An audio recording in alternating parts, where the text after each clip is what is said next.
This one's your chance to show me what you got. Alive, if this feeling is forever, then let me know it. You can take me home. My love, get a little closer. My love, get a little closer. Oh, if you love me, then boy, never let me go. If you're gonna give it up, I feel it, baby, I already know. I know, I know. Never let me go. I know, I know. Yeah, if you love me, then boy, never let me go. If you're gonna give it up, I feel it, baby, I already know. I know, I know. Never let me go.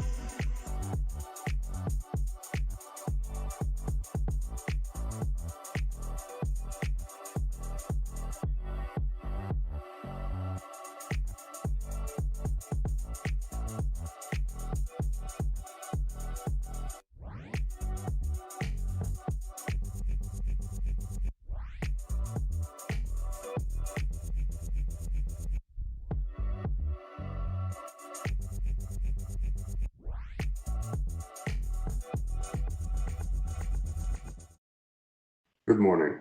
My name is MJ, and on behalf of Team Plantie, I'd like to welcome you to our very first International Virtual Wellness Summit.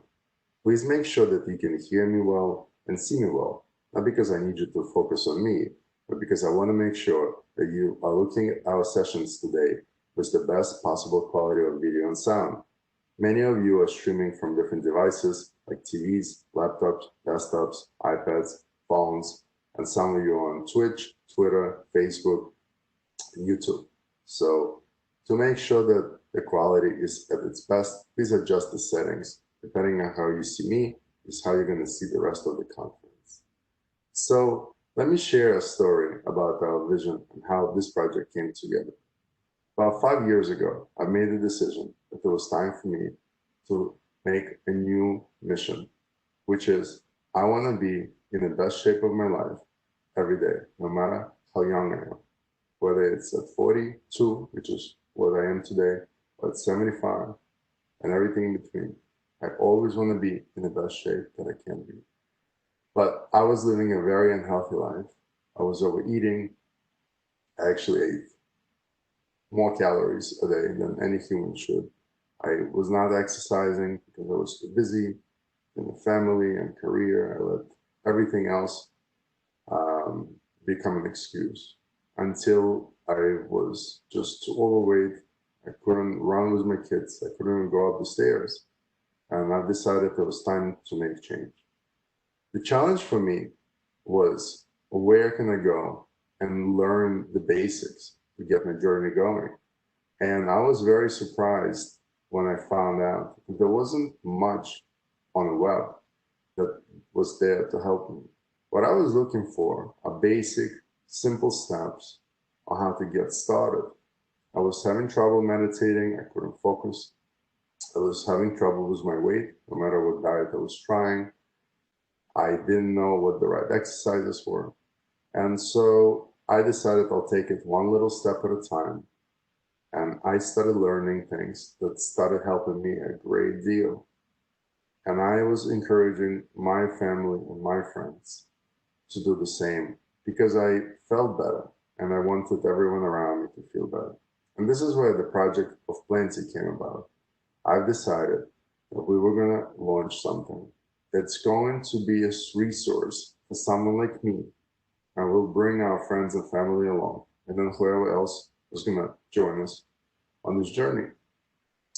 You know, a healthy mindset needed to be in everyone's mind. Health is the number one priority. Without being healthy, we can't help ourselves. We had a situation in my family where my son was diagnosed with a rare autoimmune condition, and that would really push me. I've decided that I needed to do everything that I can immediately to be healthy and strong so I can help him get healthy and strong too. However, Plantie wasn't going to be launched in 2020. We were going to slowly roll it out, and maybe in a couple of years, we were going to get there. I was considering to leave the business I've been in since I'm a teenager, which is producing, organizing, and marketing live events. But COVID-19 has changed everything. Our industry got crushed, all the live events we were involved got canceled, and all the clients that we had left us. That made me think. I had two choices. Choice number one, I could have pivoted, and like everyone else, was trying to figure out how to make some money around live events and music while we were off season. Choice number two, I was going to launch Plantie together with my great team and become a resource for everyone who wants to join us on a journey of health. And we've decided we're going to go all in. We'll launch Plantie.com. It's a small plant-based blog full of recipes and a little bit of health articles. And over the past 2 months, we have figured out exactly what is it that we want to do. And this is where the event came from. The idea of the event came from an understanding that we want to appeal to people like myself, people that want to have a healthier lifestyle, but don't know enough, don't know what to do, don't know which steps to take first. I can't go and read a 25-minute essay about anything because my brain just simply can't process it. So for me, what's really important is that I can access this information in a way where it's easy to understand, where I can take step by step by step on the way to get to where I need to be. And so this is what this summit is all about.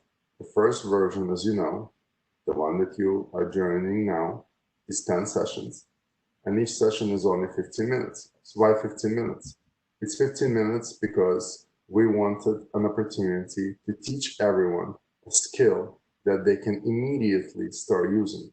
So, for example, when you're going to be learning meditation, our goal wasn't to teach everyone meditation in 15 minutes. That is impossible. However, our goal was to teach the first basic principles of meditation so that people, after summit is over, can start doing it every day at home. We know how progress works. And we know that once you do meditation and you feel better and maybe your blood pressure gets lower, you'll know. We want to teach you, we want to teach ourselves, we want to go on this journey together as a community, as a family. Plenty of love. Everyone's together.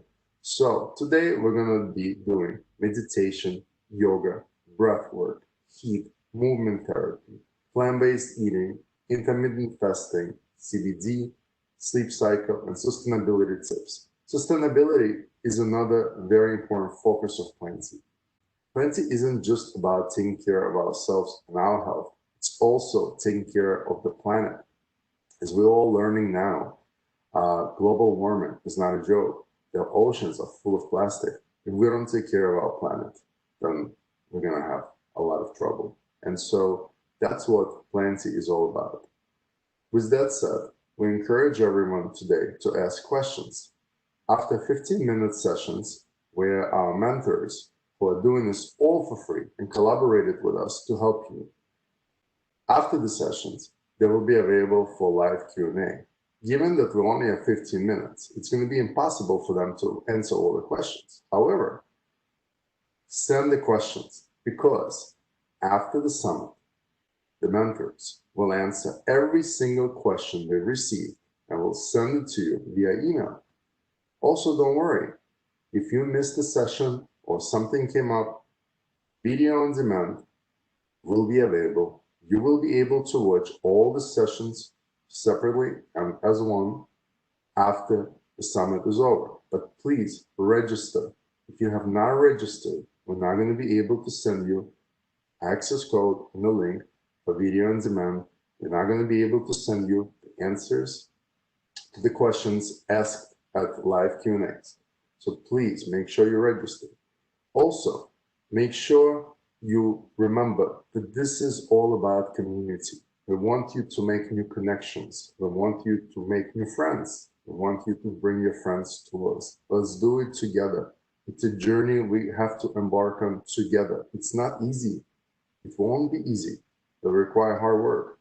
And it's much, much better when you do that with people who can help each other, which is what we want to do. We want to help ourselves. We want to help you. This is what this is all about. If you haven't done already, please join our Facebook group, join our Instagram.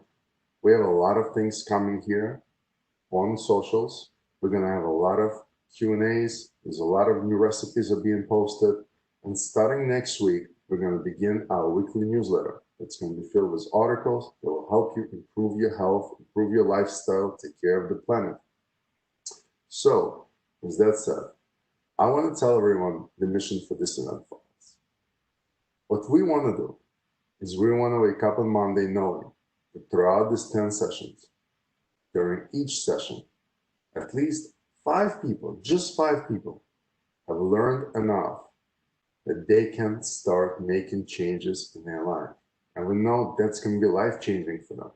We know that once you begin, you will never look back. You'll just want to feel the progress. You'll want to be healthy. So we can take 5 people from each session and we can change their life. That's 50 people. And we can change the life of 50 people. That's powerful. That's what we're passionate about. And as we are doing this all together, we really hope that we will continue bringing you this type of events and that the numbers of lives we can change will start multiplying every event after. Please be comfortable. Please have an ability to take notes. Please get ready for a fun day with us. Best of luck.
Welcome to everyone to this session about meditation. First of all, I would like to thank Jess and Jojo for organizing this amazing well-being summit. My name is Raff and I am the founder of MEYA, a new meditation app which combines music with different meditation and mindfulness practices. Today I will give you a very brief introduction to meditation and then I will guide you into a meditation for about 10 minutes. And then we will have a Q&A session at the end where I will be happy to answer any of your questions. Meditation is the gym for the mind. Many meditation teachers compare meditation with the ocean.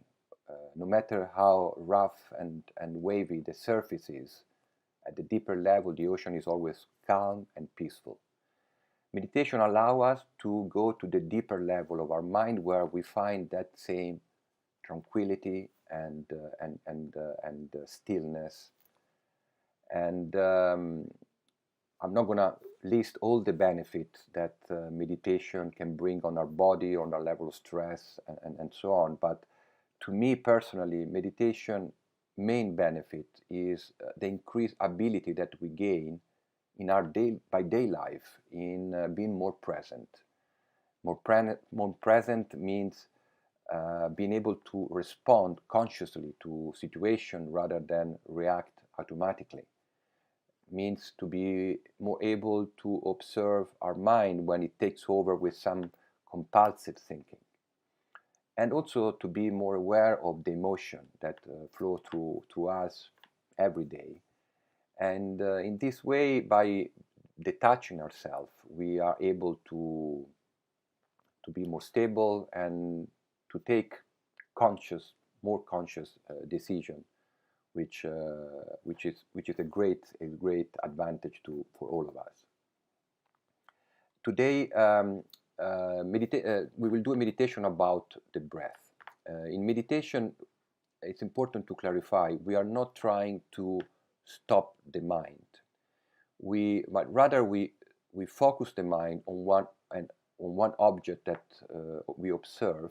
That could be the breath, could be the mantra, could be a physical sensation, could be an emotion. For example, there is a meditation practice called love and kindness, where the object of observation is the emotion that we generate with these two feelings. Or can be also an activity. There are dynamic meditation that can be practiced while we are walking or even while we are dancing. Today we will do a meditation on the breath. So I will guide you to observe the breath, and we will do a body scan that will allow the mind to relax even further. And the combination with music will allow you to more easily quieten the mind and follow the meditation. At the end, I will also, as I said, we will do a Q&A, so I'll be happy to answer any of your questions. I recommend you to stay in a position with your back straight, comfortable, but if you prefer to lie down, it's okay as well.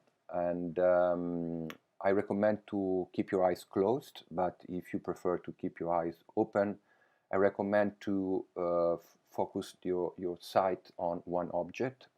I will play a little video that with some repetitive visuals that you can also use as an anchor for your meditation. I hope you're going to enjoy it, and I look forward to the second part of this session after the meditation. Thank you and enjoy.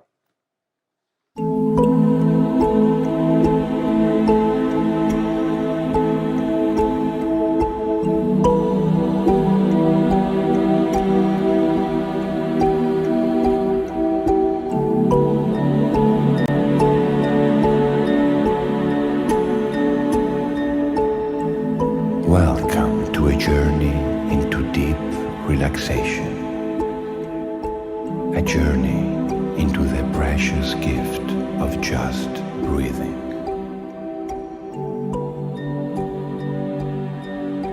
Close your eyes, quieten your mind.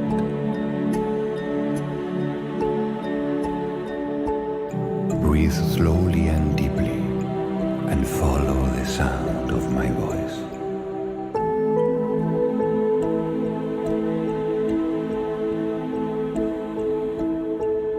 Breath is the force of life, the rhythm that keeps you alive.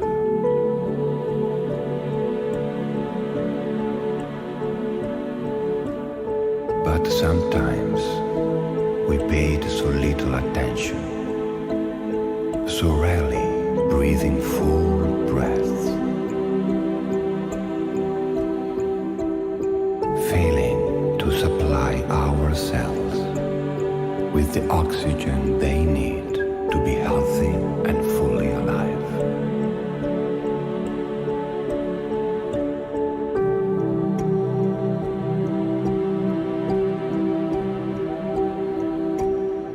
When cells are starved, they become weak.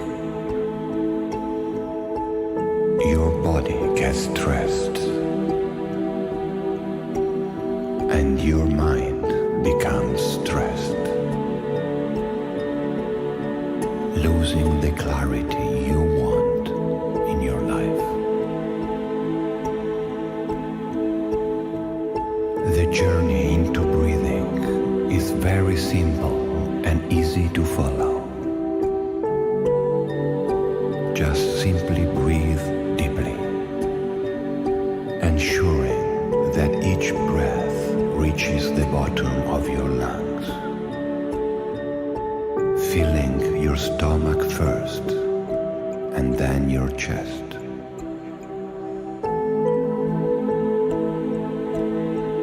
When you exhale, exhale slowly and completely, building a rhythm that will relax you more and more.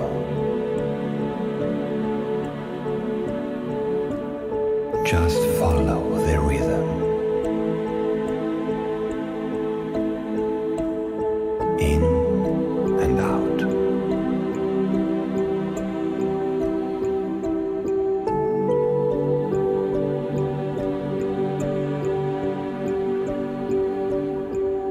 Sense the air going through your nose.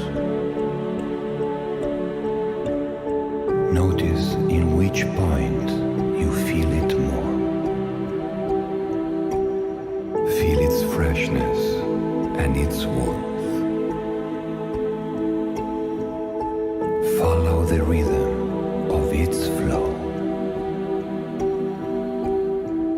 In and out.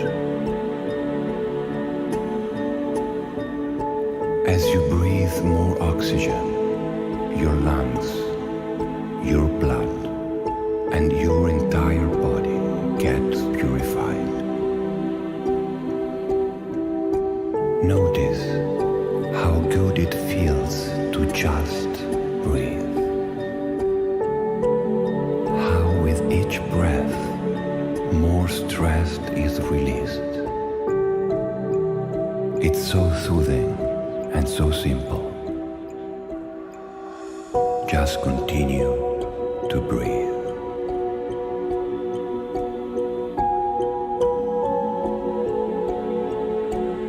At times, your mind may wander, making you lose the connection with your breath. It's okay. It's normal. What's important is to notice as it happens.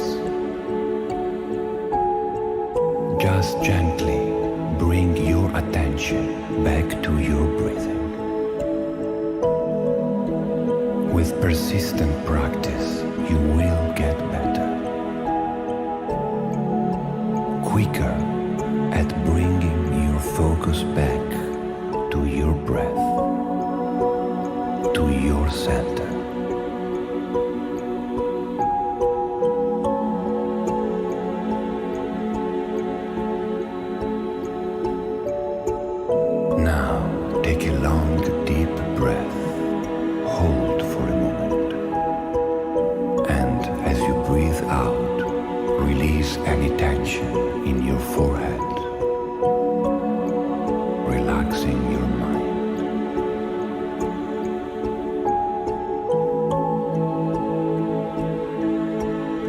Enjoy the peaceful stillness you find.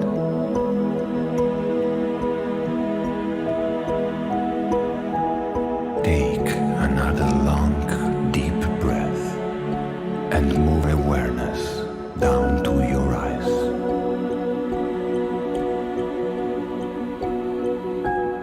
Consciously release any tension, relaxing your mind even more. Feeling a deep state of presence between your eyes.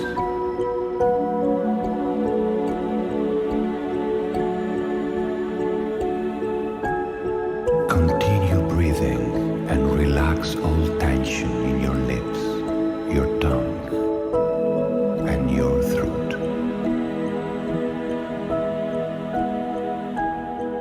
A soft smile will release any remaining tension in your head.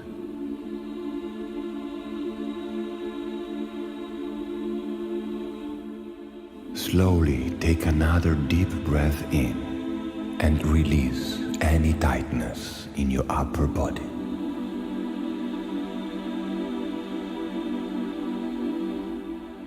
Relax your shoulders, the muscle in your back and in your chest.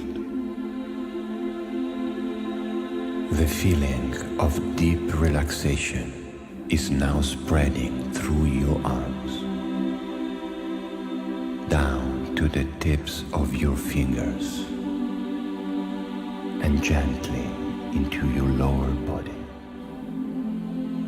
all the way to your feet.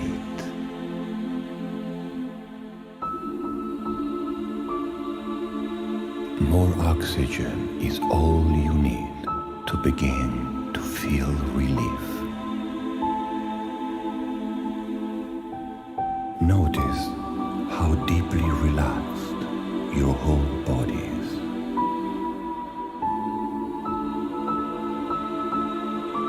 Yet how alive and vibrant every cell is.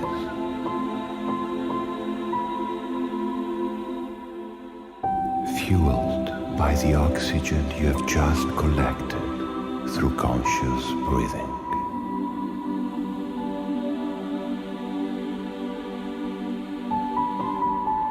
When you are aware of your breathing, you raise your vibration.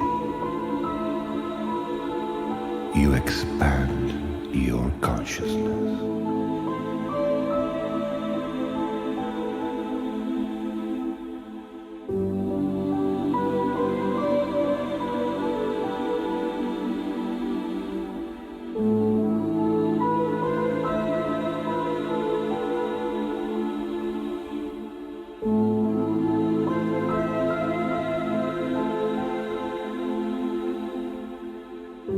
Now, when you are ready, open your eyes. Take a long, deep breath and feel alive.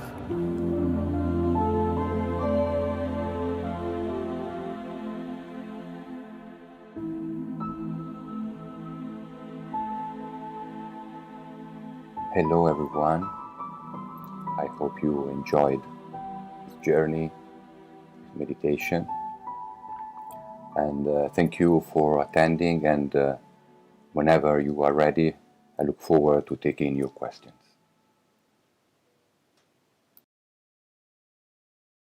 I hope you enjoyed this journey, this meditation, and thank you for attending.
Hello everyone, and welcome back. I hope you enjoyed your journey, and I'm happy to answer some of your questions. The first question we got is, how do I achieve a more meditative state throughout the day? Hello everyone, when I'm not meditating.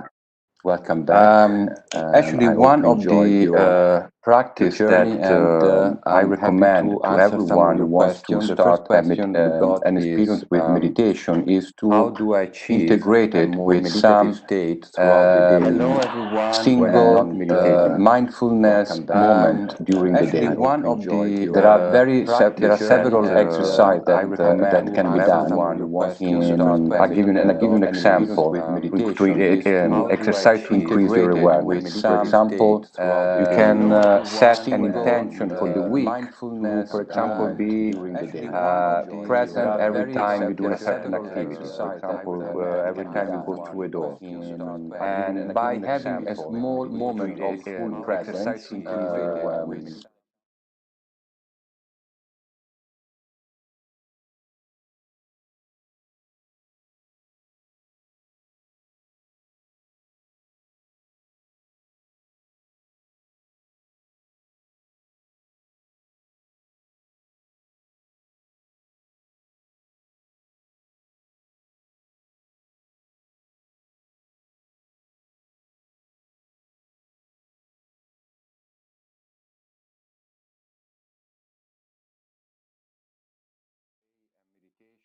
go hands in hands. There are different type of meditation. Sometimes meditation is completely in a sense of moment of presence where we can focus on an objective like the breath, but the objective is a prayer, a request, a sentiment of gratitude. So I always recommend to include in your meditation an intention, a pray, a feeling of gratitude, or something that really you want desire. Desire and wishes are important as long as they come from your heart. So I definitely recommend to include in every of your meditation a pray or an affirmation of gratitude or something that you want, but is important that comes from an intention that comes from the heart.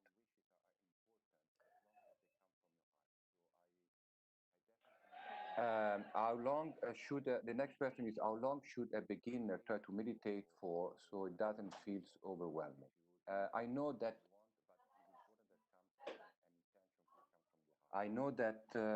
meditation can be daunting sometimes and it's difficult. So I recommend to start little, even if it is a few minutes a day, with the practice and top it up with moment of meditation that we naturally achieve during the day.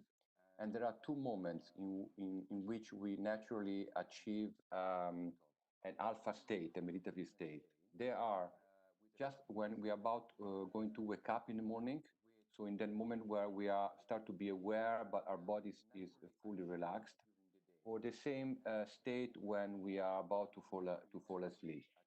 So in those two moments, it can be very useful to just maybe breathe or put an intention for the day. It's a natural state of meditation, so you can start using that. It will make the practice of even like a few minutes a day that you can start less daunting and much more easy to improve over time.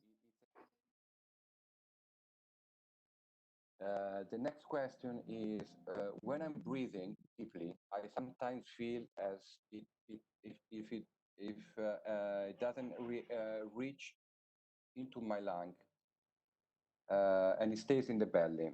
Or just imagine this. Breathing, the way we do breathing is very important. So I would just keep it a very simple recommendation and to maybe put your hands on the belly and one on your chest. And as long as the breathing is start with the belly is okay. As you go forward, you will be able to feel the breathing going first on your belly and then on your chest. And that will be the right way to do it. But as long as it stays in the belly is the right way to start, and don't worry too much about thinking if you are doing it right or wrong. Put your hands on the belly, feel it moving. The sensation of the hand on the body can also be an anchor for the meditation. And as long as the breathing start with the belly, I think it's the right technique. I would also recommend another little trick that will help your meditative state. Make sure that the exhalation is 1 or 2 seconds longer than the inhalation.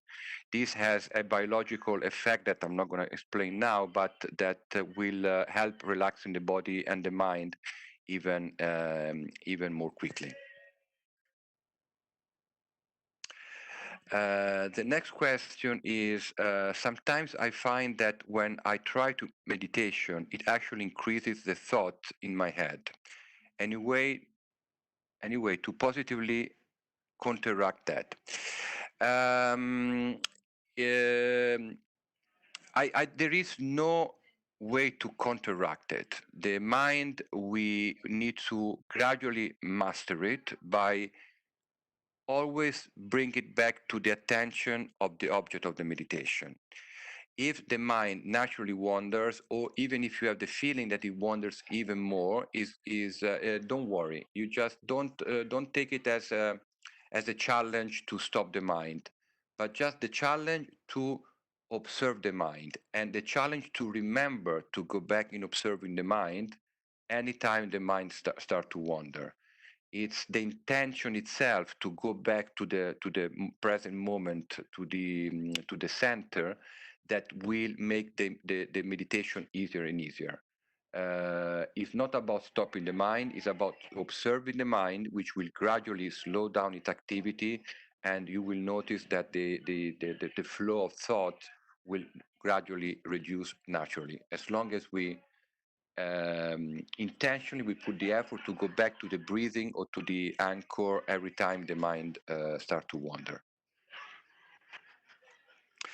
The next question is, what time of day would you recommend is best for trying meditation? Excluding those 2 moments that I said before, which is like a little shortcut about when you're about to, I would say that to me the best moment for meditation is the first thing you do when you wake up. Even if it's 5 minutes, we tend always to, to enter our routine, maybe check our phone. If you give 5 minutes on top of the one that you maybe do while you were waking up, I think it's a very good moment. And I would recommend at the end of at the end of the day, also as an opportunity to review what happened to the day, maybe do some self-observation about noticing the reaction that you had during the day. So morning, evening, during the day, mindfulness exercise. Decide something that you want to be present, an activity you want to be present while you're doing it. I mentioned before going through a door, but could be anything that fit your journey. And I also recommend once an hour take a deep breath and relax in your shoulders. This is also another form of very short exercise of mindfulness, but really can help our level of awareness. The next question is, I sometimes feel my heart start to flutter when I start breathing deeply. What does it mean? I don't have a medical condition. If you do a meditation where, I guess this question relates to the fact of some meditation that increase the intake of oxygen. So I would put them more in the category of breath work. But like in the meditation we just did, obviously, when we do conscious breathing, there is an increased intake of oxygen, which can naturally make us feel a little bit dizzy, or give us sensational body sensation that are a bit different. That's normally, it's very normal, it's safe. Obviously, if you have medical condition that you're aware, you have high blood pressure or other medical condition, I would recommend to check with your doctor. But physical sensations that are not normal are a natural consequence of our increased intake of oxygen. That's to answer specifically to the question.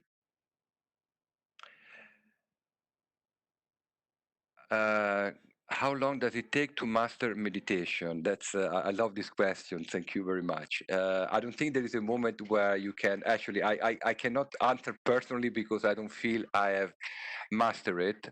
I think, but if I interpret it correctly, the meaning of this question is probably, when do we start to have that feeling that meditation is becoming something that is part of our life?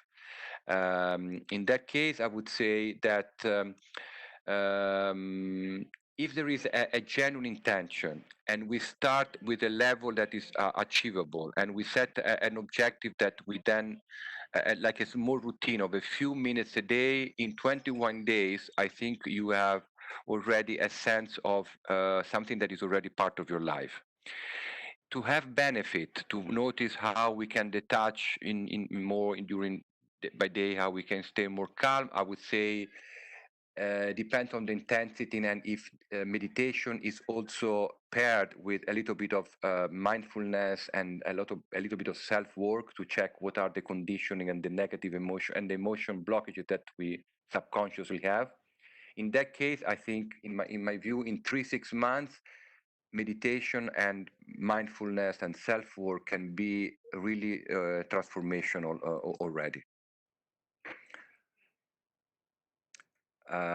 We have probably time for another one question or two. The next one, as a beginner, should we stick with one type of guided meditation? For example, if we start with a 10-minute guided mindfulness session, we continue doing the same session until we have mastered it. My advice on that is no. I think that you definitely want to do more the type of meditation and the type of object of meditation, the type of voice that could be the meditation, the type of music, the meditation, if there is music, that works best for you. There are different type of meditations, transcendental meditation, love and kindness. I was mentioning before, different types. Work with the one that best works for you. I would recommend to, if you like 10 minutes guided, experiment different ones. If you want to try the one that we have on our on our app, you will see there are different types that we propose. But with any practice that you want to engage, I would recommend to try different methodology and then stick the one that resonates more for you and that makes you feel makes you feel better. And with that, we go to the last question, which is about can meditation help with memory? Very briefly, yes. By definition, meditation and with other mindfulness practice can increase present, can increase awareness. When we are more aware, we also increase our memory abilities, together with a lot of other implication of our body. So definitely, if you have a problem with memory, meditation and mindfulness are definitely recommended. And with this, I would like to thank you all for attending this short session. I hope you enjoyed the music and you enjoyed our approach to meditation. And I hope I gave you a little hint of how meditation and mindfulness and any self-development practice can really have an impact in your life, and how intention is really the first step. With intention, result can achieve. I wish you a great weekend to all of you, and thank you again to Plantie for all everybody involved for organizing this, and I wish you all well. Thank you.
Hello, my name's Kevin, and this is a yoga practice.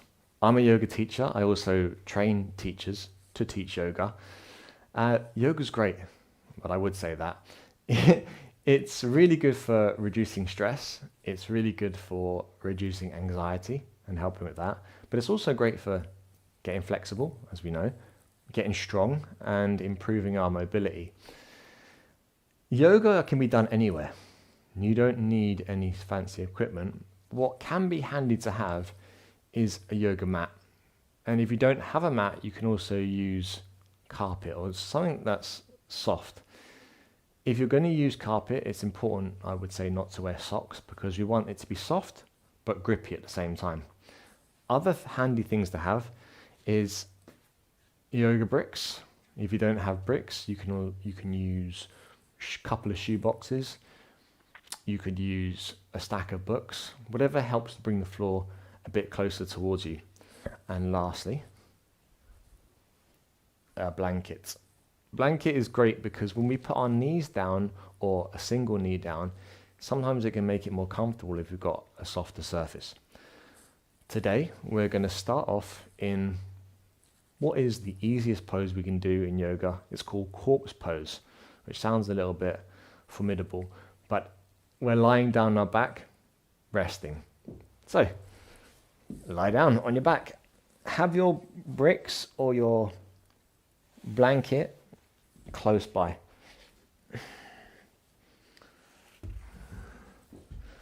And then once you lie down, take a moment to get comfy.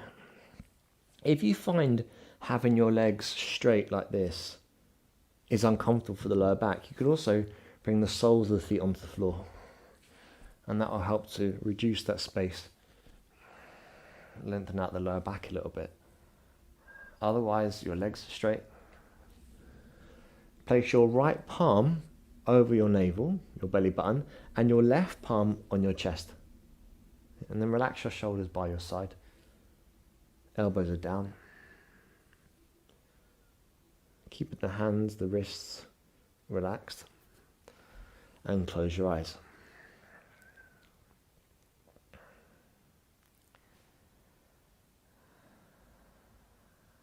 If you've just woken up, this might seem a bit strange to be closing your eyes, but we're not going to sleep. Not yet anyway. The eyes are closed so that we can reduce any distractions around us. And we can instead bring our attention, without changing anything, to our breath. So notice how you're breathing. Maybe you notice that your breath is a little bit shallow. It might be a bit sharp.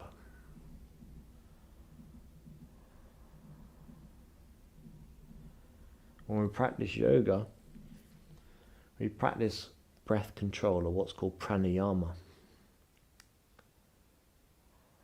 Because how we breathe directly affects how we feel. And if we feel good, life is good. As we're breathing here, notice that little gap between your inhale and your exhale.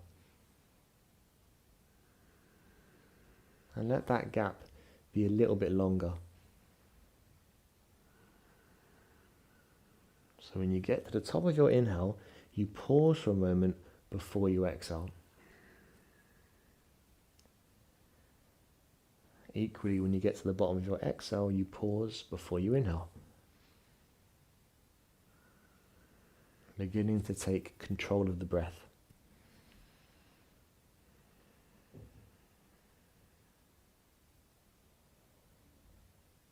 Now in a moment, we're going to breathe in for 4 seconds and breathe out for 4 seconds with a little pause in between. Now I'm going to cue you through it. So our mouth is closed, we're only breathing through our nose. Come to the end of the next exhale through your nose. So breathe out. And now slowly start to breathe in for 4, 3, 2, 1. Hold your breath. And now through the nose, breathe out. 4, 3, 2, 1. And again, breathe in through the nose. 4, 3, 2, 1. Pause. Breathe out. 4, 3, 2, 1. Last one. Breathe in. 4, 3, 2, 1. Pause. And breathe out. 4, 3, 2, 1.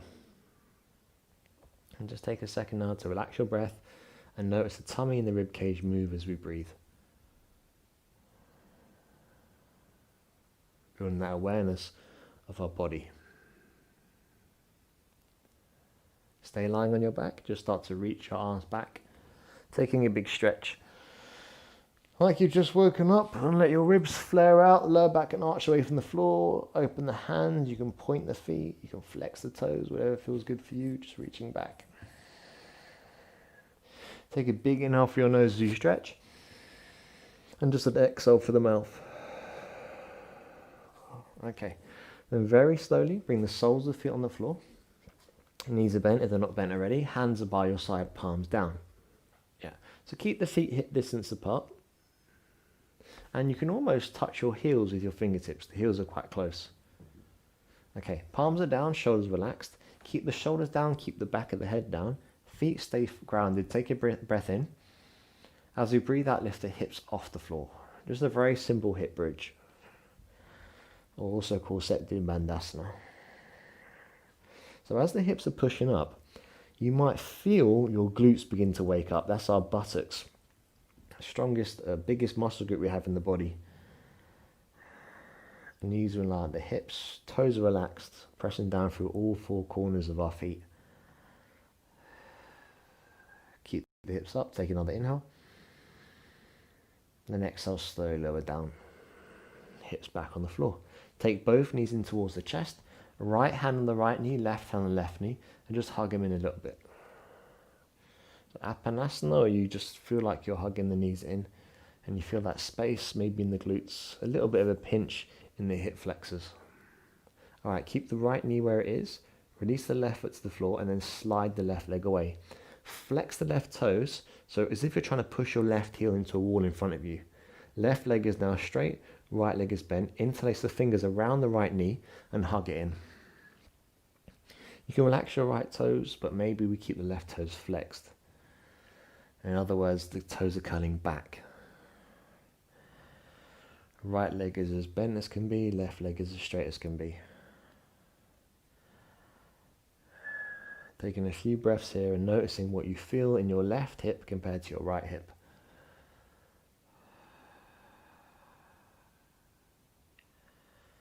Keeping the knee hugged in. Okay, now keep hold of that knee, but just with your left hand. Bring your right arm to a cactus shape. So bent to a right angle. Right elbow in line with the shoulder, back of the right hand on the floor, palm up. Then use the left hand on the outside of the right knee to take it across the body. Keep your right shoulder down. And then take the left hand on the outside of the right knee, finding a bit of a twist. Just very gentle. Maybe your right foot goes on the floor. Turn your face towards the right. The further your right knee is away from you, the easier this is. So maybe the right knee isn't really close to your chest. It might be quite far away. Left hand just resting there to ground it down. And as you turn the face towards the right, notice the space you feel in the right hand side of the body. The stretch in the outer hip. Press down for the right shoulder. Give yourself just one more full inhale. And as we exhale, bring the knee back to the middle. Okay, we're going to keep the left knee in, take the right knee into join, hug the knees in, hand on shins, and then keep hold of the left knee only, put the right foot on the floor, slide the right foot away, flex the right toes, interlace the fingers around the left knee, hug it in, holding there. So we're creating maximum distance between our left knee and our right foot, right heel. Right leg is straight. Holding it there.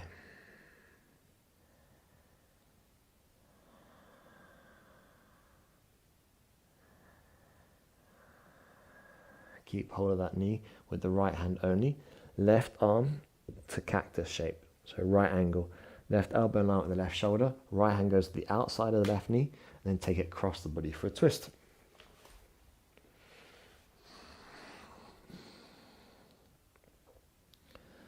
Turning the face towards the left.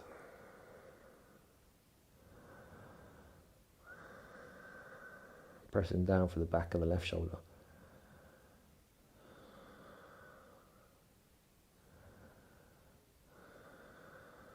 There's a space on the outside of the left hip. Find a couple more breaths there. One more full inhale. Exhale, knees come back to middle. Good, take both knees in towards the chest. We're going to rock ourselves up to sit. So give yourself a few moments rocking forwards and backwards, and then rock up. Come into all fours, so a tabletop position. You can just swing the legs around. Wrist underneath the shoulders and the knees underneath the hips. Then untuck your toes, tops of the feet on the floor. Knees hip distance apart, but the big toes can touch. Keep the hands where they are, but sit back onto your heels. Great. So now our bum is down. Take the hands as far forward as they can go without your backside leaving your heels. Arms completely straight, hands in line with the shoulders, press the palms down. Forehead might not come to the floor. If it does, great. If it doesn't, you can use your brick or your blanket. Put your forehead on the blanket.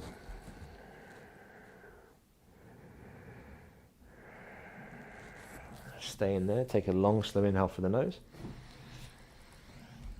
Exhale for the mouth.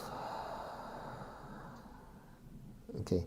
Look forward. If you have a brick or blanket there, slide it to one side. Keep the hands where they are. Inhale, slowly come forward.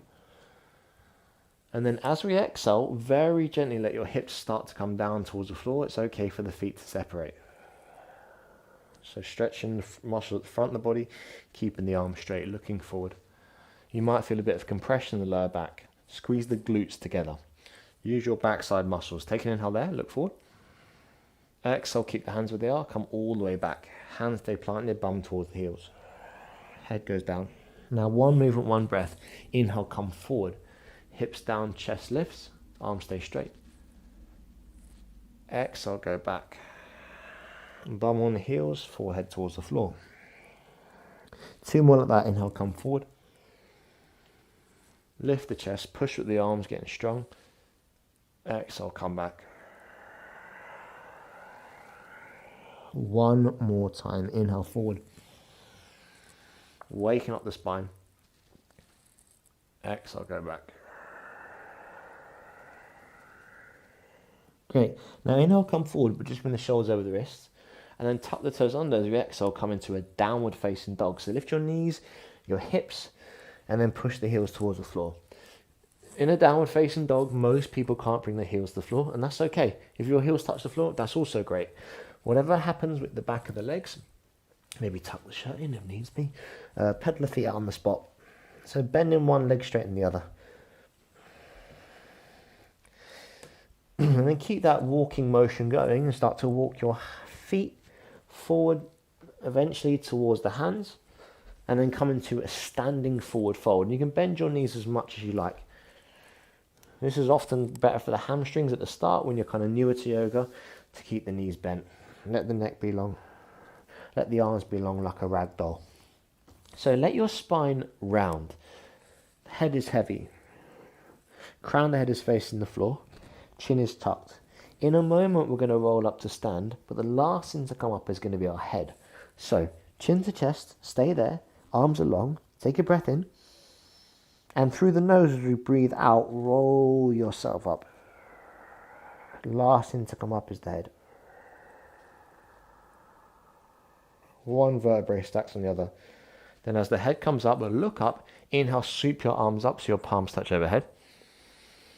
As you exhale, come forward again, all the way down. You can bend your knees as much as you like. And now this time, inhale, take a half lift, a flat back. Reach your hands back and pause there to exhale. So our spine is long, we're pushing the top of the head forward, and we've got a flat lower back. Feel this maybe in the back of the legs. It's a bit of a stretch. Take a breath in, keep reaching back as the head pushes forward, and then breathe out to fold. Hands go down on the floor. Take a big step back with your right foot. Take your right knee down. You can put a blanket underneath your knee if you like here. This can help. Both hands go on your front thigh. Untuck your back toes, lift your chest. Cool, so in a lunge position, right knee is behind the right hip. And then lift the chest up. Once you feel stable, take your hands up, inhale. Let the palms touch. And as we exhale, take the hands back down in line with your left foot.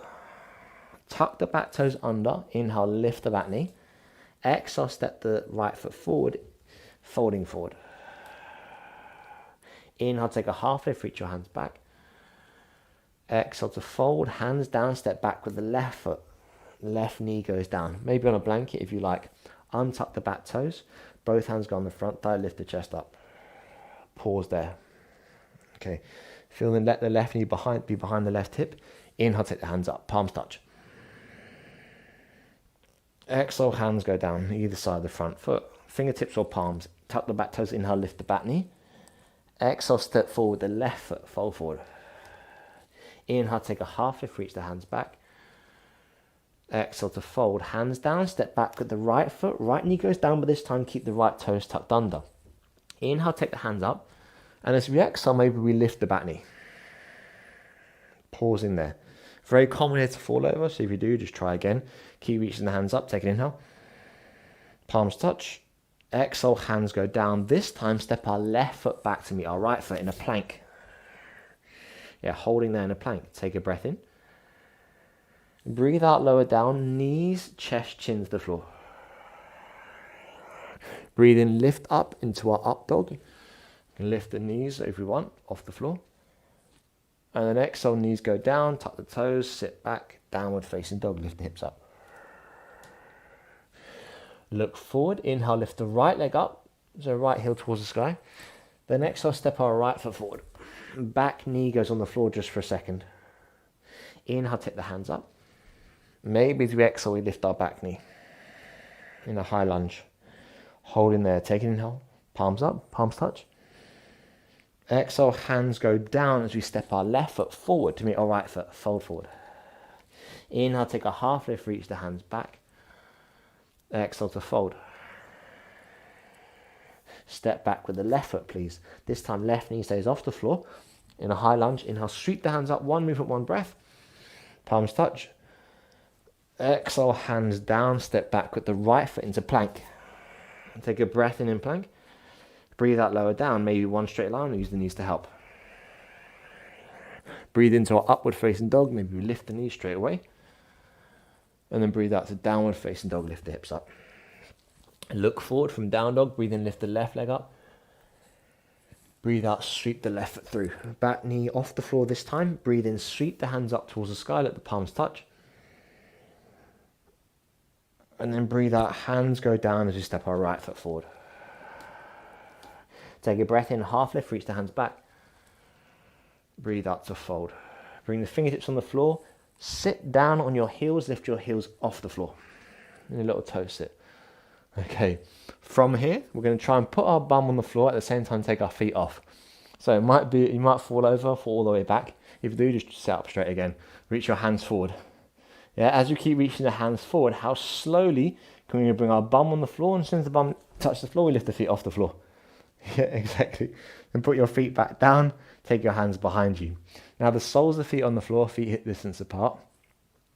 Legs are bent around 90 degrees. Take the hands behind the shoulders. Turn the palms, fingertips out. Inhale, lift the chest up. Then exhale, lift your hips off the floor. So just finding space in the front of your body. Chin is towards the chest. Holding there. Really feeling that space, the opposite of a plank essentially. Take another inhale to lift up, feel space in the front. Exhale to slowly lower down.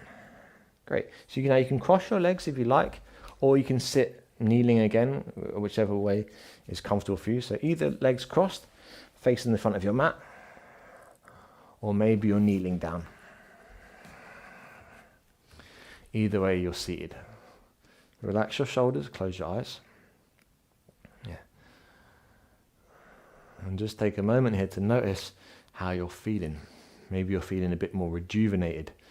You're ready for your day or your evening, whatever you have in front of you.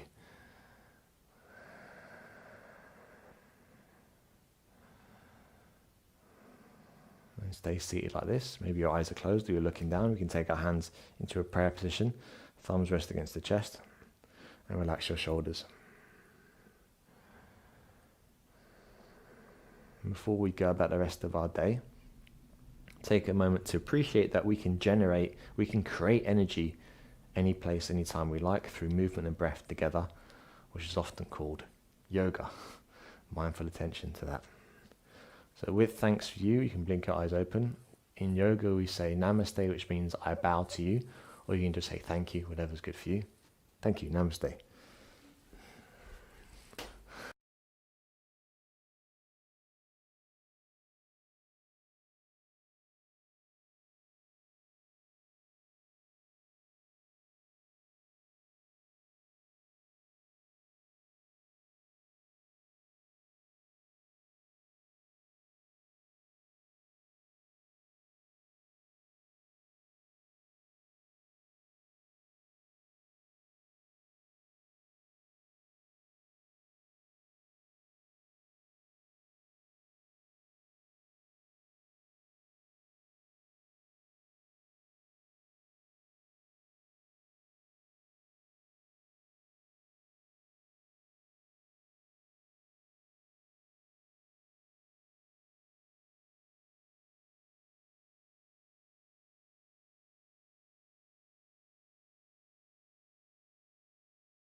All right, so I'm going to read out the questions.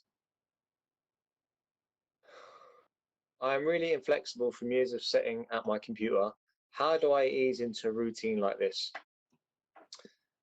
The most important thing, the biggest challenge in a yoga practice is through your breathing practice. When your body feels like it's in a position that it's not ready for, naturally the breath will shorten to protect itself and things will start to lock up.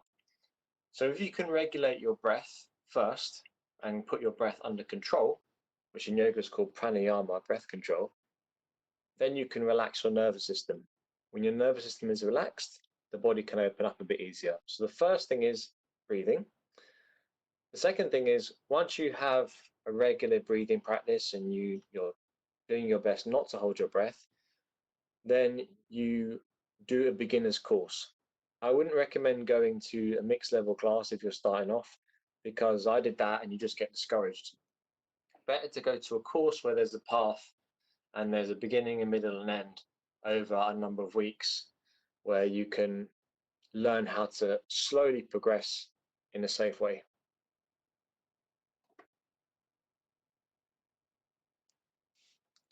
Could you speak more to the spiritual side of yoga? That's one of the things that attracted me to it. Speak more to the spiritual side. What do you mean?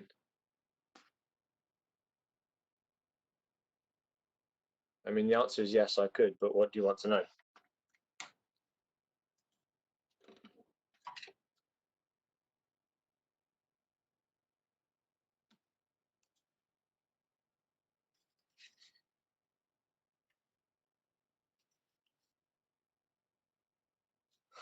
Where is a good place to go to look for beginners yoga online? Well, funny you should say, because I am doing a beginner's course starting in 2 weeks. Every Sunday, Sunday morning, I believe we're doing it, and it's online. It's for 4 weeks. So do my course.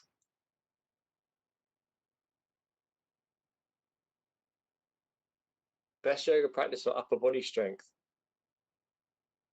Most important pose for upper body strength at beginner level would be plank. That's very common.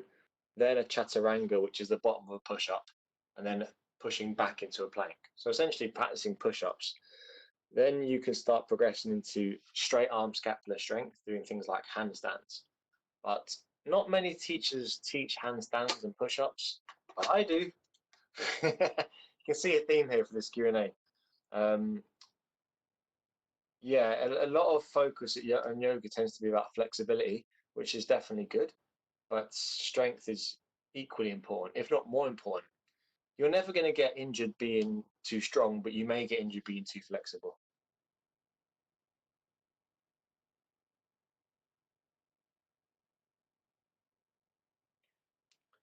Could you tell us a bit about what drove you to practice yoga? How did you discover it, and how long have you been practicing it for? Okay. Thanks, by the way. What drove you to start practicing yoga? Quite honestly, when I'm 38, I started yoga when I was 30, and I used to party a lot. I don't know how much I can say here because this is Plantie's platform, but I used to indulge in activities to expand the mind. And once I gave up alcohol and other stuff, I couldn't stand the gym. I knew I needed to start looking after myself, but I didn't like the superficial nature, I thought, of the gym. You know, watch your macros and how many kilos have you put on, and what do you have a six pack? All that stuff bored me. Then when I started doing yoga, I started because I had really inflexible hamstrings. I used to play a lot of football, and I thought, right, I better do some stretching. So I started doing yoga. Hated it. I thought it was a load of nonsense. Didn't like. I couldn't get into it. But then the more I went, the more consistent I got, the more I noticed how much comfortable I was in my body. I could sit on the floor cross-legged. I could touch my toes. I could do loads of stuff that I never thought I'd be able to do. And that encouraged you to do more and more. So that's what drove me to start. I discovered it because I was living in Ranelagh, which is in South Dublin here, and I was walking past the yoga studio and I seen the word yoga, and I thought, oh, that's that thing that makes you bendy. So it was literally, I seen a sign on my street, and that yoga studio, which is called Yoga Hub, I now run the teacher training there, funny enough, and they're the biggest yoga studio in the country. So they started off just one little studio, but anyway, that's how I discovered it. I've been practicing for 8 years. Next question. I've heard of hot yoga, but I'm not sure what it is. What is it, and should I consider doing it if I liked this routine? What is hot yoga? Hot yoga is when you're practicing yoga in a room that's heated typically to about 35 degrees Celsius. It's very steamy, a bit like being in a steam room, more so like a steam room than a sauna because everyone gets sweaty in there. It started off with Bikram, and since the Bikram scandal, or scandals, they've tried to not use the name Bikram and just call it hot yoga instead. I think it's a bit of a gimmick personally. I think that if you're heating up your body, it should be done from the inside out, not the outside in, and it gives you as a false perception of how ready our body is for advanced postures. So that's just my opinion on hot yoga. I don't think you should consider doing it, to be honest. And the odd class here and there, but saying that, whatever gets you on the mat is great, but just not for me. I think it's a little bit of a gimmick. What is your favorite part about teaching yoga?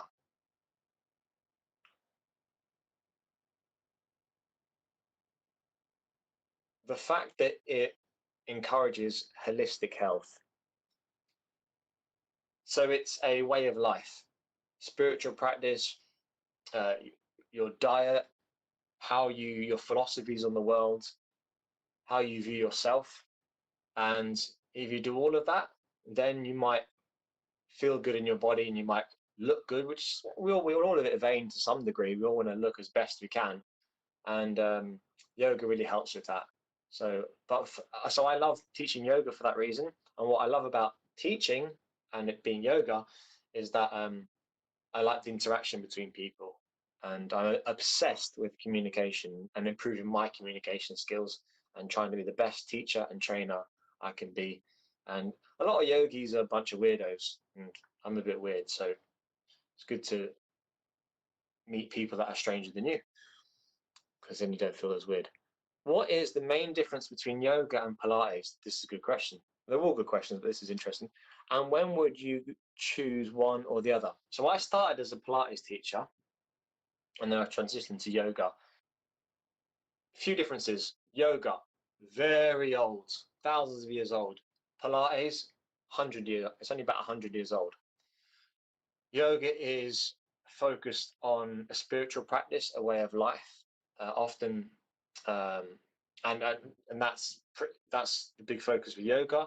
Pilates is more so mechanical, biomechanics. How much can you control your body? Because Pilates used to be called controlology. 5 minutes remaining. Oh my god. Okay. Pilates is like a distilled version of yoga where they just focus on the core. Sometimes you go to a lot of yoga classes and they do a lot of Pilates too. And one would be choose one or the other. I would start off with Pilates and transition to yoga, because if you can control your core, everything else is a lot safer. 3 minutes remaining, probably. Question 8. How long is the best amount of time to practice yoga for? 1 hour is good.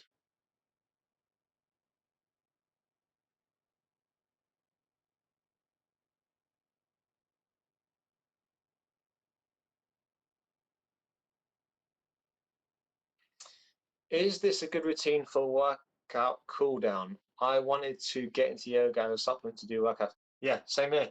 I would say that's good because the one we did was quite stretchy, depending on what you were doing in the gym when you were working out. But yeah, that's a good cool down, definitely. There are better ones, but it's better than nothing. If I want to make this routine longer, should I repeat it? Yeah, great point. Yeah, you can repeat it over and over again if you want to work on more cardio, endurance, or hold it if you want to practice more strength and stability. Holding the poses for longer.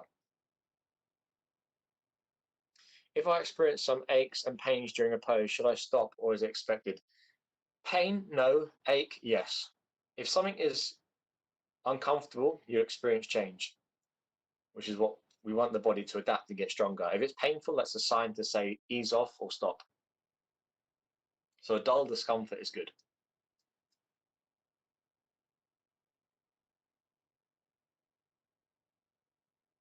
What other forms of exercise would you recommend to supplement yoga? Sprinting, martial arts, anything that involves explosive movement, lifting, pulling things off the floor or pulling yourself up, any kind of pulling motion, and something that involves interpretation. So it could be dancing or again martial arts, where there isn't a pattern, it's not very linear. Something that involves a lot of improvisation. 1 minute remaining, I've been told. This has been good. Last question, I imagine. You can wrap up and close off now. Oh, say thank you. Say thank you. Thank you.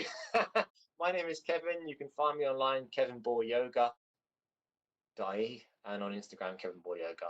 Thank you all so much. It was a pleasure.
This one's your chance to show me what you got. A lot. If this feeling is forever, then let me know it. You can take me home. My love, get a little closer. My love, get a little closer. Oh, if you love me, then boy, never let me go. If you're gonna give it up, I feel it, baby, I already know. I know, I know. Never let me go. I know, I know.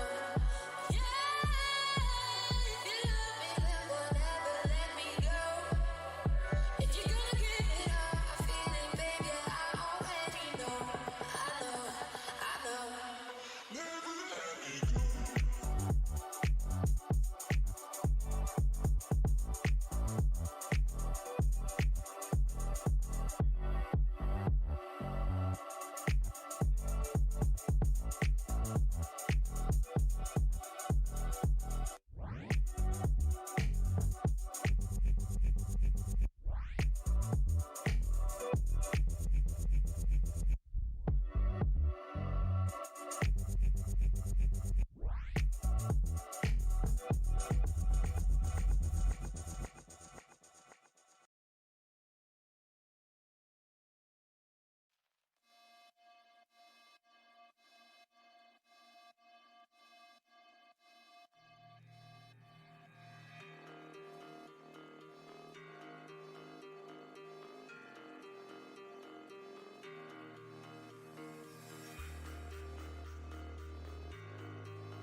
Welcome. I'm really excited to be here today to speak to you about breathwork and how breathwork can help you to manage your state and manage your health. So, my name is Phillipa Wilkins. I'm a transformational coach, a breathwork facilitator, and I really help people awaken their potential from all walks of life and make a bigger impact in the world. So, today, hopefully, I'm going to share with you some things that are really going to support you with wherever you're at and teach you a few things that you might not know about breathing and breathwork and how our breathing can be utilized to actually improve and enhance our physical health and, more importantly, right now at this point in time, our mental state, right? So, when I first moved into teaching breathwork, I had a few people almost laughing and wondering why I am now teaching people something that seems quite obvious, right? When you tell people, I teach people how to breathe better, there's obviously some curiosity, there's some like surprise, there's some, really? Skepticism. And that was me too. Initially, when I found this work, which is 6 years ago, I was intrigued, but I wasn't quite sure how breath could benefit me in my life. And actually, it turns out it could benefit me in many, many different ways. Before I came to being a breathwork facilitator and a coach, I was in the corporate world. So I worked for a big insurance company in London. I did that for 12 years. And then I decided to completely change my life and go down the route of well-being and holistic health. So here we are. And what do I want to share with you about breath today? Well, really, I want to share that your breathing and your breath is your superpower. You have at your disposal something that is really, really magnificent and powerful, and it's right under your nose. So oftentimes we are worried or concerned about what we're eating, what we're drinking, making sure we get enough water, making sure we get enough exercise. But the one thing that is beyond all of that, the most paramount thing that we can do to support our immune health is how we breathe, the quality of our breathing. And for many of us, we are not breathing very well, right? We are not breathing with our diaphragm, which is our muscle that sits underneath our ribs. And when we breathe with our diaphragm, our abdomen inflates. So many of us have adapted to become chest breathers. So our shoulders move perhaps a lot when we breathe. And physiologically, this can put quite a lot of strain on the body. Now, as I said, we're interested about what we eat and what we drink. But one of the aspects of breath is that we can use our breath to actually control and change what's happening in our nervous system. We can speed up our body, we can slow down our body by taking conscious control of our breathing, okay? So if you think about it, our heart beats, our blood pumps around our body, our food digests, and these are things that we don't really think about day to day, right?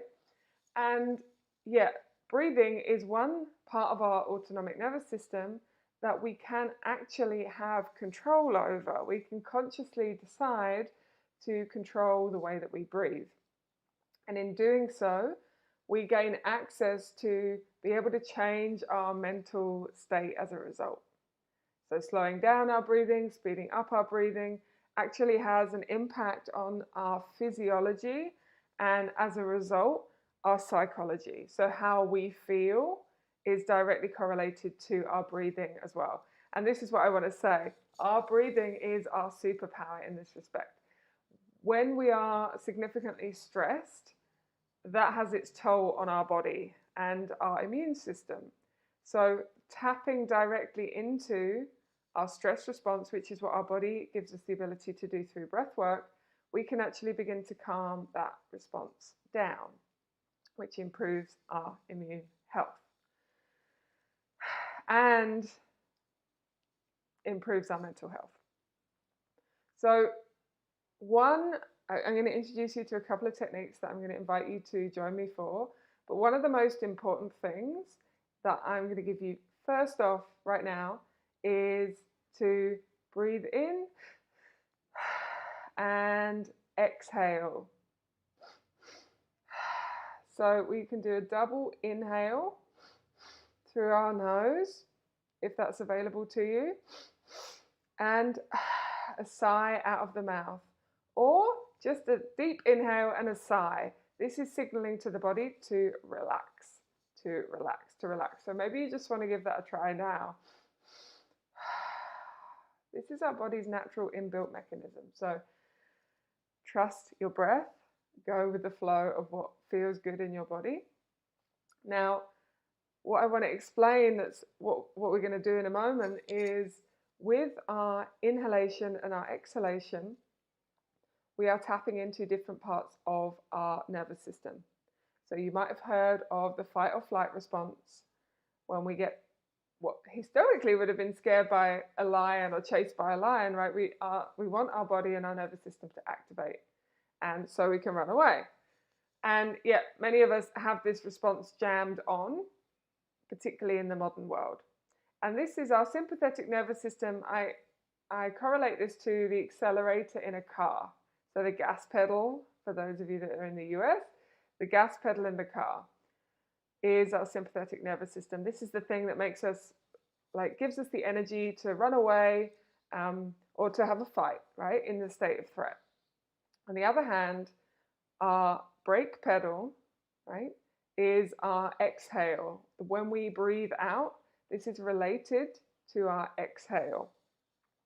So this is also our relaxation response, our rest and digest response. When we press our brake pedal, when we breathe out, this is relaxing our body and our system. And that's when you might feel relaxed and sleepy after you've had a meal. That might be when you're in connection with a friend or your partner. Those are the kinds of feelings when you feel safe, you feel relaxed, you feel comfortable. And generally in life, we want to have a balance of these two, right? Our breathing day to day should be breathing in and out through our nose, because that's the most effective, and we have filters in our nose to take out anything from the air. And also we want to have our inhale and our exhale relatively in balance, because it's keeping those systems in balance. Sometimes we want some stress because it motivates and helps us get things done. Other times we want to move into a state of relaxation. But the problem often with the modern world is that we are stuck with the accelerator pedal, the gas pedal jammed. And now, rather than that lion chasing you, it's your boss, his emails, something that's worrying you, your kids, whatever it is, it's triggering your nervous system to respond in a way that is stressful. And over time, if we keep amping up that chronic stress, it will lead to a state of disease. So the exercises I'm going to teach you are a quick fix and a quick hack to start to bring your body back into a space of neutrality. Now, just caveat with, when we do these exercises, if you are pregnant, please do not do the breath holds. Just continue to breathe through the cycle without holding your breath. But for everybody else, you can join in with these exercises. So the first one that we're going to do is called the 4-7-8 breath. And so we're going to breathe in through our nose, we're going to hold our breath for 7, and we're going to breathe out through our mouth for 8. And when we do this, because we are focusing our attention on our exhale, we are bringing more of the downward relaxation response. We're pressing the brake pedal. So if we breathe in for longer, we're pressing the accelerator pedal. If we breathe out for longer, we are pressing the brake pedal. So I'm going to invite you here to just gently close your eyes, find a comfortable position. I'm going to do the same because that's how I tune in when I lead these things. And just take a moment to arrive wherever you're at. And just feeling the weight of your body, just heavy, resting down if you're seated or lying down. Just noticing the connection with the earth. Just feeling that connection with the earth, here to support you. And bringing all of your attention back into this moment. So just calling your energy and your attention here now.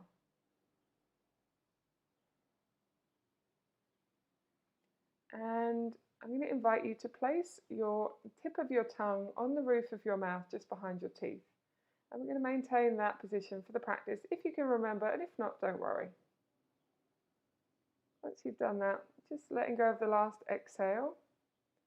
And we're going to breathe in through your nose for 4, 2, 3, 4. Hold your breath. 2, 3, 4, 5, 6, 7. Exhale for 8, 2, 3, 4. Through the mouth.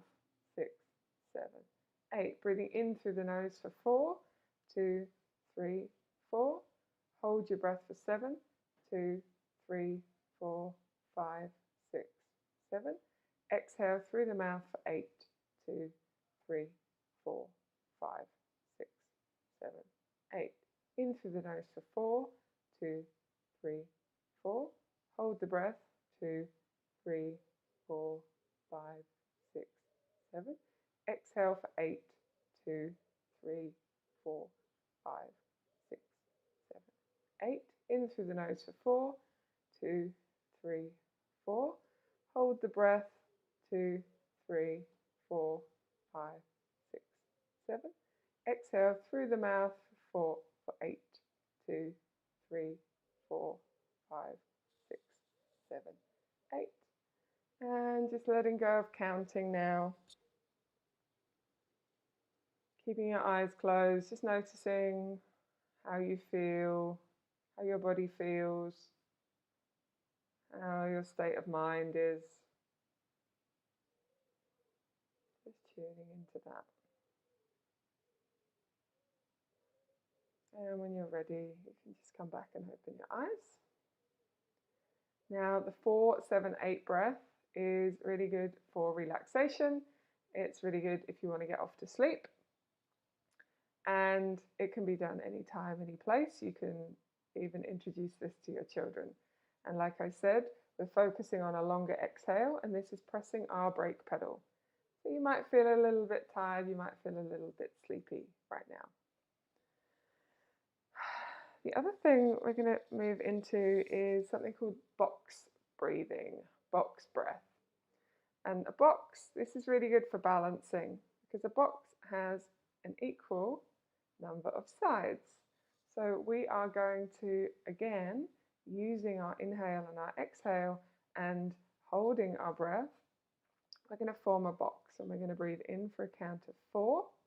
We're going to hold our breath for a count of 4. We're going to breathe out for a count of 4, and we're going to hold our breath for a count of 4. And we're going to do this breathing in and out through our nose. And before we go into that, I'm just going to invite you again to close your eyes, and we'll do a little exercise of breathing awareness and to see if you're breathing with your diaphragm or not. So just closing your eyes, just finding a comfortable position again, and just placing one hand gently on your chest and one hand on your abdomen just below your navel. So your lower abdomen. And I just want you to sit here and gently breathe and just notice where there is some movement.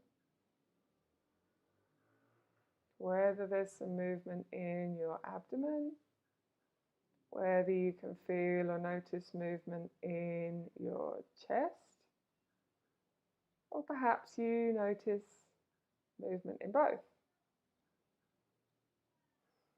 And ideally, we would like to have some movement in both. So I'm just going to invite you to imagine that you have a golden balloon in your abdomen.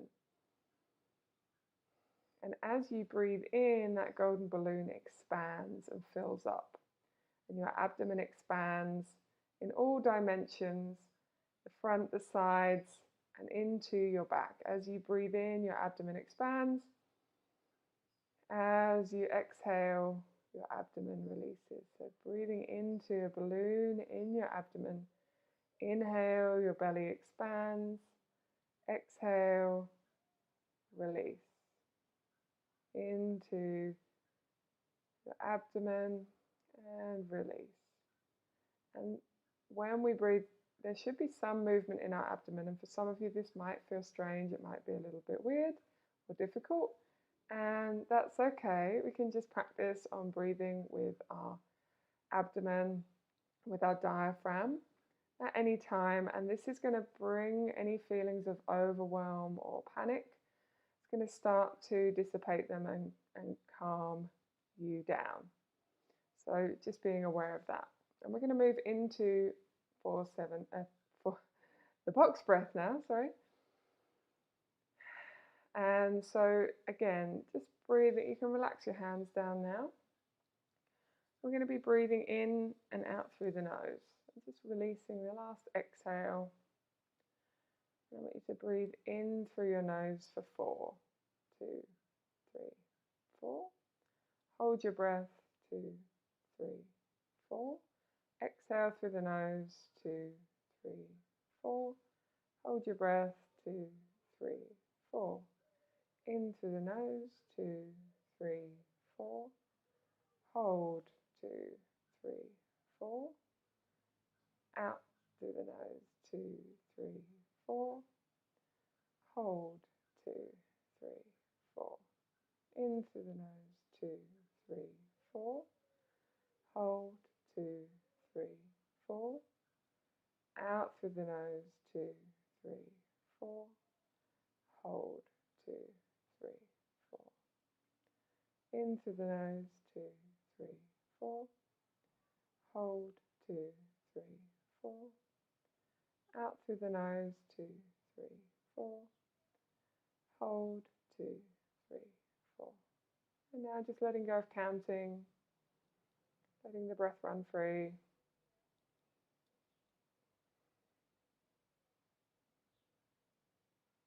Releasing any need to do anything. Just being here with yourself. And just notice how your body feels. Notice how your state of mind is. And when you're ready, just coming back. So these are some very, very simple exercises, 4, 7, 8, and box breathing that you can do anytime, any place to bring you into a state of calm. The deeper work that I do is more therapeutic in nature. I work with many other techniques aside from these relaxation practices. So if you'd like to know more about that and how breathing can also help you resolve and integrate your emotional stuff, then please reach out. I'd love to share more information with you about that. So I hope you found those exercises useful. You can use them in your day-to-day life to feel better, to feel good, and to feel in charge of your state, because change your breath, change your life. And remember, breathe the change you wish to see in the world.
Hi everybody, welcome back. It's Phillipa here again. So I would love to hear from you. If you have any questions for me, drop them in the chat box below. And I look forward to diving in.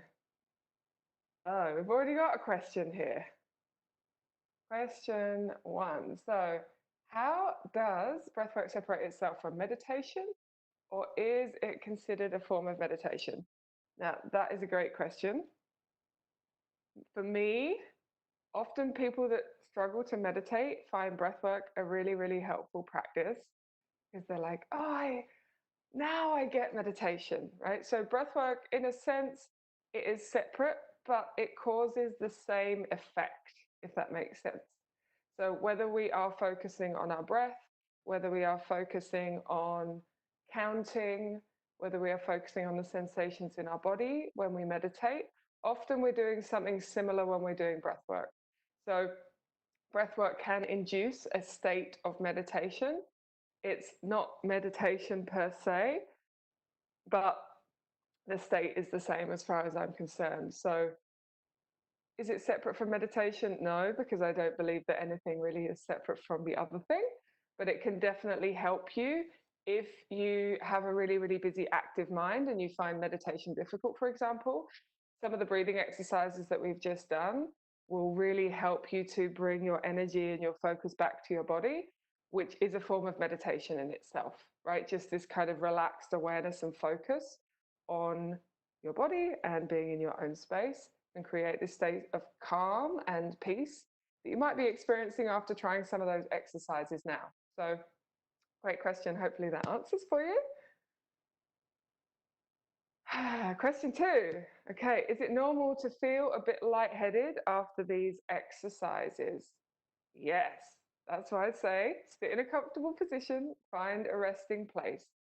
Because when we start to work with our breathing, often we can find that we're not necessarily breathing that deeply, or we haven't, we're not used to playing with our oxygen and our carbon dioxide balance. So some of these exercises can leave you feeling a little bit lightheaded. That's why it's always great if you're starting out to find a comfortable position, whether it's seated on a chair, whether it's lying down, so that you can kind of fully relax. But yeah, totally normal, totally normal. Okay, next question. What's the relation between breath work and alkalizing the body? Great question. So one of the fastest ways, and I've kind of alluded to this when I'm speaking about our focus on what we eat and what we drink, one of the fastest ways to alkalize your body is to be working with your breath. So if we're looking at alkalizing our body through diet and through hydration and all of that, it can take a little while to actually change our diet and the results of that. Whereas breath and changing your breathing is one of the fastest ways to alkalize your body, like directly. So great question, thank you. Breathing, that's why I say breathing is more effective and more efficient in many ways than what we eat and what we drink, albeit that's super important too, right? But this is just like another hack. Okay, next one. I love the 4-7-8 technique, but couldn't get on with the box breath. Is this normal to get on with some techniques and not others? Yeah, great question. Absolutely. Sometimes, like I was saying, we get into a place where it feels maybe strange with our physiology to do some of the things like breath holding or breathing out for longer than we inhale. Typically, we're breathing in for longer than we exhale, right? So when we start introducing some of these different things into the mix, then it can feel a little bit challenging. And 4-7-8, as I said, is really, really good for relaxation, for before you go to bed, for calming. With the box breath, it's a little bit more balancing, but it's also longer for each of the sides. So what you can do is, if you find it difficult to get on with box breath for counting for 4, for example, you can just lower that to count for either 3 on each side of the box or 2 on each side of the box, and then just build it up. So just start with what feels comfortable, and as you practice over time, you will find that your tolerance to these type of exercises goes up, which is actually what we want to do. It's kind of like building our muscle. It's building our breathing muscle, because often many of us are struggling to deal with the buildup of CO2. So that when we're doing the holding, for example, when we want to breathe in, this is often triggered by a buildup of carbon dioxide in our system, not the need for oxygen. That's kind of a common misconception. Often we think we need to breathe to get the oxygen in, when actually we need to breathe to let the carbon dioxide out. So this is often the signal and the trigger in our body for the next breath, is a buildup of the waste product, which is carbon dioxide in our system, coming out of our blood through our lungs. And that's our signal to the body to inhale or to breathe in again. And so when we're working with these exercises, we're playing with these balances. And for many of us, we've become kind of, as a term, like over breathers, which means often we're breathing through our mouth, and sometimes we're almost gasping for air because our body isn't used to having this potential buildup of carbon dioxide. It makes us want to breathe. So we can work with these exercises to stretch our capacity. But that's something you can do with box breath, is just start on a lower number and then build up your tolerance. You'll find you'll be able to get better and better as time goes on. Hopefully that answers that. Question 5. Can breathwork detox my body? Yes, yes, absolutely. As I just said, we're breathing out carbon dioxide, and this is one of our waste products of our energy production in our body. So carbon dioxide is a toxin, and so in that sense, when we're breathing out, we're actually detoxifying. And one of the little known things, and this amused me when I found this out a couple of months ago, because I didn't even know this, is that when the body breaks down fat, part of the breakdown of that fat actually gets exhaled. So if we're losing weight, or if our body is shedding extra weight or fat, part of the waste product, the detox that's happening, is through our respiration. So that was just an interesting fun fact that you might not know. But yeah, absolutely, the way that we breathe has and our awareness of our breath can have such a positive impact on how we show up in the world and the physical health of our body. Because also, when we're activating our diaphragm, muscle under here, right? When we're activating and breathing with our diaphragm, then we are taking deeper breaths. And what this is doing, this action of the diaphragm, is actually squashing or pushing down on the organs in our abdominal cavity. So in that way, whenever we breathe in, we're giving our organs a massage. So this is also detoxifying our organs, because they're getting this kind of like a squeeze and a release, squeeze and a release. And this is what keeps moving things like our lymph fluids as well through our body. So our diaphragm is a pump for our lymphatic system. Again, our lymphatic system is all of the waste products from our body, from our digestion, or from our metabolic processes, should I say. And that doesn't have its own pump. So the diaphragm is a pump for that. So if you're practicing breathwork regularly, it's also going to have a beneficial effect on your body's ability to detox and the circulation of that fluid. Hopefully that answers that. Could you provide, so next question, could you provide some insights into the origins of breathwork? Is this more contemporary practice? Additionally, I'm going to quit smoking soon. Woohoo! Congratulations. Great to have that idea in mind. Will breathwork aid in the recovery of my lungs? So, I'm not a medical practitioner, but as you will appreciate, I'm a bit evangelical about breathwork, so I believe that it can help with everything. So the origins of breathwork are varied. If you look at the yogic traditions, and yoga has a limb called pranayama, which is all about breathing exercises. The Indians, they were onto something. And so breathwork, in that sense, has been around for a very, very long time, thousands of years.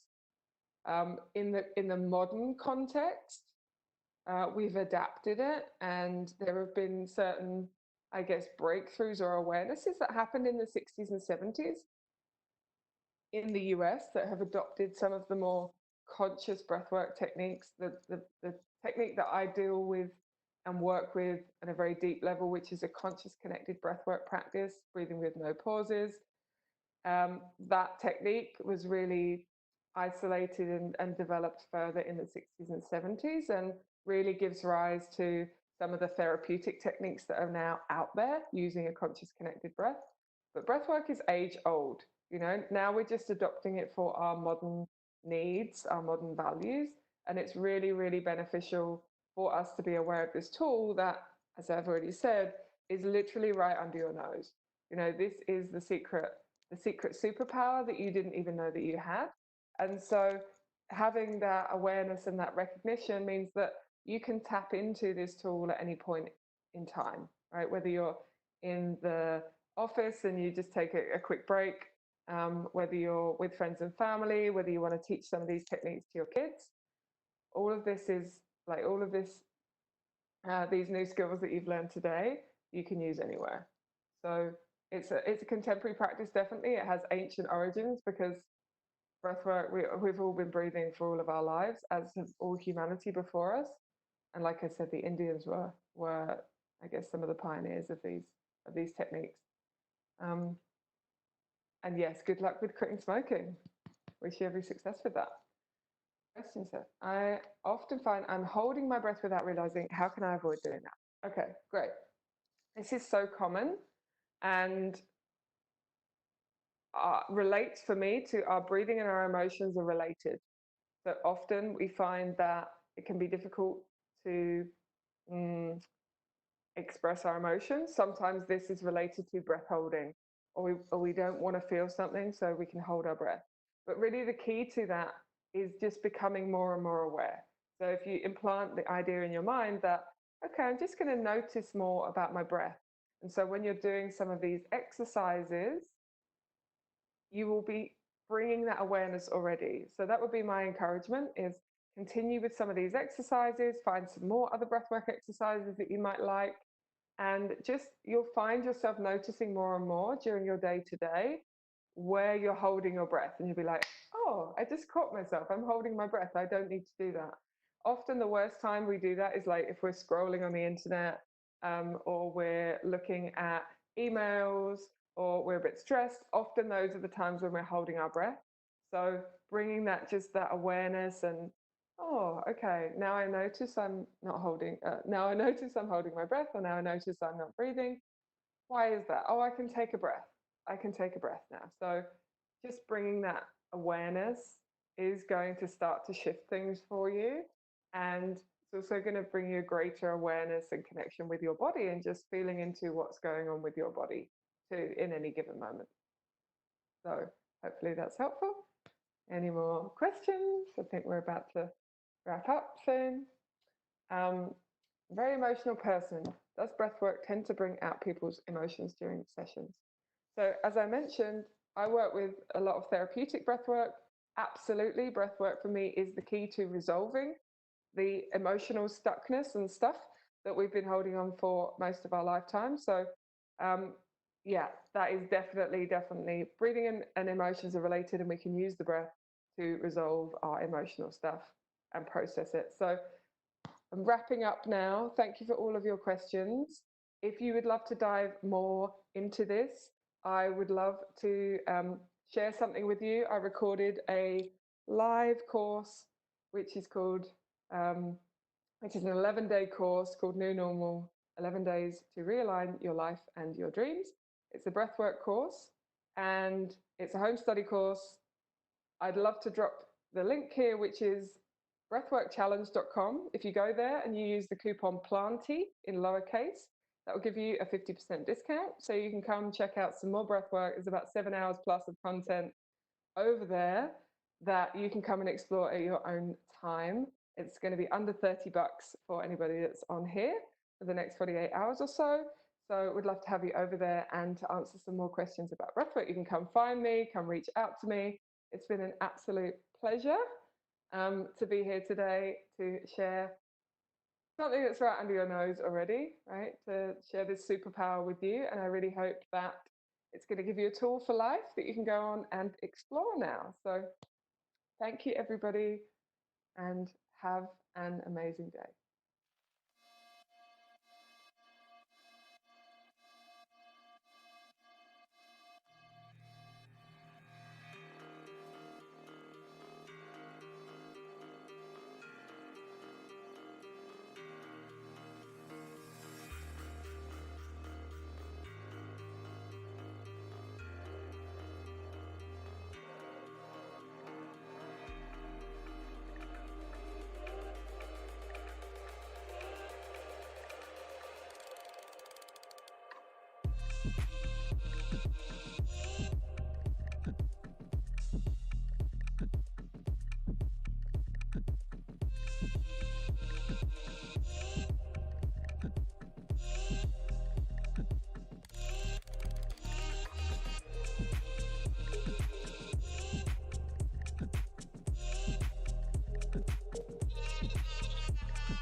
Hey everybody, thank you so much for joining me here today at the Virtual Wellness Summit.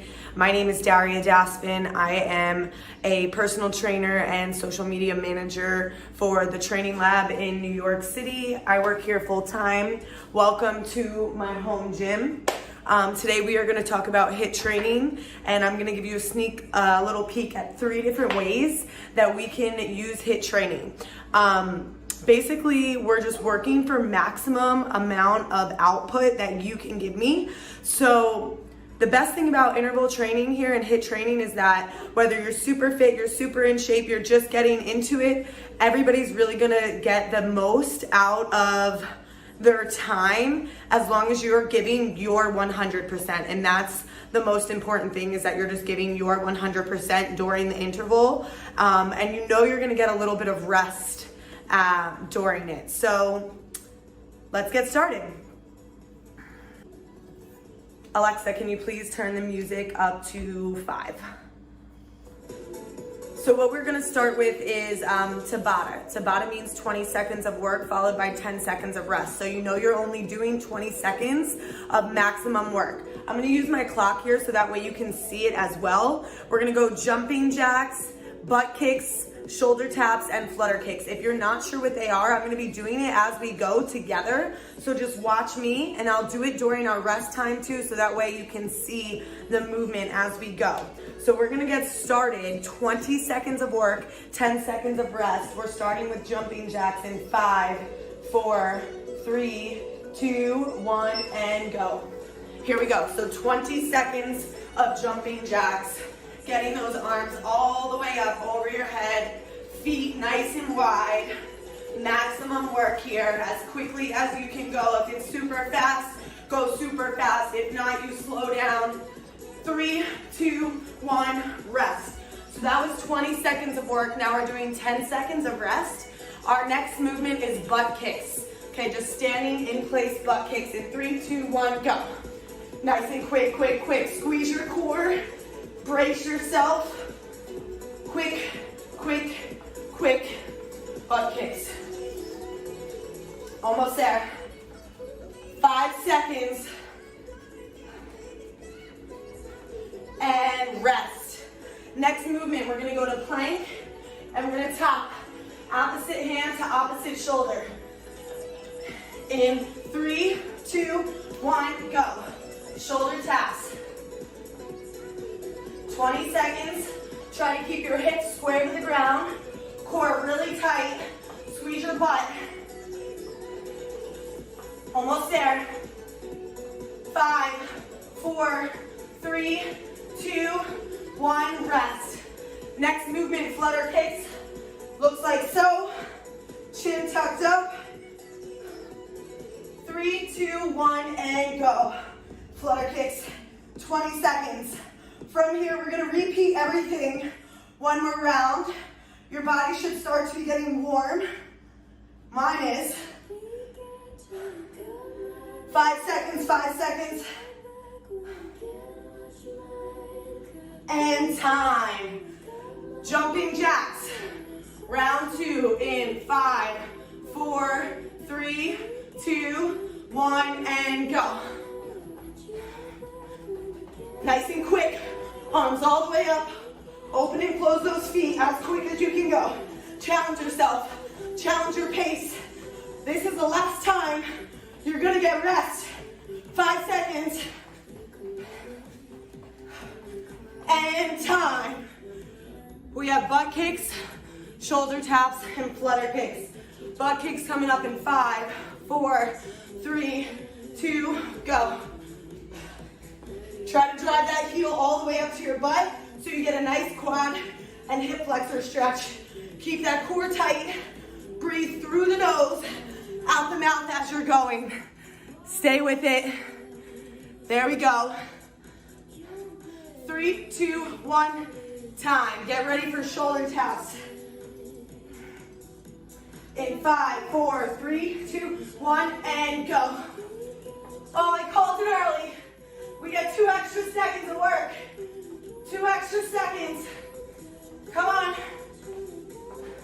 Pick up that pace. Pick up that pace. 10 seconds. 10 seconds.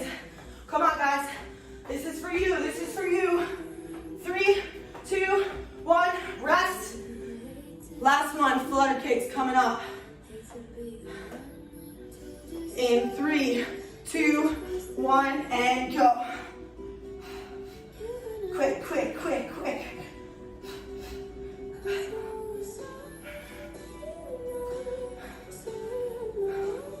That's it. 8 seconds, 8 seconds.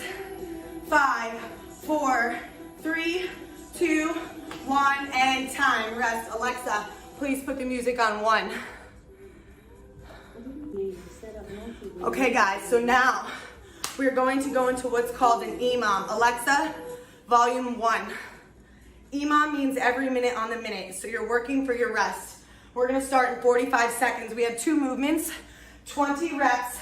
First one is a squat thrust. So you have 60 seconds to complete 20 of those. Say it takes you 45 seconds, you get 15 seconds rest. Our next movement is body weight squats, 20 reps. Again, you have 60 seconds to complete the reps. Any remaining time is rest. This is called EMOM. Every minute on the minute, you're working for your rest. If 20 is too much, do 15. 20 is too little, do 25. Alexa, turn the volume up to 6. 10 seconds, we go for 20 squat thrusts in 5, 4, 3, 2, 1, and go. You have 60 seconds to do 20 reps. Down, out, in, up.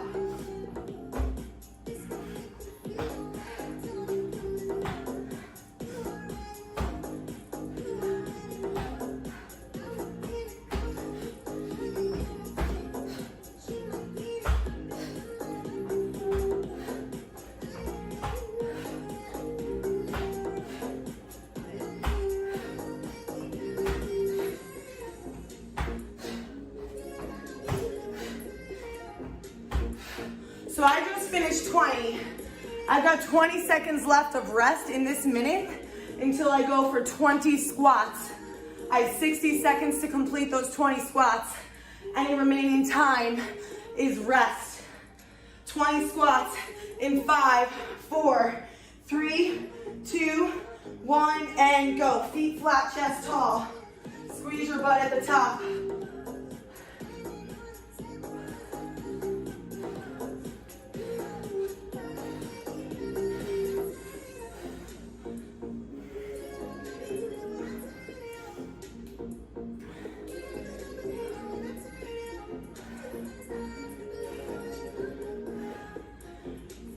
As soon as you get that done, you get to rest. You have 30 seconds left to complete 20 squats. If you get it done, you can rest, you can get some water. We have one more little workout, different style coming up. 15 seconds, 15 seconds. 10 seconds to finish up. Alexa, please put the music on level volume 1. Here's a station based on your liked songs. Alexa, pause. And time. Hey guys, so now we're going into what's called an AMRAP. You have 2 minutes to complete as many rounds as possible. There is no really rest. Your rest is the change between the movements. So in 40 seconds, we have 2 minutes to complete 10 lunge jumps, 5 per leg. If you can't jump, you step and switch, and then 5 push-ups. Now you have 2 minutes to do as many rounds as you individually can get done within the given time. Your goal is to work the whole 2 minutes. So, last thing coming up in 15 seconds. Alexa, turn the volume to 6. Alexa, play. 3, 2, 1, and go. We have 10 lunges. 5 per leg. Then you go down, 5 push-ups. If you need to drop to your knees, drop to your knees. Right back to it. If you can't jump, you step and switch. No rest. 2 minutes, your work is done. That's what you know.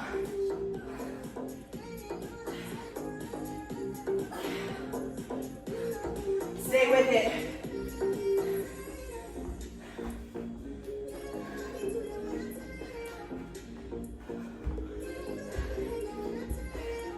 We're looking for 4 to 5 rounds.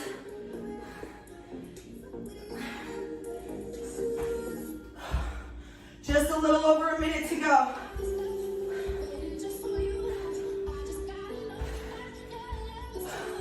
Less than a minute.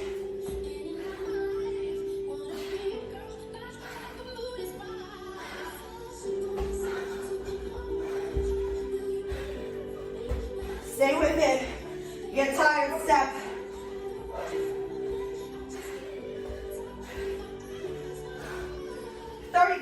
Let's go.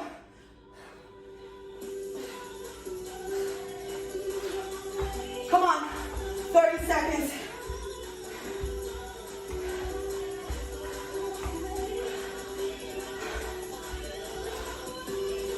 Seconds.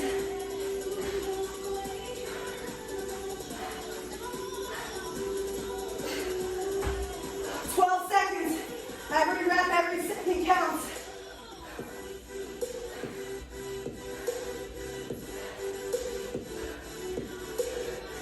And time. Alexa, pause the music. Now, when you finish a high intensity interval section, you should have trouble having a conversation because that's how hard you push your individual levels, right? So as you can see, clearly sweating, out of breath, straight body weight movements. We were at 10 minutes. We had rest in there, so it was probably about 8 to 7 minutes of work. Woo! Welcome to HIIT, guys. Again, thank you so much. My name is Daria Daspin. I look forward to the Q&A session that we have coming up. Please feel free to ask me any questions that you may have. I work for the training lab in New York City. Thank you so much.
Good afternoon, good morning. Hello, everybody.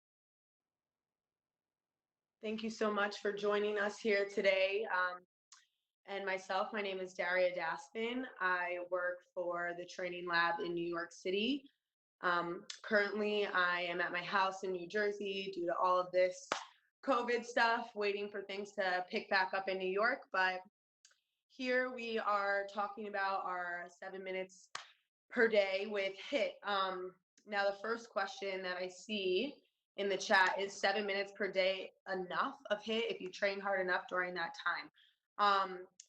The first thought that I have with reading that question is 7 minutes enough? It's not, is it enough? It's better than nothing, right? If you're doing nothing every day, 7 minutes a day is going to be beneficial for you no matter what it is that you're doing. So definitely, depending on what your fitness goals are, where you're at in your fitness journey so far, is kind of going to be the quote unquote, is it enough? But enough isn't really the point. It's better than nothing, right? So if you only have 7 minutes to fit in per day to get your body moving, your endorphins pumping, your blood kind of running through your veins, your heart rate up a little bit, then definitely do it. I mean, I try to get in any little bit I can. There's days where I can only fit in about 30 minutes, which is a shorter training period for me. But if you really only have 7 minutes, limited time,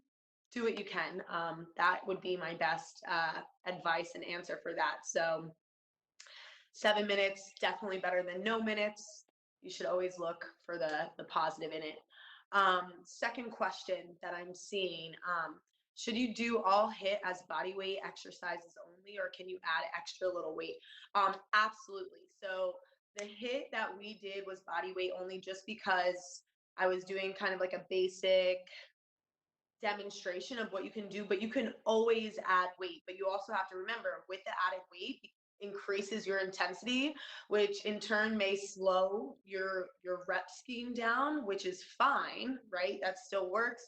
And it's also going to then in turn increase your neuromuscular adaptations to that movement. So I always add a little bit of weight if I can. Now, also depending on my goal within that 7 minutes, if my 7 minutes is to move really quickly, maybe I don't go as heavy. Maybe I don't pick up the heaviest weight that I have, but definitely throwing a little bit in there is beneficial. So just know that maybe if you're comparing yourself to somebody who doesn't have weight and is doing the same workout, they may move a little bit faster than you, but that doesn't necessarily mean that they're getting more out of it. Both are beneficial.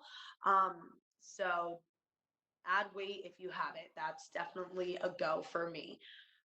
Third question that I'm receiving here: how many times a week should I be doing HIIT?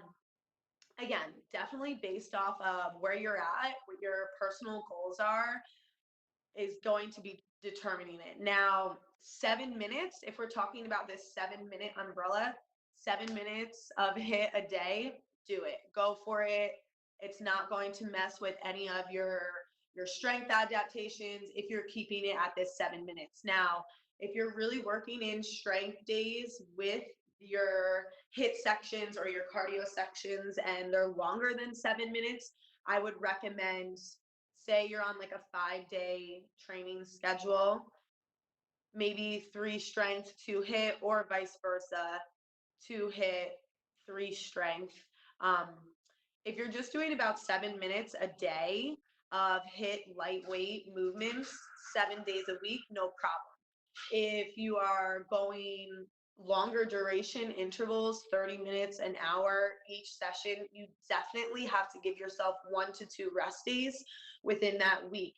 Especially if you're just getting into it, you don't want to overstimulate your muscles and your body, right? You got to ease into a little bit. I know everybody gets gung-ho at first, but definitely ease into it. See how you feel after different movements, and take notice of your body, right? While you're doing it, if something feels wrong the day after, and try to correlate any issues that you may be having.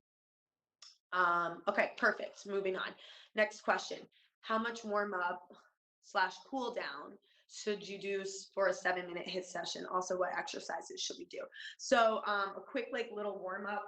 Just think about getting here. I'll even stand up here. Just getting like the whole body moving in some blood flow first for simple warm-up. Some head, neck circles, shoulder circles, forward, backwards, some arm circles each direction, hugging the chest, right? Kind of just feeling the body out. You just want to get some blood movement and some body flow through your entire body. Maybe some knee hugs, some hip circles.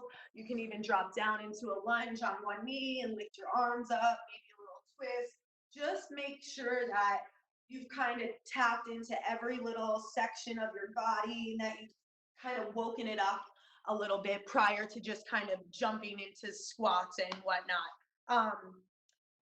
The first little section that we did, the Tabata section, is another way to do a great warm-up with simple exercises like jumping jacks, butt kicks, shoulder taps, and flutter kicks. For example, that 20 seconds on, 10 seconds off that we did is a perfect warm-up. You could also do that right off the bat, and then you can do some of these kind of mobility movements to see how your body is feeling, making sure everything's good to go before you get into some of those more complicated exercises. I hope that was helpful. Okay, next question I have here. Where is the best place to find more HIIT content for beginners that will help me lose my love handles? Okay, so coming from a female, love handles are probably one of the most difficult areas to spot target. And I say that because a lot of our lower midsection holds like starvation kind of quote unquote fat, right? If your body goes into starvation mode, how is it going to survive and feed itself? So those are kind of those sections that we usually dread the most. Love handles, right? Lower stomach. Those are usually the last to go. So I would say focus less on spot targeting that and focus more on when you're in your workout, trying to keep your body moving as efficiently as possible, right? Less breaks, more work.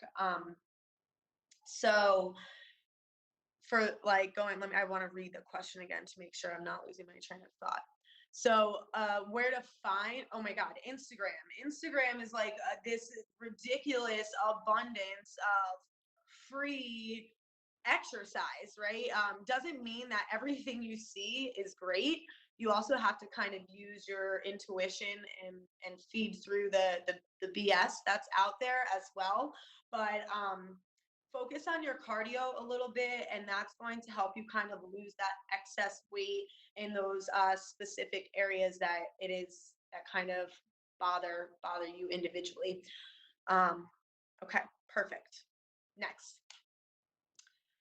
I have a partially torn ACL. Am I still getting the benefit of HIIT workout if I modify the, absolutely, right? Like I said, sorry, I read that fast. Are they still getting the benefit of the HIIT workout if they modify the exercise to avoid hurting their knee? Absolutely. So I can definitely relate. I have an ACL meniscus replacement back in 2012. I have never had a problem since. Doctor told me I would never be able to sit on my feet. I'm actually like sitting on my knees right now. They cut me off. Okay. So they told me I'd never be able to sit on my feet, that I'd never be able to really work out again. BS, right? You have to rehab your body. You have to listen to your body. And you can do anything that you put your mind to. So absolutely modify, do what you need to do, and figure out what is best for you, right? So if we're doing squats or jumps or something, it's clearly something that you cannot do due to an injury. So you need to be able to make that modification. And instead of maybe doing, say it's jumps, like long jumps or box jumps, or even squats, you might not be able to do that because of your injury to your knee. So even doing like slow squats, is that really going to be beneficial for you at this time where you're trying to keep your heart rate up in this 7-minute high intensity workout? No.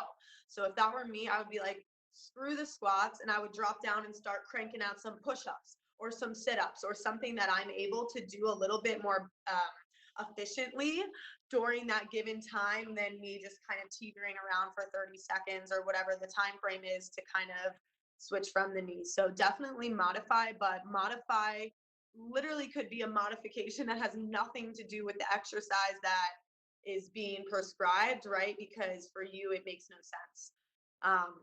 Do something that's going to be more beneficial for you based off injuries. Next question. I live in a really small studio apartment. How much space do I need to do a HIIT workout? You need one square. Literally. I mean, there's so many different types of workouts, but I have these little things on the floor. This is a square floor tile, right? Put it on the floor. You should be able to kind of jump in that section. You can do tough jumps.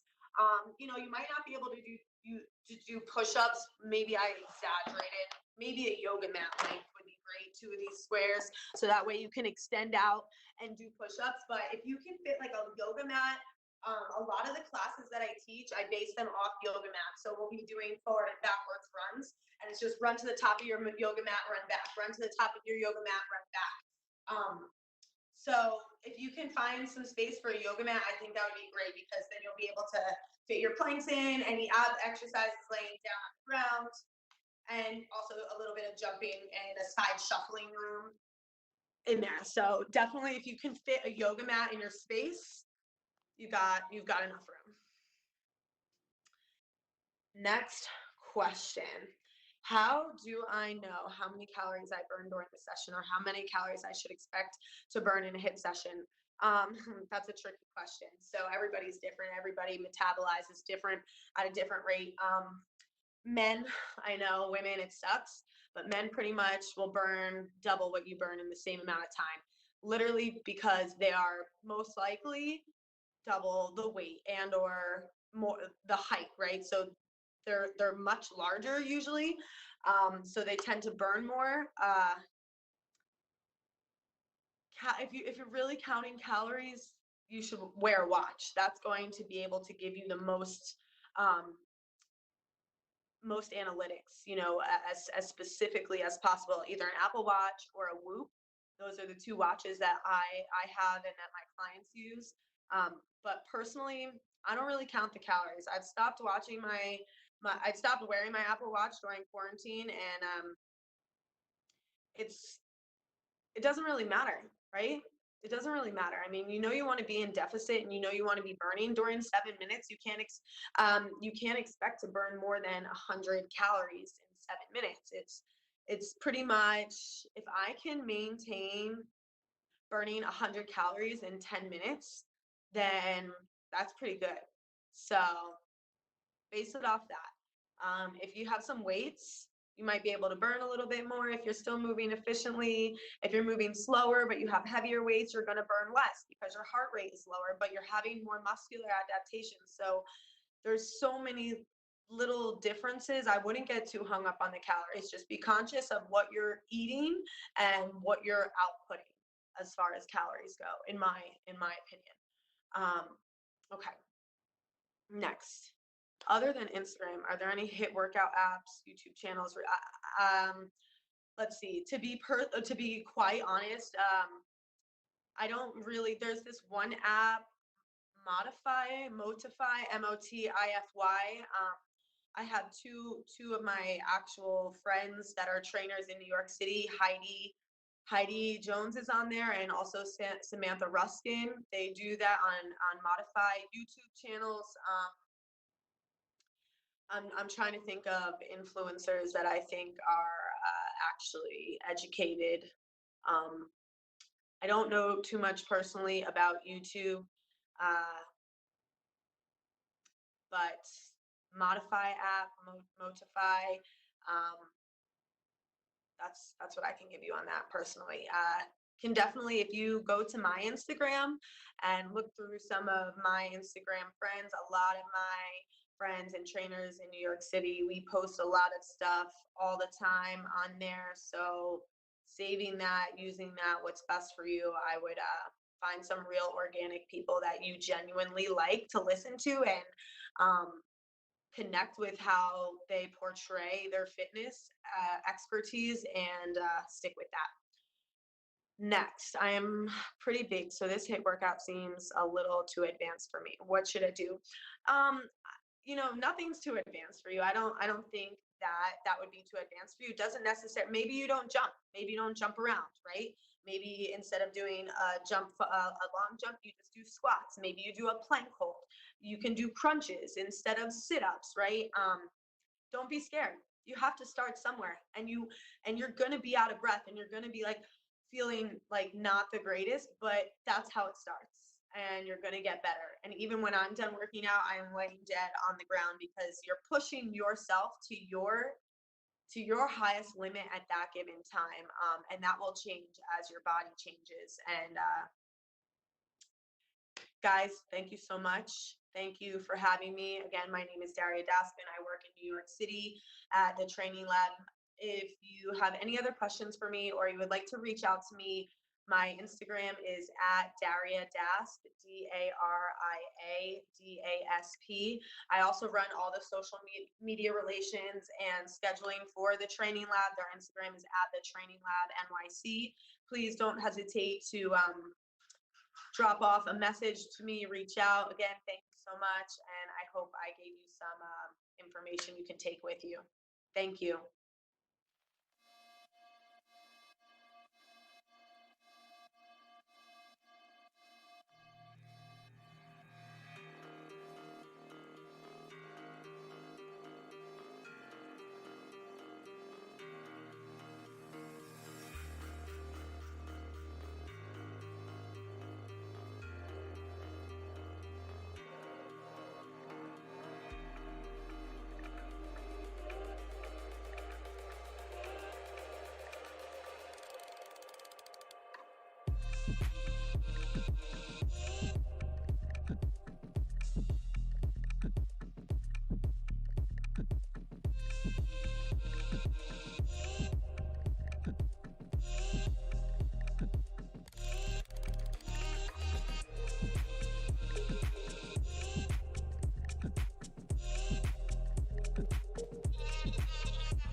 This one's your chance to show me what you got.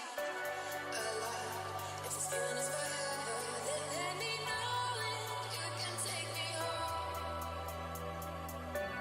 My love, get a little closer. My love, get a little closer. Oh, if you love me, then boy, never let me go. If you're gonna give it up, I feel it, baby, I already know. I know, I know.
this once, your chance to show me what you got. A lot. If this feeling is forever, then let me know it. You can take me home. My love, get a little closer. My love, get a little closer. Oh, if you love me, then boy, never let me go. If you're gonna give it up, I feel it, baby, I already know. I know, I know. Never let me go. I know, I know. Yeah, if you love me, then boy, never let me go. If you're gonna give it up, I feel it, baby, I already know. I know, I know. Never let me go.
Hello everybody, my name is Marina and I am a transformational coach.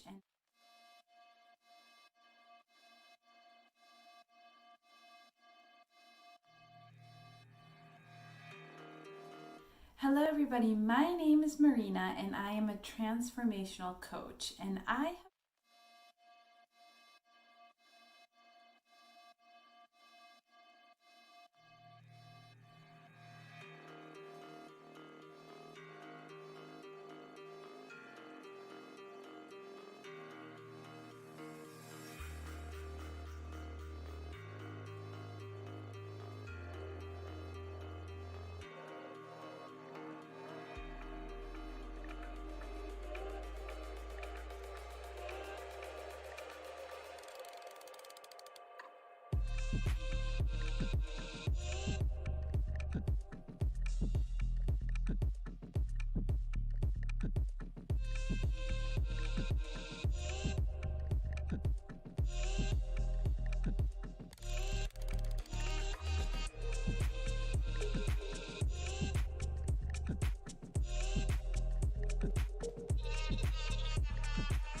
Hello everybody, my name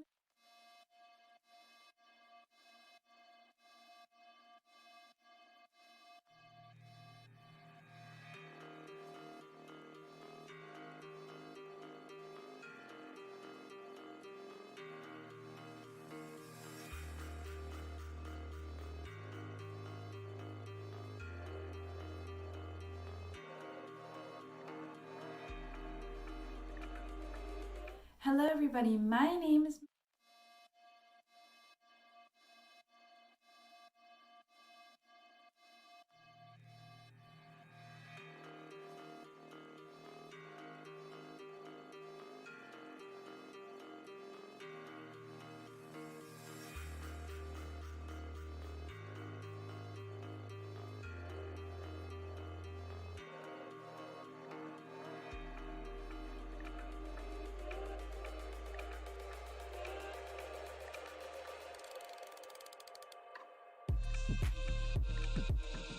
Hello everybody, my name is Marina and I am a transformational coach, and I have been plant-based for over 9 years, and for many years I taught people how to transition to plant-based.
Hello everybody, my name is Marina and I am a transformational coach, and I have been plant-based for over 9 years, and for many years I taught people how to transition to plant-based eating and how to stick to it long term. So today I'm going to share with you why eat plant-based, what are the benefits, why it's so amazing for ourselves and for the planet and for so much beyond that. And then I'm going to give you some tips on how to transition and how to eat plant-based for the greatest benefits.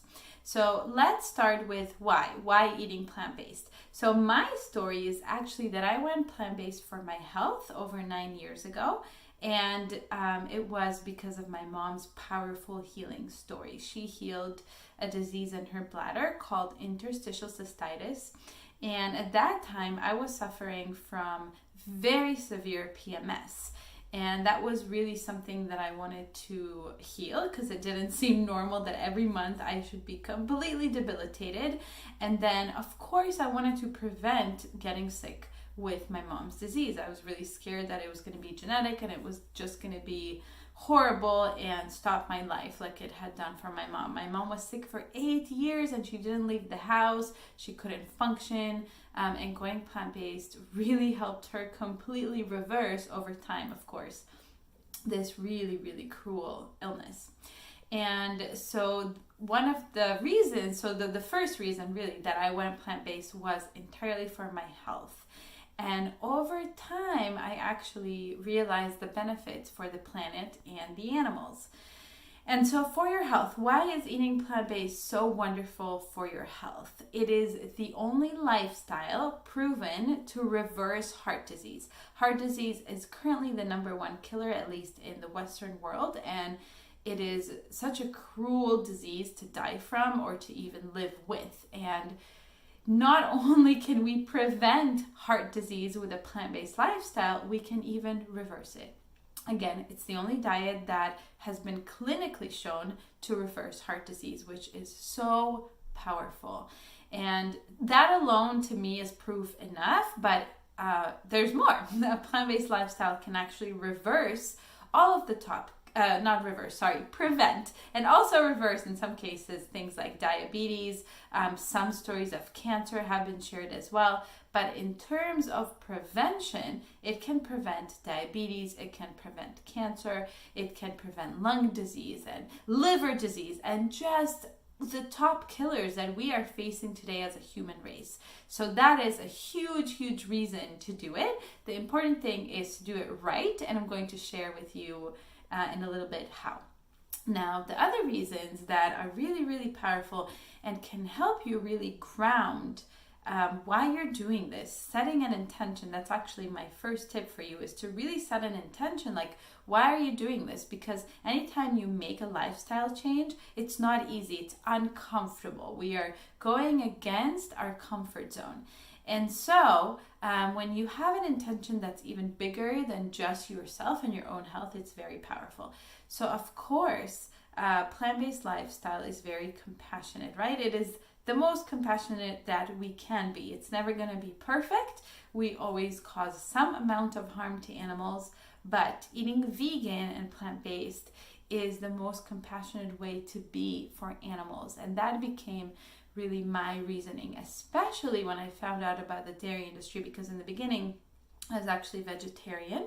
And then I found out that in the dairy industry, which is a very cruel industry, the baby cows are actually ripped away from their mothers at a very young age and taken to produce milk and to be milk producing machines, and they don't last very long because they are artificially inseminated on something called a rape wreck in the industry, so that they get pregnant over and over. Because of course, just like humans, cows do not produce milk just like that. They produce milk when they are impregnated. So that's just one example. But in general, animals feel. They are sentient beings.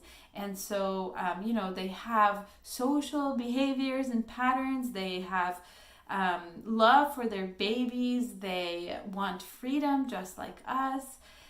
They are intelligent beings. And so, of course, they are aware when they are being killed. They have an awareness of it. And not participating in that has been so important to me once I gained awareness of the cruelty that goes into that industry. The last part is the environmental, which is very exciting, because when you think about it, if the environment is in bad shape, we are definitely in bad shape. And our health doesn't even matter if the environment is in bad shape. And when you eat plant-based, you're doing the best thing that you can for the environment, because greenhouse gases are very much tied to animal agriculture, water production, the forest. One of the most striking examples for me was going into the jungle in Costa Rica. And then as we left the jungle, all we saw for miles and miles was animal agriculture, animal farming. And it was so obvious that this jungle was cut down in order to have land for grazing for cows. So the environment, if you're interested in that, there are many documentaries that I love, but for the environment, I definitely recommend that you watch Cowspiracy. I recommend that you watch What the Health and Game Changers. I recommend that you watch Dominion and Earthlings to learn more about animals. So those are the reasons, and I encourage you to really pick the one that resonates most with you. At this point in my journey, 9 years later, I would say it's all of them, but the thing that is most powerful for me is justice at this moment. And that is because I see animals as the most vulnerable of any being on our planet. They are a lot more vulnerable even than the most vulnerable human being, because they are completely controlled by humans at the moment. And so being kind to them and actually respecting their wisdom is so beautiful to me. And knowing that even children can be raised to learn this basic thing, to respect an animal, to me feels like if I raise a child that is going to, and I will, of course, when I have children, to really respect animals, they would respect any other being. So that is mine. That's my intention. And I really want you to really ground into what is yours, like what is driving you, and to really hold it close to your heart, because again, this is a big change and it does feel uncomfortable sometimes, and sometimes in the beginning it feels like you have to give stuff up. At this point, I don't feel it anymore at all. I love the food, I enjoy this lifestyle, and it is not a diet for me. But in the beginning, yeah, there were sometimes hard times, making that switch. So it's really important that you know your intention, and even print out something that's going to remind you of it. Maybe it's a picture of an animal you love. Maybe it's a picture of you in your healthiest state that you want to come back to. Something that's going to remind you, and just put it in your kitchen, put it in your room where you work, just have it near you at all times, in your wallet. It's a really, really great reminder. So that is my first tip for you, to really set an intention. The second thing is to make a slow transition. Don't rush, don't freak yourself out. So start with breakfast. Every week, incorporating a plant-based breakfast for a week, for 2 weeks. And I want you to keep doing it until you feel really comfortable, until it's no longer outside of your comfort zone. So when we make behavioral changes, it's really important to look at our comfort zone and remember that we want to take just a tiny step out of it, not a huge leap, because when we take a tiny step out of the comfort zone, we continue to make the change. We don't go into this kind of mode, right? And so just a tiny step. It's going to feel uncomfortable, but it's not going to feel completely exhausting and entirely foreign and shocking. So continue with breakfast, because that's a very simple meal to change. And just so you know, I have 2 amazing online courses on soulintheraw.com that can teach you everything you need to make this switch, to make this transition, with recipes and everything that you need to really expand on this conversation. So start with breakfast, and then when you feel very comfortable, go on to lunch, and then go on to dinner. Just make it a slow transition. That's my first step. My next tip for you is to have a community, so that you're not doing this alone, to have support. So whether it's online or in person, have your people around you that you can share your experience, that you can share meals with. It makes a huge, huge, huge difference. After that, I want to remind you something huge. This is why a lot of people seem to fall off the wagon, so to speak. And that is portions. Okay, so when you are eating plant-based, you're going to be eating much larger portions than before. And the reason is that plant-based foods are very rich in fiber and water. And that stuff doesn't have calories, it's just bulk. And so you're gonna need to eat more food. A lot of people say, I feel completely drained and exhausted on plant-based eating. And 99% of the time, it's because they are not eating portions that are big enough. So make sure that you increase your portions and that you eat until you're completely full. Really listen to your body, get in tune with your body, so that you notice when you're completely full and satisfied. My next tip is to make sure that you are supplementing with B12. That is the one supplement that everyone needs to take as a vegan. A lot of times people who aren't vegan also need to take B12, so it's not something that is only for vegans, but it's definitely something for vegans to remember to take a vegan B12 supplement. In some cases, you will also need to supplement with vitamin D, especially if you don't get enough sun. So that's something to talk with your doctor about and measure in a blood test and make sure that you're getting enough. My next tip for you is to eat a whole food plant-based diet. I don't even like to use the word diet, I like to use the word lifestyle. But it's important to talk about this because veganism is getting super popular, and when you walk into the store, you're gonna find a lot of replacements for meat, for cheese, for eggs, like literally for everything you can imagine. And it's really important to note that those foods are fun. And those foods are transition foods, and you can also keep them in your diet in small amounts, but you don't want to get most of your calories from those foods. Those foods are packed with oil and sugar and preservatives and food coloring and all kinds of stuff that your body really doesn't need.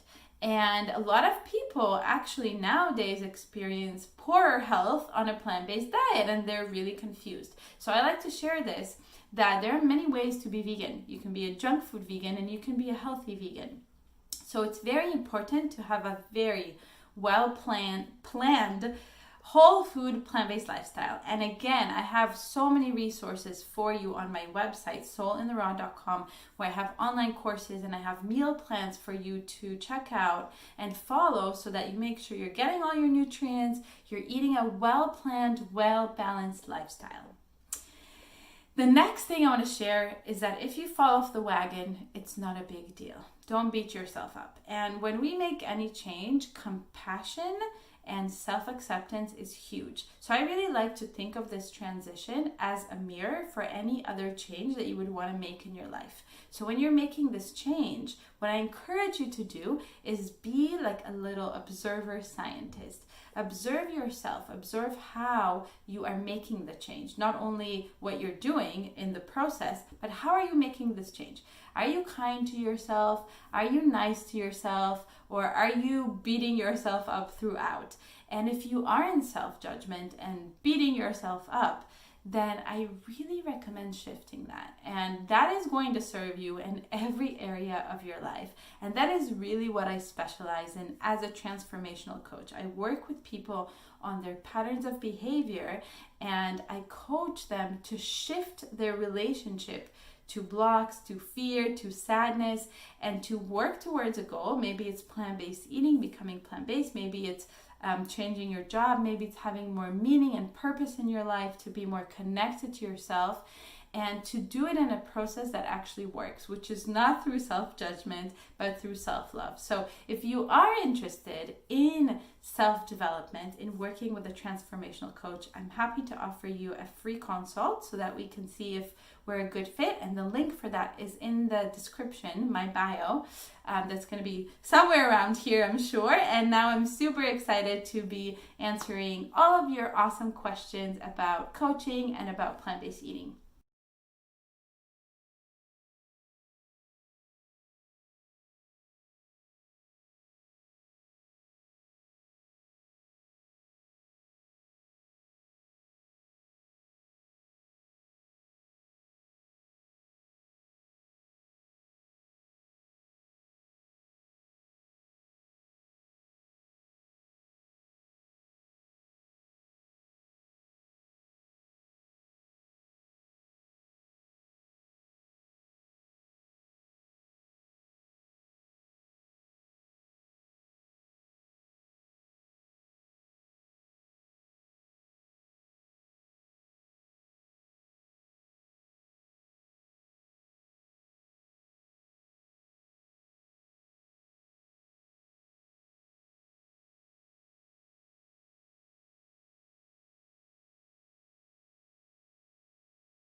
Hi everybody. So I hope you have enjoyed those plant-based tips and we are going straight into the Q&A.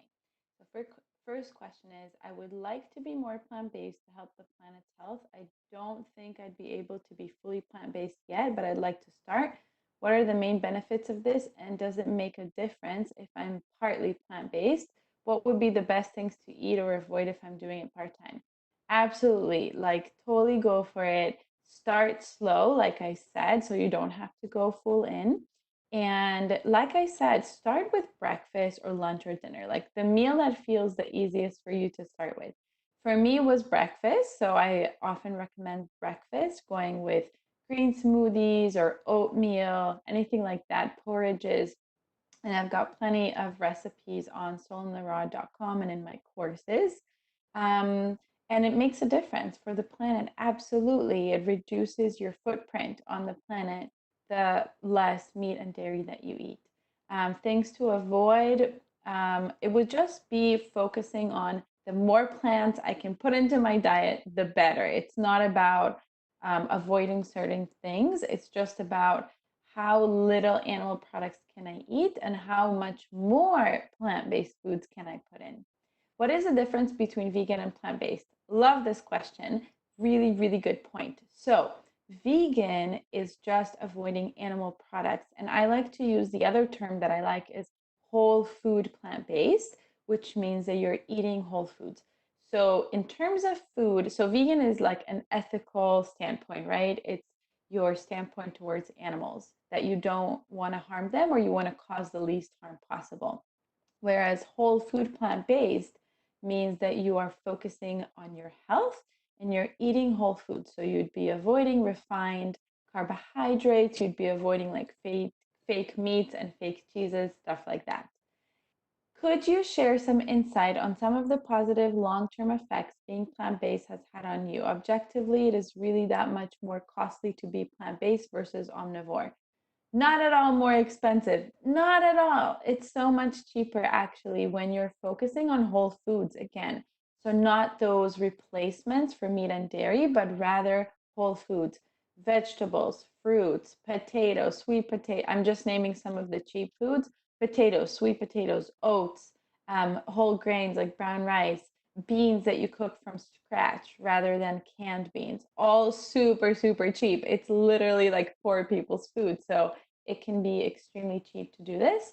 Some of the positive effects.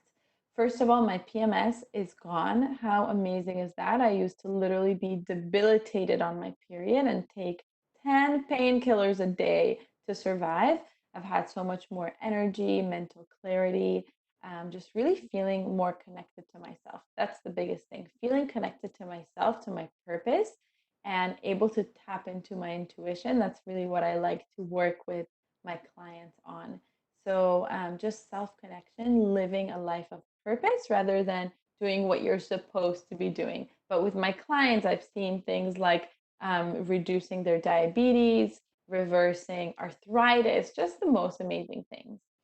What animal substitutes do you suggest? I'm trying to remove dairy, beef, and poultry from my diet. You're amazing. Congrats. I'm so proud of you. So I don't like to, as I said, go to the very processed route.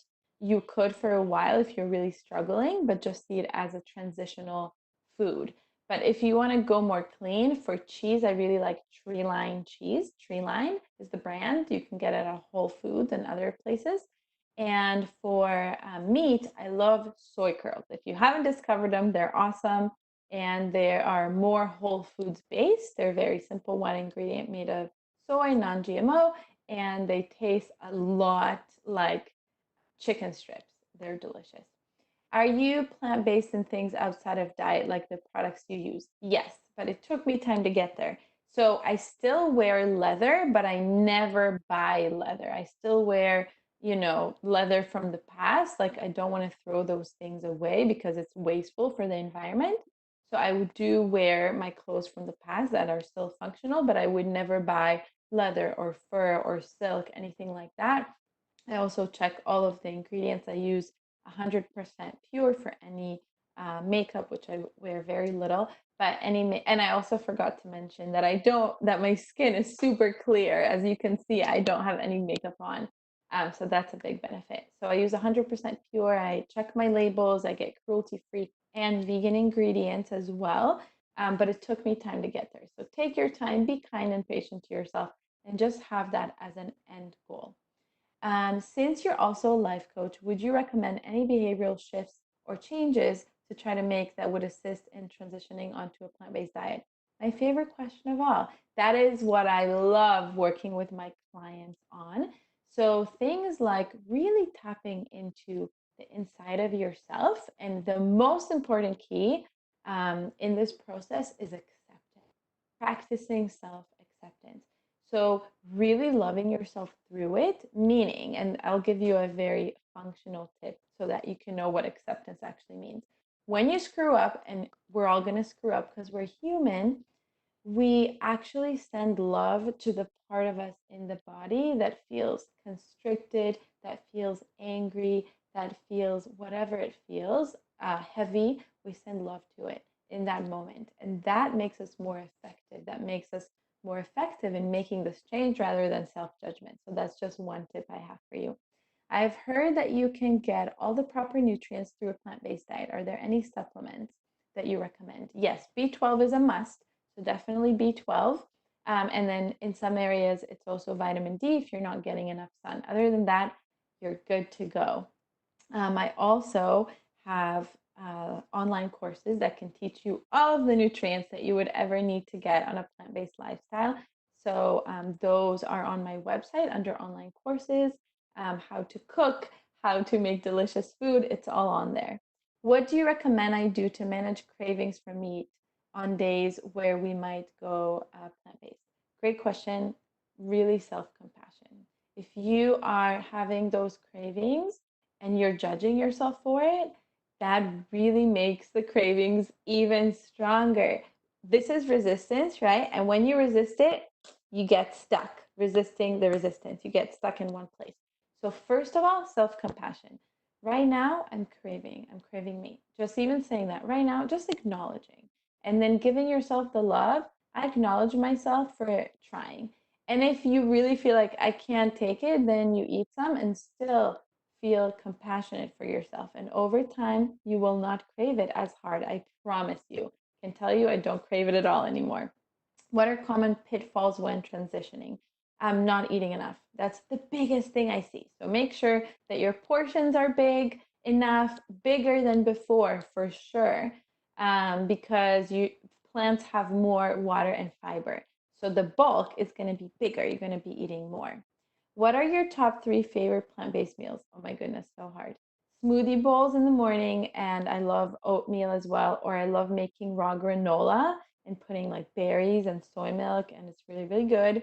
I love Buddha bowls. Nothing better than Buddha bowls. They're so creative and so much fun. I love sushi. I used to be a huge sushi person, so now I make plant-based sushi.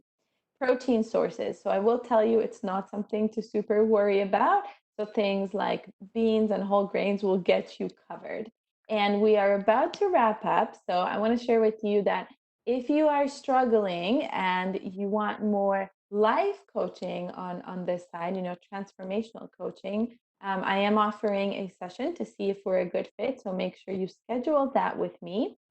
And I do have the online courses for people who want to learn exactly like, what do I cook? How do I make the food? How do I do all of those practical things with recipes and everything? And all of that is on my website at solnara.com under online courses. It'll teach you everything that you need to know.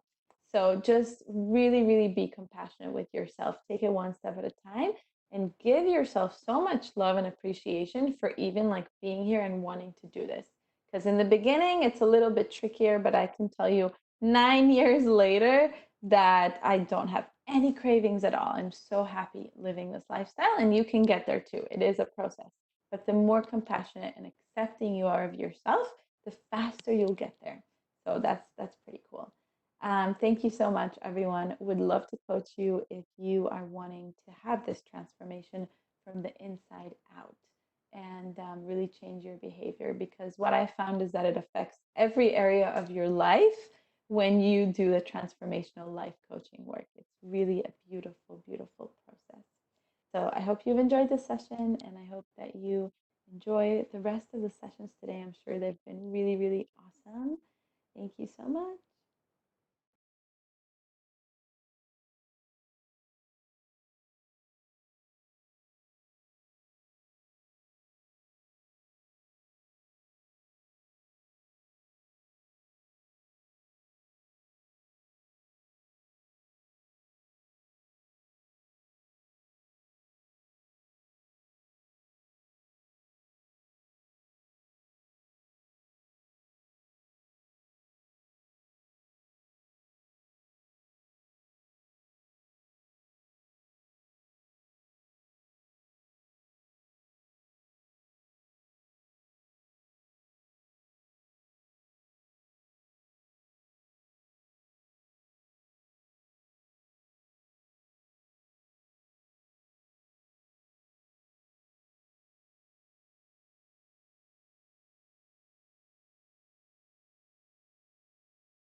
Hi, I'm Carolyn Williams. I'm a registered dietitian and culinary nutrition expert in Tuscaloosa, Alabama. I am also a cookbook author and contributing editor to Cooking Light and Eating Well and a host of other magazines out there. My most recent cookbook is Meals That Heal, so shameless plug for my newest baby, but this is quick and easy anti-inflammatory eating. And I'm going to share with you today in 15 minutes or less, which is going to be a challenge for me, but the superpower of intermittent fasting. And it was really in my initial research into intermittent fasting that actually kind of spurred my interest in inflammation. And inflammation is now kind of my main focus of my writing and of my work. So during the next 14 and a half minutes now, I'm going to share what it is, what intermittent fasting is, the different types, the impact on metabolism, how it's different from your traditional weight loss calorie or diets, and suggested health benefits. And then if we have a second, I'd love to share my personal experience with it. So first off, let's talk about what it is and the three different types or approaches to it. So intermittent fasting is not about necessarily going without. And I know that sounds bizarre if you're not familiar with it or haven't tried it. But intermittent fasting, it is based on controlling the time window in which you eat. So it's not necessarily about cutting your calories. It's definitely not about drastically cutting your calories. It's not about what foods you can't have. It's about controlling that window in which you have them. Now, yes, usually calories, it's harder to get all the calories that you need within a smaller time frame. So usually calories go down slightly, but a lot of people think the weight loss from intermittent fasting is due to significantly less calories, and that's usually not it. My calorie level is not that much lower overall. Where the impact has come from, and where the impact usually comes from for most people when they're trying to lose weight with intermittent fasting, is with that controlled window of time. And you'll understand why in just a second. So there are three main approaches. 16-8 is the one that I try to follow or use on a regular basis. It's just, I found it's most doable for people. It works. It's very flexible. It works with whatever I've got going on during the day or week. And it's pretty adaptable. 24 or 16-hour fast are essentially the same thing, but you're just extending that window a little longer. And let me back up because I didn't then tell you what 16-8 was. But 16-8 is essentially referring to a 16-hour fasting window followed by an 8-hour feeding window or eating window. So you can eat, but it's only going to be within an 8-hour window. You're going to fast for 16 hours. So for example, let me explain how this might work, because 16 hours sounds like a long time, but in reality, I end my dinner at 7 o'clock at night. Fast forward 16 hours, and technically my fasting window can end at 11 a.m. That's not too bad. I'm asleep for at least half of that, and then I tend to be a morning person, so I'm busy. And so usually before I know it, and because hunger tends to not be a factor with intermittent fasting, I know that sounds bizarre, but appetite actually decreases somewhat the longer you go in a fast. I often go past 11 o'clock on the days that I'm fasting and not even realize it, go a little beyond that. So there's 16-8, there's 24-36 that go a little bit longer. 24 and 36 hours, research has suggested that you may get additional health benefits. But that is not required. So don't let that overwhelm you if you've never tried this before. That's if you like basic fasting and want to go further. You are still getting health benefits as well as weight loss benefits if you go 12 hours, 14 hours, 16 hours, 18 hours. The last approach is the 5-2 approach. So this is a little bit different in that 5 days out of the week, you're going to eat a regular calorie level. 2 days out of the week, you're going to eat a significantly lower calorie level. And by lower, I mean about 400 to 500 for a female, 500 to 600 for a male. So a quarter or less of what your calorie needs would be on a daily basis. All of these methods work. All of them give you some of the same health benefits and weight loss. It really is figuring out what works for you. And again, 16-8 is what I've found is most doable for a lot of people, but all of them are good methods to follow. So it was really changing research that was coming out 4 or 5 years ago on metabolism that first got me intrigued with intermittent fasting. I was asked to write an article on, how do you really need 6 small meals a day? How many times should you eat for metabolism? And honestly, I thought, this article will be a breeze. But I did my due diligence and started digging up the research just to double check myself. And what I found is, no, this article is not going to be a breeze because research had shifted a lot since I had last looked at metabolism research. And since I had been an undergrad getting my nutrition degree. And it really kind of shook my knowledge base for a while because it was so different from what I learned. But I had to go with what the research is suggesting, and today we even have a lot more to back that up. But basically, what I had been telling people, what I had been thinking, my own approach to eating, and that going too long without eating would slow our metabolism was false. What research suggests now is that going periods of time, 4, 6 hours, 8 hours, 12 hours, 24 hours, even 36 hours, without eating, that does not slow our metabolism. So it was really contradictory to what I'd learned. But again, you have to look at the research. And we had new research that was coming out. And this isn't just one study. This is multiple. And today we have even more. But this also contradicted what I'd been trained. And again, my undergrad with counseling and what I've been telling people for years, and that we need 6 small meals a day, or we just need regular meals and snacks to keep our metabolism going, to fuel our body. And once I kind of got in the metabolism research and started looking at the fasting research, that really wasn't true either. So again, another major shift in my professional mindset that I had to really come to terms with.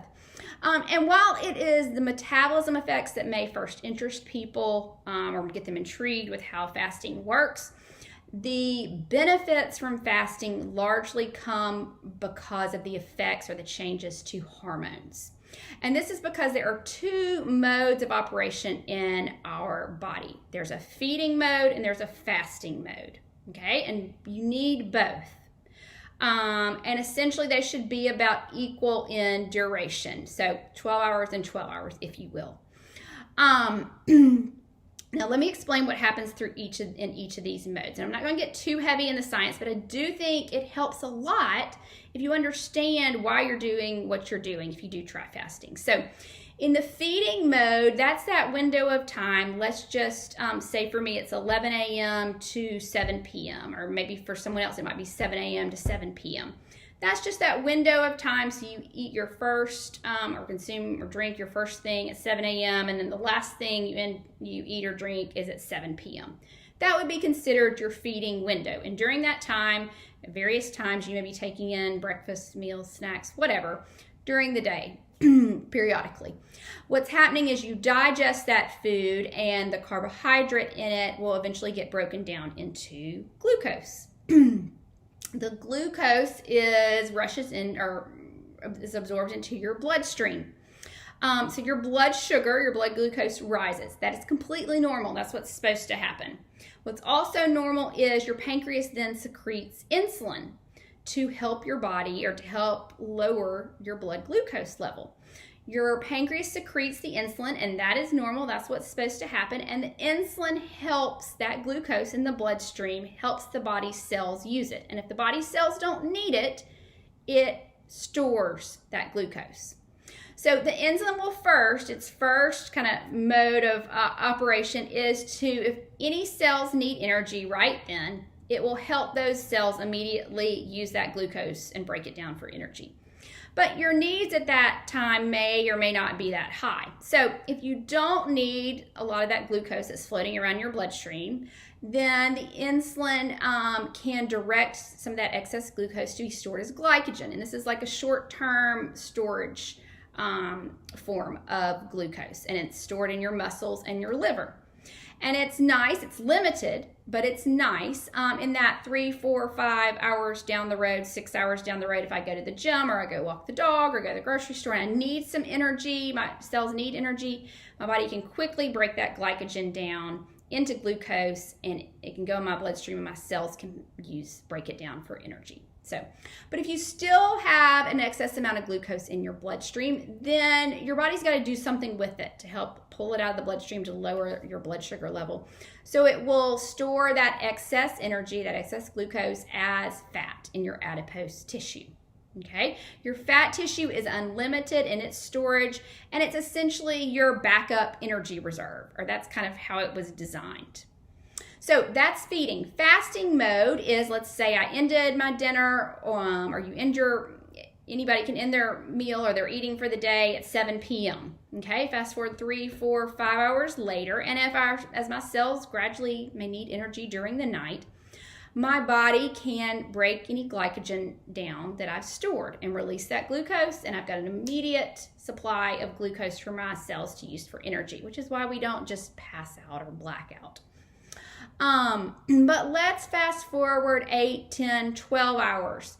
Well, that backup supply of glycogen is, we don't have as much anymore. It's almost gone. So at that point, the body is forced to find another fuel. And at that point, it starts tapping into your fat stores. Your glucose level is essentially the same, but your insulin level is low because your insulin level is low because your glucose isn't going up and down because you're not eating and you haven't been for a while. Your glucose remains stable though. That's the interesting thing. But insulin is low, and when insulin's low, that allows the body to tap into your fat stores and break them down and trigger that fat burning. So again, you're supposed to have an equal amount, or these are supposed to go hand in hand. Both are normal physiological processes that are supposed to happen. And what Dr. Jason Fung suggests, who is one of what I consider one of the thought leaders in intermittent fasting. He wrote the obesity code, and if you're interested in the science, I highly recommend you check it out. It is pretty science heavy though. But what he suggests is that our feeding window has gotten larger. It's gotten bigger over the course of time, particularly after the 1970s and forward. And if you think about it, starting in the 1980s and going forward, that's really when we started to see all these new convenience products and things were quick and easy and we could stick in the microwave. It's also when we started to see all these fast food places popping up on every corner, quick service restaurants. I mean, think about our food environment now compared to in the 1950s or 60s. We are surrounded by food wherever we go. We have availability to it. So what's happened is, rather than like in the 1950s and 60s when we might have a breakfast and then have dinner or have lunch, have dinner, whatever, our eating day was done and our feeding window is about truly 12 hours. And we didn't eat again until breakfast the next day, usually 12 hours or so from then.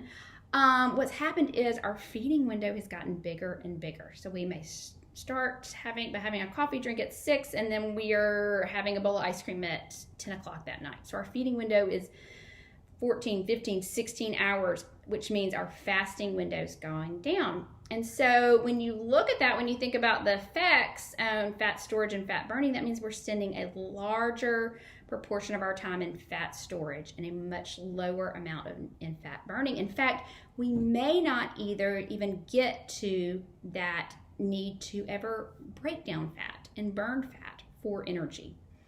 So this really explains why calories in, calories out. I know that math never worked in my own body, and we've known there's more to it than calories, and this helps explain some of that, what else there is to it. This also helps explain the obesity epidemic a little bit more. So how is IF or intermittent fasting different from traditional weight loss? Well, it mainly has to do with the actual weight loss. Now, if you look pound for pound, it's not too different from your traditional diets that cut calories. It's about the same. IF weight loss may be a little bit higher, but where it differs in is you lose in that. Let's say you step on the scale and you've lost a pound, or that's what it says. Well, with traditional diet methods, probably only about a quarter of that pound, a quarter to a half, is true fat that you've lost. A quarter of that or more is lean body mass that you've lost, and then there's some water in there that you've lost as well. We'd like to think that the whole pound is a loss of fat, but it's not. What we see with intermittent fasting, in that pound that you might lose, a higher proportion of that is from fat loss. A much lower proportion of that is from lean body mass, which helps preserve that metabolism. And that's because fasting triggers an increase in human growth hormone, which helps us hang on to that lean body mass, which is what we want, and that helps preserve our metabolism. Other difference is fasting is not about deprivation or starvation. It's not about drastic calorie reduction. It's just more about controlling the period of time in which we eat. So I can still have pretty much anything I want. Now, granted, I should make healthy choices because I'm trying to squeeze all the nutrients I need into an 8-hour window. But it's not about what I can't have or what I can't go over. It's just eating within that window. So health benefits, obviously weight loss is one, and it preserves that lean body mass as well as metabolism, may even increase metabolism slightly. There are some studies that suggest metabolism may even increase by 3 to 14% during fast. But also it has other major health effects, and one of the big ones is it improves your glucose management. It can improve or decrease your insulin resistance. It lowers hemoglobin A1C. It reduces inflammation, which is, I've mentioned is a big interest for me. Inflammation is at the root of every health condition affecting Americans today, whether it is weight loss, whether it's heart disease, cancer, autoimmune diseases. Inflammation is that underlying driver in your body that can be pushing all those conditions forward. So anything you can do to reduce that inflammation is good. It also improves brain health. A lot of people say when they're fasting they have a heightened sense of focus or concentration. That's somewhat subjective just because that's more qualitative in nature. But what I do want to point out about brain health is a lot of people don't realize Alzheimer's is nicknamed type 3 diabetes because of the higher glucose levels in the brain that have been correlated with an increased Alzheimer's risk. And so intermittent fasting helps regulate that glucose level and has been suggested to reduce the risk of Alzheimer's, possibly even slow its development. And then it has been shown to slow the aging process. So really quick, what's allowed during fasting? So there is no medically defined protocol for intermittent fasting right now. So any plan you see out there, any expert, any book you see on fasting is essentially that person's opinion, or hopefully they have a scientific background in nutrition or medicine. And that's their opinion. That's what's worked for them. That's what they're recommending for people. So there is no exact right or wrong way right now. I say all that because you will find plans vary greatly about what you can consume during your fasting window. Some will say you can only have water. Some will say you can only have water and black coffee. Others are a little bit more lenient. Some will say you can have water, black coffee. You can have bulletproof coffee, which is that coffee with a little bit of fat in it. If you want to. Some will even say you could have up to 40 calories of something that will not break your fast. The reason you can add fat to your coffee, it technically doesn't break your fast. Yes, you're getting calories, so it breaks your fast, but it doesn't break it in the sense of it increases insulin any, and you're still in the fat burning zone, and that's because fat doesn't trigger an insulin response. So you still stay in that fat burning zone. So you will see it's all across the board. There's no right or wrong way. Find what works for you. I tend to be on the more lenient side. I'm going to have water. I'm going to have coffee. I may even put a splash of 10 calories of unsweetened almond milk in my coffee. I may even have the bulletproof coffee if I'm really hungry one morning because that fat in the coffee can really help with satiety. So who might consider it? If you're trying to lose weight, it is something that you definitely may want to consider. It's not for everybody, but Where I've seen it particularly helpful is people who really struggle with carb intake or insulin resistance. I've also really seen it helpful for older females, older to middle-aged females who are really struggling to lose weight. And we know that hormones are at play.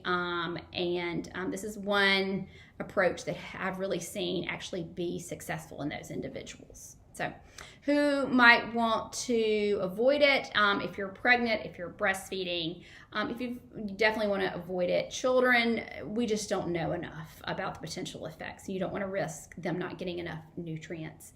And then if you have a major health condition, typically with diabetes, it can have some positive results, same with heart disease and other conditions, but you always want to check with your doctor before you try any of those, particularly if you're on diabetes medications or anything. You will likely have to change those up some when you are fasting. So let me know what I didn't cover, because that was super quick and I know I went over my 15 minutes, but I'll be answering questions. So let me know what else you'd like to know or what I didn't cover. And again, I'm Carolyn Williams. My cookbook is Meals That Heal, Anti-Inflammatory Eating, and you can find this on my website along with my social media. So thanks for having me today.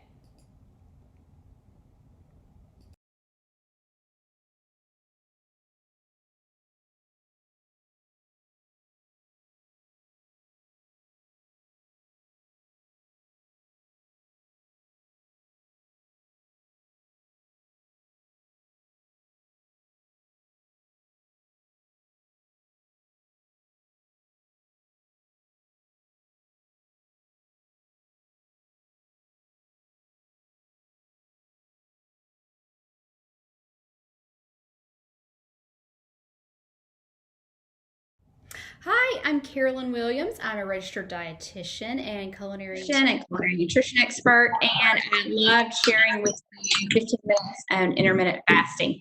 And I'm even more thrilled to be with you right now to answer your questions live. So I'm going to jump right to the first one that we've gotten. I'll read the question, and it says, what are the most ideal hours to eat morning and lunch and dinner? What specific hours are best? Honestly, what is most key is just getting that fasting break in, whether that may be 12 hours for someone, or whether that's 16 hours, or whether that's 18 hours, whatever that is. Finding what time frame that works best for you is really what's key.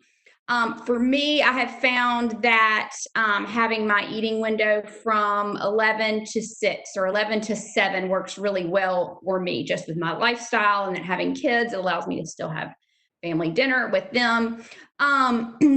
Interestingly though, I was just doing some research yesterday on meal timing. And one of the things that research does back up is that if you can kind of front load your day, so load more of your nutrients and your calories in the first part of the day, or at least not right before dinner. We tend to make dinner our heaviest meal. That's really not what we want to do. So ideally, and again, the thing to focus on is getting that fasting window in. But what I mean by front loading is when I do break my fast, let's say at 11, if I can really focus on getting the majority of my calories for the day in, maybe from 11 to 3. So having a really, large lunch, and then maybe a snack, and then my dinner or and another snack or whatever I have, it is fairly lighter compared to that first meal and snack that I have during the day. So I hope that answers. But again, focus on getting just that fasting break in. That's what's most key and what's going to work for you. Okay, so my next question. I've tried to do this myself, but I get really fatigued and foggy in my mind, so I can't fast for that long. Is there a way to ease into this to get past that ill feeling while trying? Definitely. And I'll tell you some things that I have learned personally on my own when I have done it. First, I do a 16-8 approach. So I'm not sure what this person may be using, but I found that's the easiest one. And start by just going 12 hours. Okay. You still get benefits by going 12 hours. Now, the longer you go, you get greater benefit, particularly when it comes to weight loss, if that's your goal. because really it's kind of around that 10, 11, 12 hour where your body switches over into actually the fat burning mode. So really, you know, if you can go to 13 hours, to 14, to 15, to 16, that's ideal. But going 12 is good. Start there. Take some baby steps. Then go to 13 hours. Then go to 14. Also, the other trick that I have learned personally for me, and I tell people about this, and it's made a lot of difference, or it seems to make a lot of difference for them, is your carbohydrates that you eat those. And this kind of piggybacks on my last question where I was saying front load your day, get your calories and in the first half of your eating window. Do that for your carbs. The nights where I end up, and I typically try to make my dinners more heavy in vegetables and protein. But the nights where I do have carbs, where maybe I have that pasta, or maybe I have a bowl of ice cream with my kids or something, those are the next mornings where I struggle. And I think it totally goes back to messing with my glucose. And then that makes my fasting window a little bit harder. So I have just learned, I know I ate ice cream last night with my kids. We went out to get it. And, this morning was a major struggle just because my blood sugar is just fluctuating a little bit more than usual. So try to get your carbs in the first half of your fasting window, or most of those, and then avoid any of those added sugars definitely at your last meal or before bed. Okay, that's a great question though, because you never want to feel sick. Also, one other thing I would say is try the bulletproof coffee. Try some of that. I know it sounds gross if you've never had it, but from the mornings where I can just tell, I may be struggling a little with hunger, and a lot of times it's not even true hunger. It's more maybe just kind of lower blood sugar and almost more mindset, you just watching the clock so when you can eat. Try putting a little bit of fat in your coffee. That satiety can get you through several hours, I promise. And there's an actual recipe for bulletproof coffee. There's a whole company, but what I do is I just put a cup of coffee in my blender. I add a little bit of butter. I don't do the full amount. I do about half a teaspoon of butter. I do about a teaspoon of MCT oil, but just adding any kind of fat, and I do a splash of unsweetened almond milk and put it in the blender for a second, and it's like latte. So that can give you a lot of satiety and help you not feel sick. So I don't want anyone feeling sick or like they're going to pass out or anything. Okay, so is the question of eating 3 full meals a day a myth or a dated concept? So this is a great one too. And again, this ties right into the research that I was actually doing for a new article I'm working on yesterday. When I went to school 20 years ago, I guess, in my undergrad degree, we were trained to think, okay, we need to eat 3 meals a day, and snacks are a good thing regularly because we need to eat regularly to keep our metabolism going. That was my mindset. That's how I've been counseling people for years. So what really got me interested in intermittent fasting was I was asked to write an article about 4 years ago for Cooking Light. And I'm not sure, I may have mentioned this to y'all, but they said, we want an article on how many meals you should eat a day. If you really need, what's better, 2 meals a day or 6 small snack meals or meals and snacks. And I thought, this will be a breeze. But, and I kind of was thinking, this is kind of a boring article. Well, they were kind of owned to the intermittent research that was starting to come out at that time. And back then there wasn't nearly as much as we have now. But I thought this is kind of a boring article, but I did my due diligence, dug into the research, and that's when it kind of just hit me. I was like, oh my gosh, this is not how I was trained. What this research is suggesting is that it's good to go long periods of time without eating, like 12 hours or so. Like, we don't need to just keep feeding our body to keep metabolism up, to keep energy going. And so that's kind of what led into the intermittent fasting interest. But where this also headed is it totally contradicted this whole 6 meal a day or even 3 meals a day. 3 meals a day, there is nothing wrong with that. I don't think we need to eat 3 meals and snack throughout the day as well.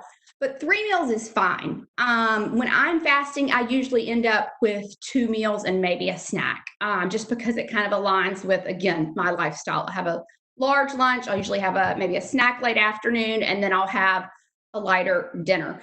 3 meals is fine though. That's fine to do.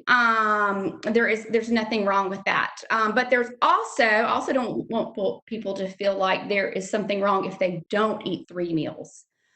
2 meals a day is fine. So it's kind of whatever works. But I think what we definitely know is that we don't need this large, 12-hour eating window, 14-hour eating window. And also, people used to kind of get jaded for skipping breakfast or something. You don't have to have 3 meals a day to be healthy. So the key is you just want to get those calories and key nutrients in when you do eat.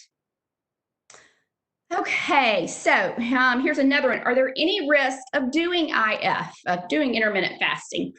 Yes. They are not as many as what you would think, but I will say if you have a chronic condition, particularly if you have diabetes and you are taking any kind of medication that regulates your blood glucose or your insulin levels, or you're taking any kind of medication, maybe you don't have diabetes, but that impacts your blood glucose or insulin regulation, you want to check with your doctor first. You never want to do it if you're pregnant, if you're breastfeeding, if you are, if you're not in good health, then this is probably intermittent fasting. It may not be where you want to go right now.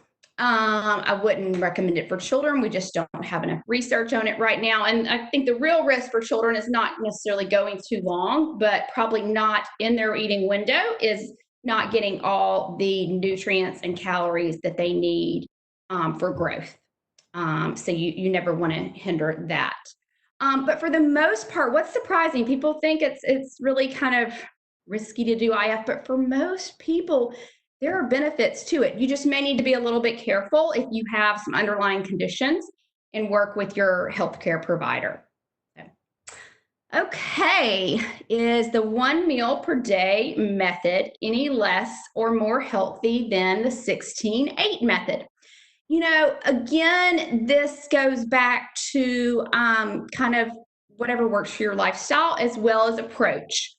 I know Dr. Jason Fung, who I mentioned in my presentation, he has got lots of different approaches depending on if your weight loss has stalled or maybe you're not trying to lose weight. There are other benefits you're going for. And 1 meal a day is an approach that he uses. Honestly, I could probably be fine with 1 meal a day. I just like food. And again, I'm trying to, I like how the 16-8 works for my lifestyle. I never feel deprived because I have this huge 8-hour window to eat, and I'm able to eat lunch. And, again, you got to remember I'm a food person too. So I get to have, 2 meals a day, 3 meals if I want. So I get this great lunch. I get to eat dinner with my kids. I don't feel deprived because I get that eating window. So, as long as you're making healthy choices, whether that's 1 meal or, several meals or 2 meals or whatever that is in your eating window, and you're getting adequate calories and you're getting adequate nutrients, I don't think it necessarily makes a huge difference. Okay, how can we adapt our bodies to exercise when fasting? Every time I try to do workouts early in the morning before eating breakfast, I always get dizzy and nauseous. Okay, this is a great question because this is one that held me off from trying intermittent fasting for a while because I mentioned I'm a morning person.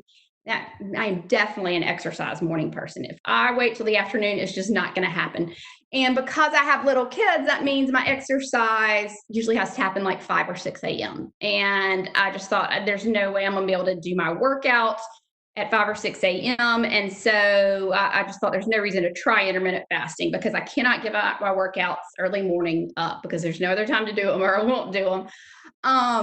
And so that really, I let that be an excuse for a while. And then I really tried it. And what I found is that if I have eaten a healthy dinner the night before, again, I have avoided a lot of carbs. I have focused my carbs mainly, gotten vegetables as my main form of carbs, high fiber vegetables. And I've avoided any added sugars, then usually I'm fine the next morning to work out. I don't have that nauseous feeling. Now, when I might is like when I said, like last night I ate ice cream. Well, then that's when I wake up with kind of a pit in my stomach, which usually means your blood sugar may be slightly low or maybe feel kind of nauseous.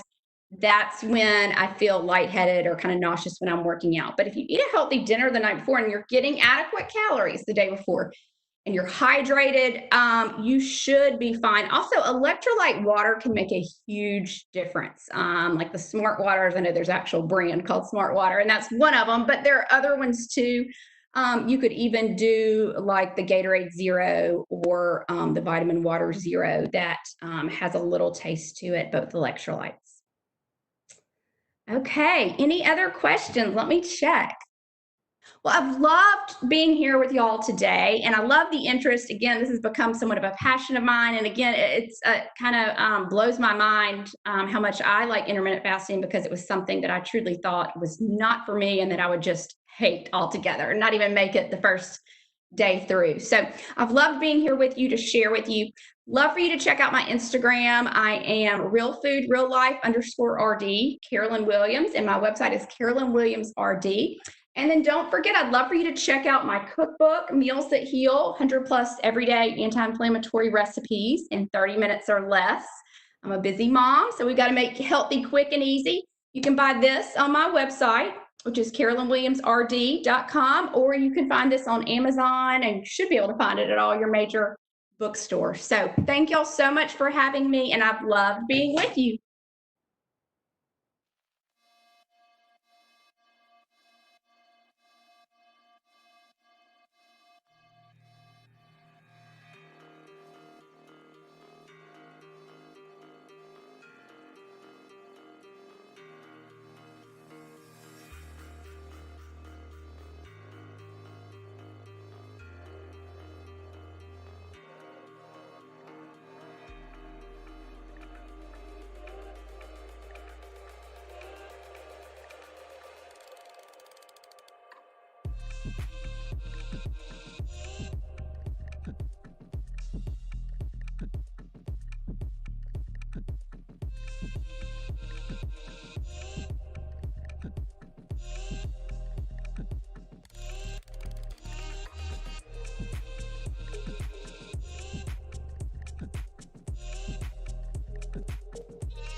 Hey guys, it's a pleasure to be here with you. My name is Romza, and I'm going to be talking to you guys about movement therapy. But before we get started, there's something that I'd like for you to do. For your greatest benefit, of course. If you can, take your cell phone, that's somewhere in arm's reach next to you, and turn it on airplane mode, or just turn it off.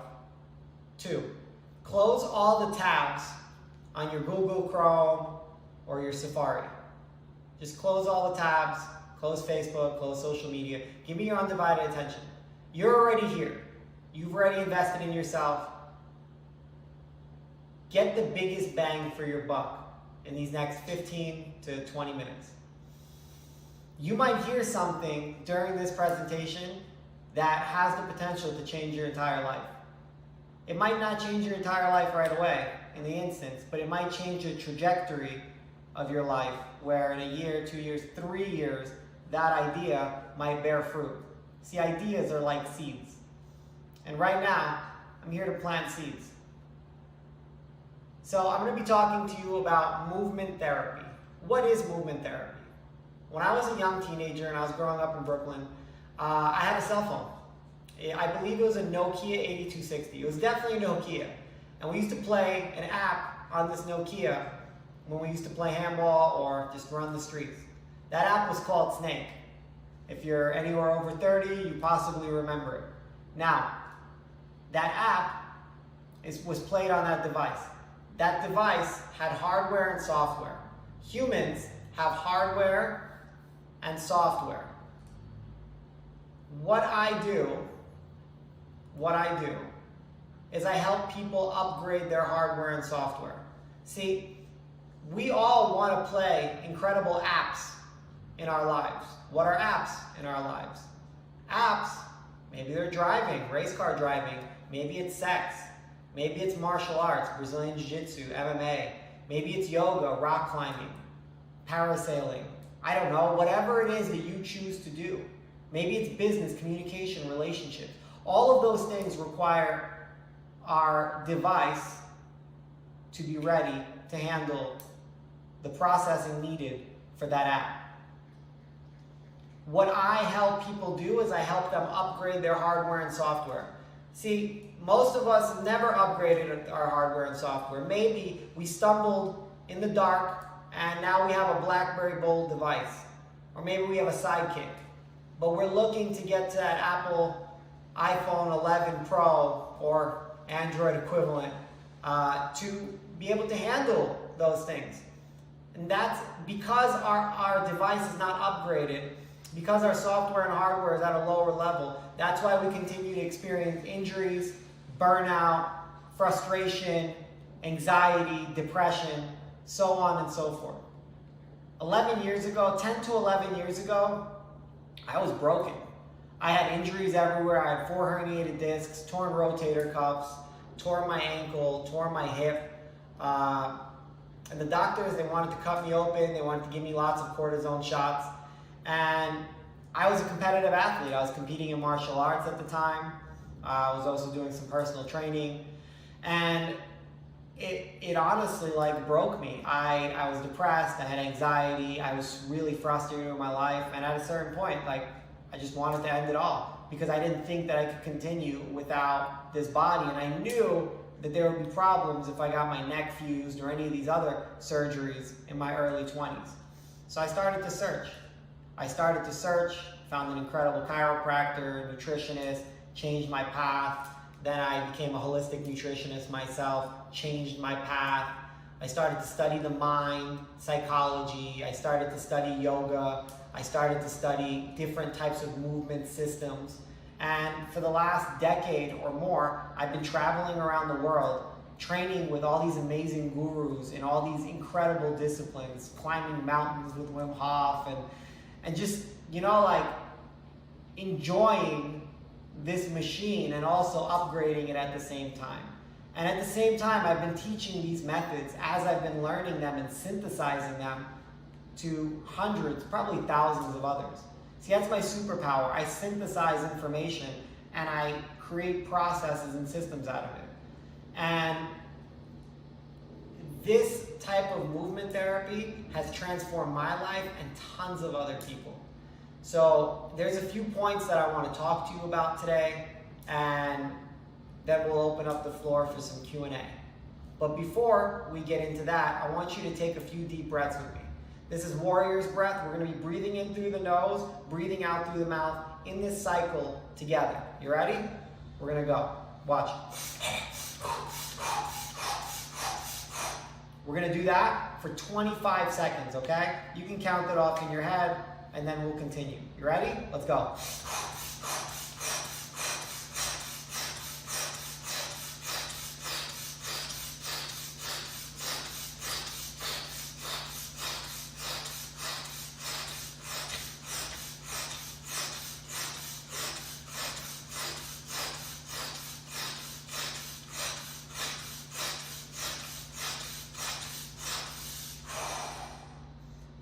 Notice your attention. Notice where your focus goes. Notice where you are. Notice the awareness that you feel in your body and in your mind if you did this with me. See, I can't see you, and you can't, well, you can see me, but we're here together. Now, here are some of the points. I healed my broken body using these processes, using these systems, and essentially throwing out what didn't work, keeping what worked, a lot in the essence of Bruce Lee's principles. I'm really interested in a lot of different things, from meditation to yoga to martial arts. I'm essentially really obsessed about upgrading these software and hardware and the processes that my body goes through for it. So what I've been doing is I've been distilling it and creating these processes for people to follow so they can have their own upgrades to their software and their hardware in their lives. You deserve it. I honestly believe each human being is a diamond in the rough, and we just get to remove all the roughness to see your shine. Because imagine what life would look like. Like, imagine, take this journey with me. Imagine what your life would look like a year, 2 years, 3 years down the line when you wake up with no pain, where your range of motion for your shoulders, for your neck, for your spine is incredible, where you're strong enough to do anything that you want. You learn how to learn. You can connect with people. You can have sex for hours. You can climb rocks. You can run. You can tumble. You can use this body the way that it was designed to be used. Imagine what life would feel like. Imagine what you would be able to accomplish in this life. It's not going to happen overnight. This is not a silver bullet. It's not a get healthy quick scheme or get rich quick scheme. No, this is a practice. My students practice anywhere from 30 minutes to upwards of 2-3 hours a day. Sometimes, because of my obsession, I practice 6 to 8 hours every day, just because I'm obsessed with distilling this and teaching this to others. I was broken for a really long time, and honestly, I didn't think there was a way out. And I've been hearing this a lot the last decade. The only way out is through. So I just kept going forward, day by day, process by process, system by system, modality by modality, just sifting through the bullshit and figuring out where the gold is in every space that I would go into. This is something that I'm genuinely not just passionate about, but obsessed about. I'm obsessed with sharing this information with the world because I honestly believe each and every single one of you deserves to feel incredible in their body. It's not okay to wake up with a 3 or 4 pain scale. It's not okay. Just because everybody around you feels that way, it's not okay. I stand for you. I stand for you where maybe you wouldn't even stand for yourself. I honestly believe that you deserve to feel the best that you can possibly feel. Because then when you feel good, you do good. You're able to share with the world. You're able to distill other things into the world. You're able to share your gifts with the world when you feel incredible. And honestly, you deserve it, the world deserves to experience your gifts. Failure. I teach my students, my clients, how to fail. Now, a lot of people have a negative association with that, but honestly, failure is the only way to success. The only way you succeed is if you fail. If you put yourself out of the comfort zone, that's where real growth happens. That's where we're able to tap into a lot of the flow state that you've heard mentioned, especially in the last half decade or so. We need to do things that make us feel slow, that make us feel weak, that make us feel stupid, because that is the only way we can improve those qualities. It's been long enough that we've been living in our comfort zones. It's been long enough that we've been playing small. You deserve to shine. You deserve to play big. You deserve to fail so that you can succeed. You deserve to have a community of people around you to pick you up when you fall and you scrape your knee. You deserve it. And that's essentially what I'm obsessed with creating. Creating people, humans that play big, that enjoy the use of their bodies in ways that most of the world does not. I mean, look at the United States. We have 42.6% obesity rate, I believe, from what I've read. That's incredible. Like, imagine that's almost half the people in the US are obese, not overweight, but obese. And what are they going to be able to do with their bodies? Can they even get an erection? Can they have sex? Can they climb stuff? Can they run away from danger? Can they do fun sports and activities or play games with their children? And I don't know the answer to that question, but I do know that I support others. I create the space for others to be able to do that. Because you deserve it. You deserve to do all those things and more. Anything that your mind can imagine, you deserve to be able to do with your body. And failure is the way to get there. Failure is the way to get to success. The more you fail, the more you succeed. It's a very simple equation. And you'll fail less and succeed more, obviously, with the right guidance and mentorship throughout this process. Last one, the freedom to feel. Our body is our intuitive center. There's a reason why anxiety lives primarily in the gut. We feel it there. Our intuition feels it there, that we're not aligned, that we're not getting enough movement in our lives, that we're sitting too much and arguing too much and moving too little. We're eating too much, we're drinking too much, but we're not moving enough. We're not being enough, we're not feeling enough. And that's essentially my stand, where I am obsessed with supporting people into feeling with their bodies. Because our body contains a lot of the trauma that we've accumulated over the years, maybe even generational trauma, the triggers. So through the breath, through the body, through the diaphragm, through the mind, hitting it from all these different points, we're able to release the trauma, we're able to get rid of the triggers, and we're able to do really deep inner work through the processes of our bodies. Trauma lives not just in the mind and in the nervous system, but also the nervous system, right? The nervous system is the body. You are your body. I am my body. There is no separation between mind and body. It's just me. And once we are able to hit it from different levels, we're able to truly squeeze all the stuff out that doesn't belong there so that we can fill up with more of what does. Joy, peace, strength, power, gratitude, and so much more. So many more experiences we're able to experience. Like the joy of seeing a sunset or a sunrise at the top of a mountain that you climbed for the last 15 hours to get there. Or the joy of playing with your children and teaching them how to do monkey bars for the first time. There's so much experiences that you're able to experience through this process when you're not in pain, when you have infinite amounts of energy, when your mind is clear and focused.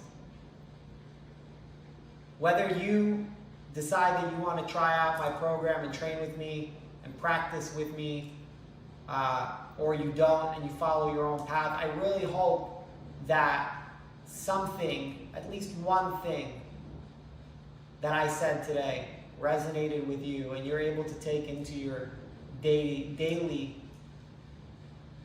activities. I love you guys. I know I haven't met you yet, and I appreciate you for taking your time for being here.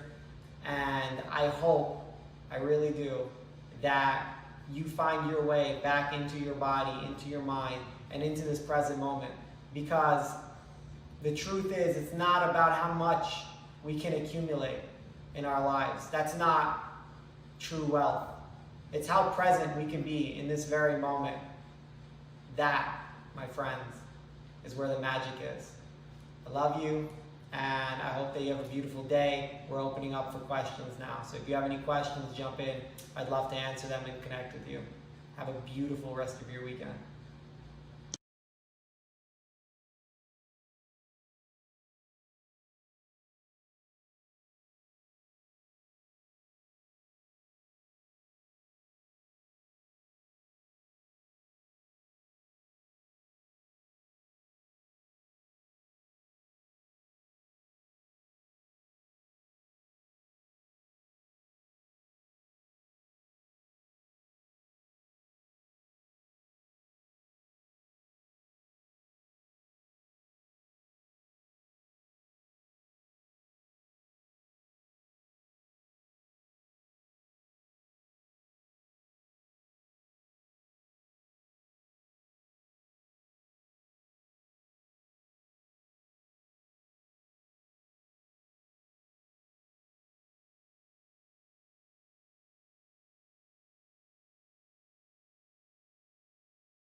How many times a day should we do warrior breathing?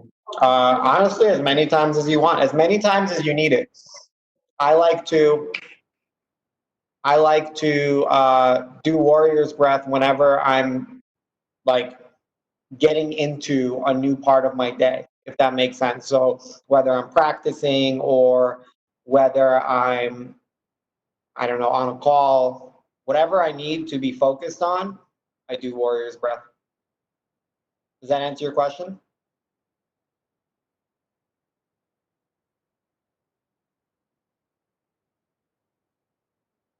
It's ironic also that I'm eating right now and you guys just had a presentation on intermittent fasting. Yeah, it's totally normal.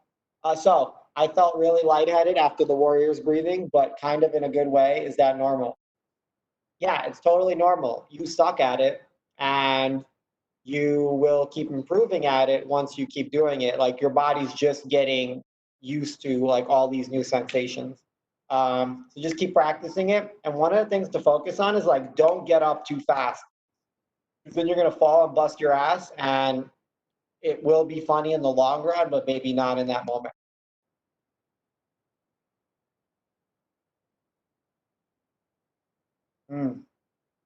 Good question. What movement therapy exercises can one do on their own? And how do you know you are progressing? Actually, all of them you can do on your own. I created a program where I teach the techniques, and then I have follow along videos where like you can actually do the whole practice to build up the foundations. So how do you know you're progressing? Your pain is going away. You're developing musculature in areas that you probably might not be familiar with, like weird places where you're, I wouldn't say even building musculature, but essentially like you're expanding your capacity. So in order to expand your capacity, you're strengthening your connective tissue. So ligaments, tendons, so on and so forth. So you'll know you're progressing when it's less painful in your body just on a daily basis, like the scale of number that you guys are doing, or like how you feel in the morning. If you're waking up with a 4, you might be waking up with a 1 or a 0. And also you're able to just do stuff better. Does that answer your question? Let me know. Come on, guys. this all sounds amazing, but how do you put the time in to reach a clear mind and healthy body? I guess that's a great question, but the real question is like, what's important to you? Like, I have the same amount of time as you do, so I just do it, right? Like, everybody has the same 24 hours. We all just have a different focus. For me, my health, like this machine, this device, is very important. And because it's very important to me, I take care of it. For other people, it might not be important until they get sick or they get injured. For me, I've been sick, I've been injured, so I'm consistently upgrading the software and the hardware. All right, I'm gonna give you a great analogy, right? Like, you wanna go somewhere, right? Like, you wanna go somewhere, you wanna reach a goal, and you're driving a fucking Prius. So it's like, it's gonna take you a while, if it's far away, to go there. And I wanna reach that goal, and I haven't even started going towards that goal. What I'm doing is I'm building a fucking rocket ship, and I'm investing in it, upgrading the software and the hardware on that rocket ship, because my goal that I have in my mind that's set is to the moon or to Mars. So I'm gonna surpass you. You might have started before, but because I built this rocket ship, I took the time and effort to build the foundations. I'm going to win. Like, I'm going to win, like my win. And I'm gonna enjoy the way I feel while doing it. So to answer your question, like, I just put in the work. I'm obsessed.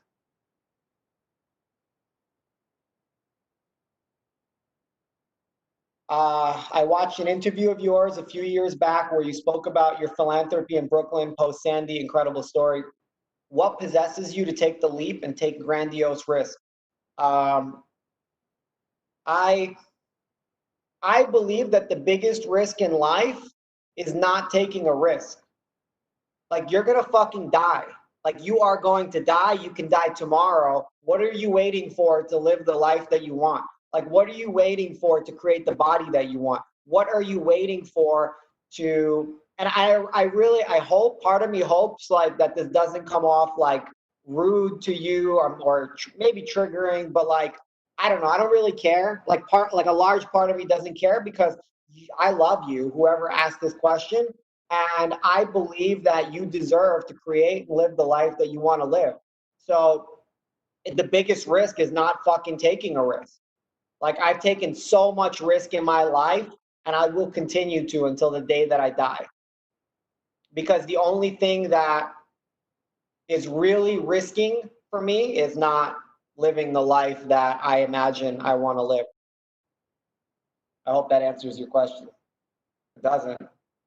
What kind of crystal are you wearing? Amethyst. I'm wearing an amethyst crystal.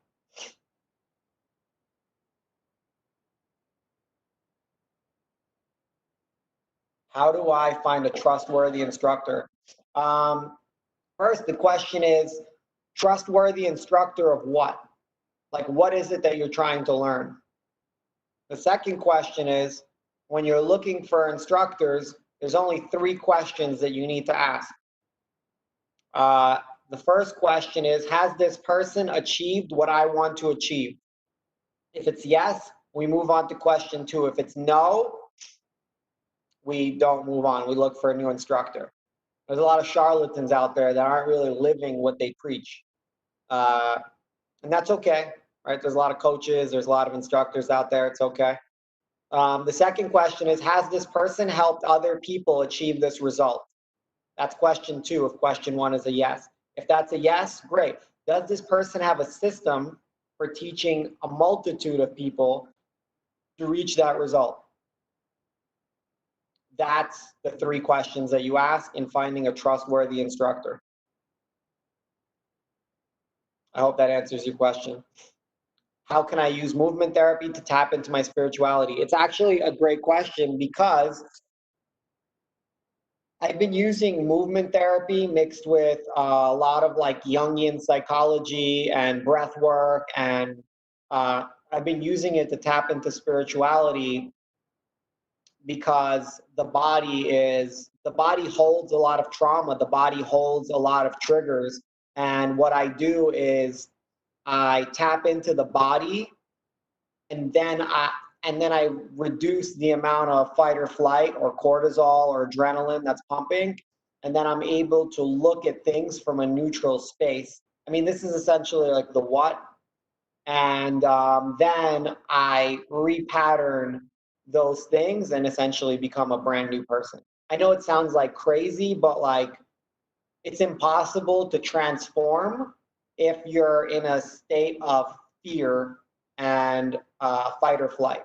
So I use movement therapy to negate or tone down the fight or flight so that real transformation can happen. Does that make sense?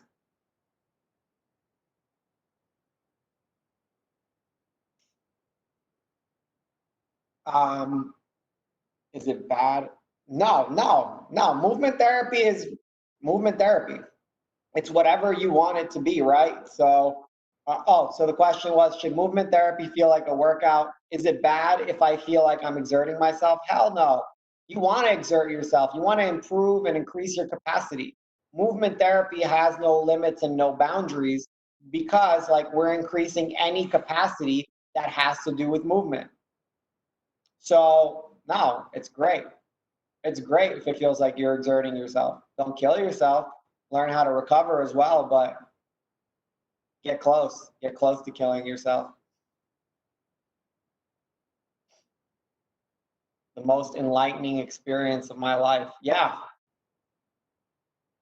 I mean, there was a lot. I have a lot of breakdowns and breakthroughs.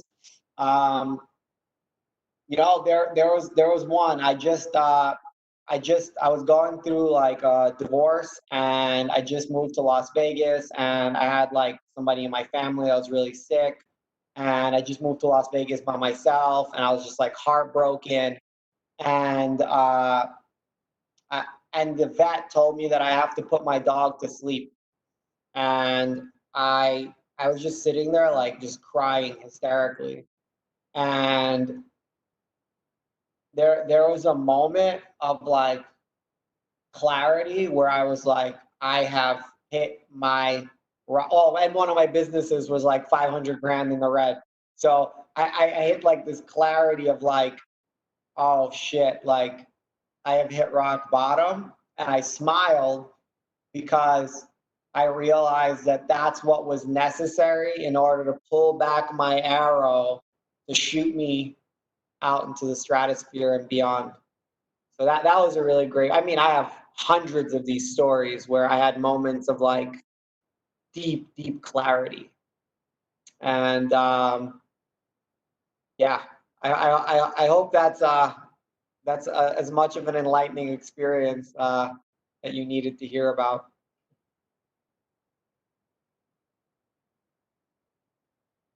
Should I practice movement therapy every day, every other day?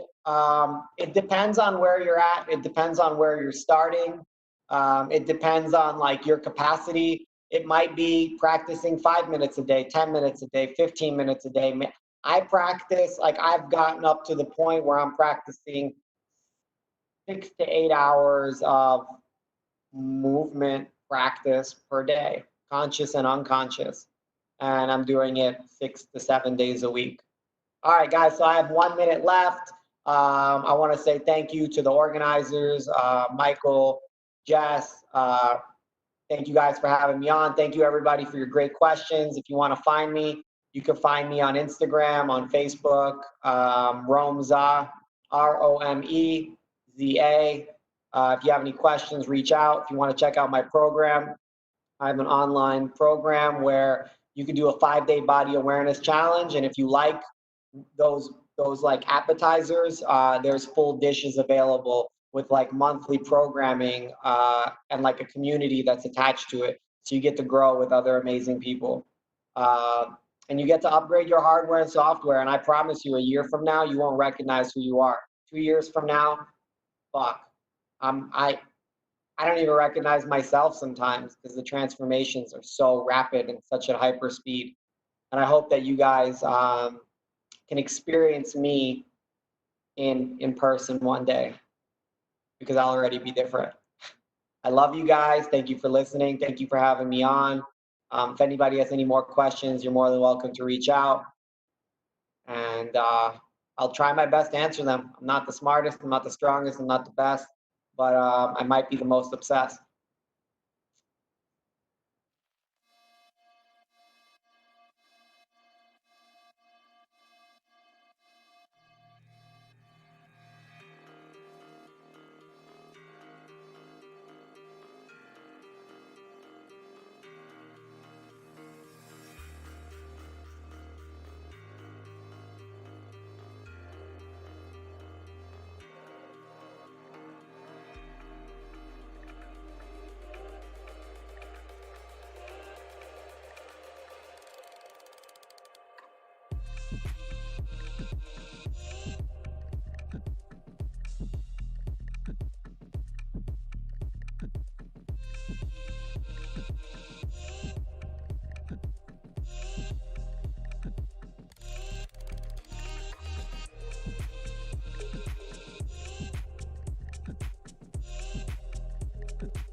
This one's your chance to show me what you got.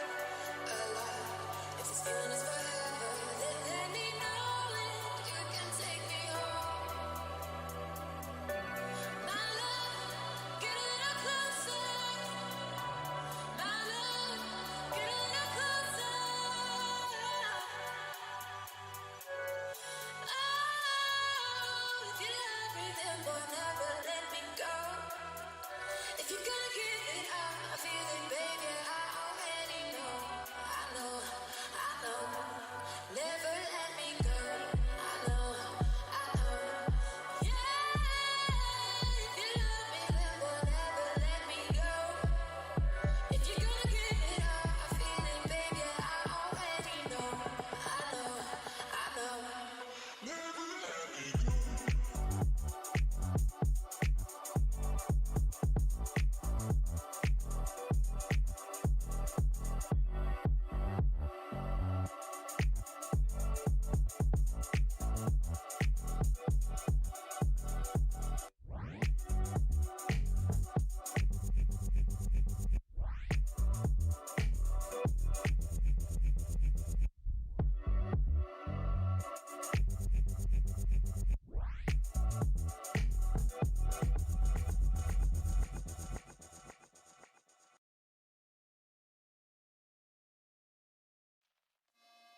Hi everyone, and welcome to my talk on the magic of CBD and the benefits it can bring for reducing pain, easing anxiety and stress, and helping to get better quality sleep.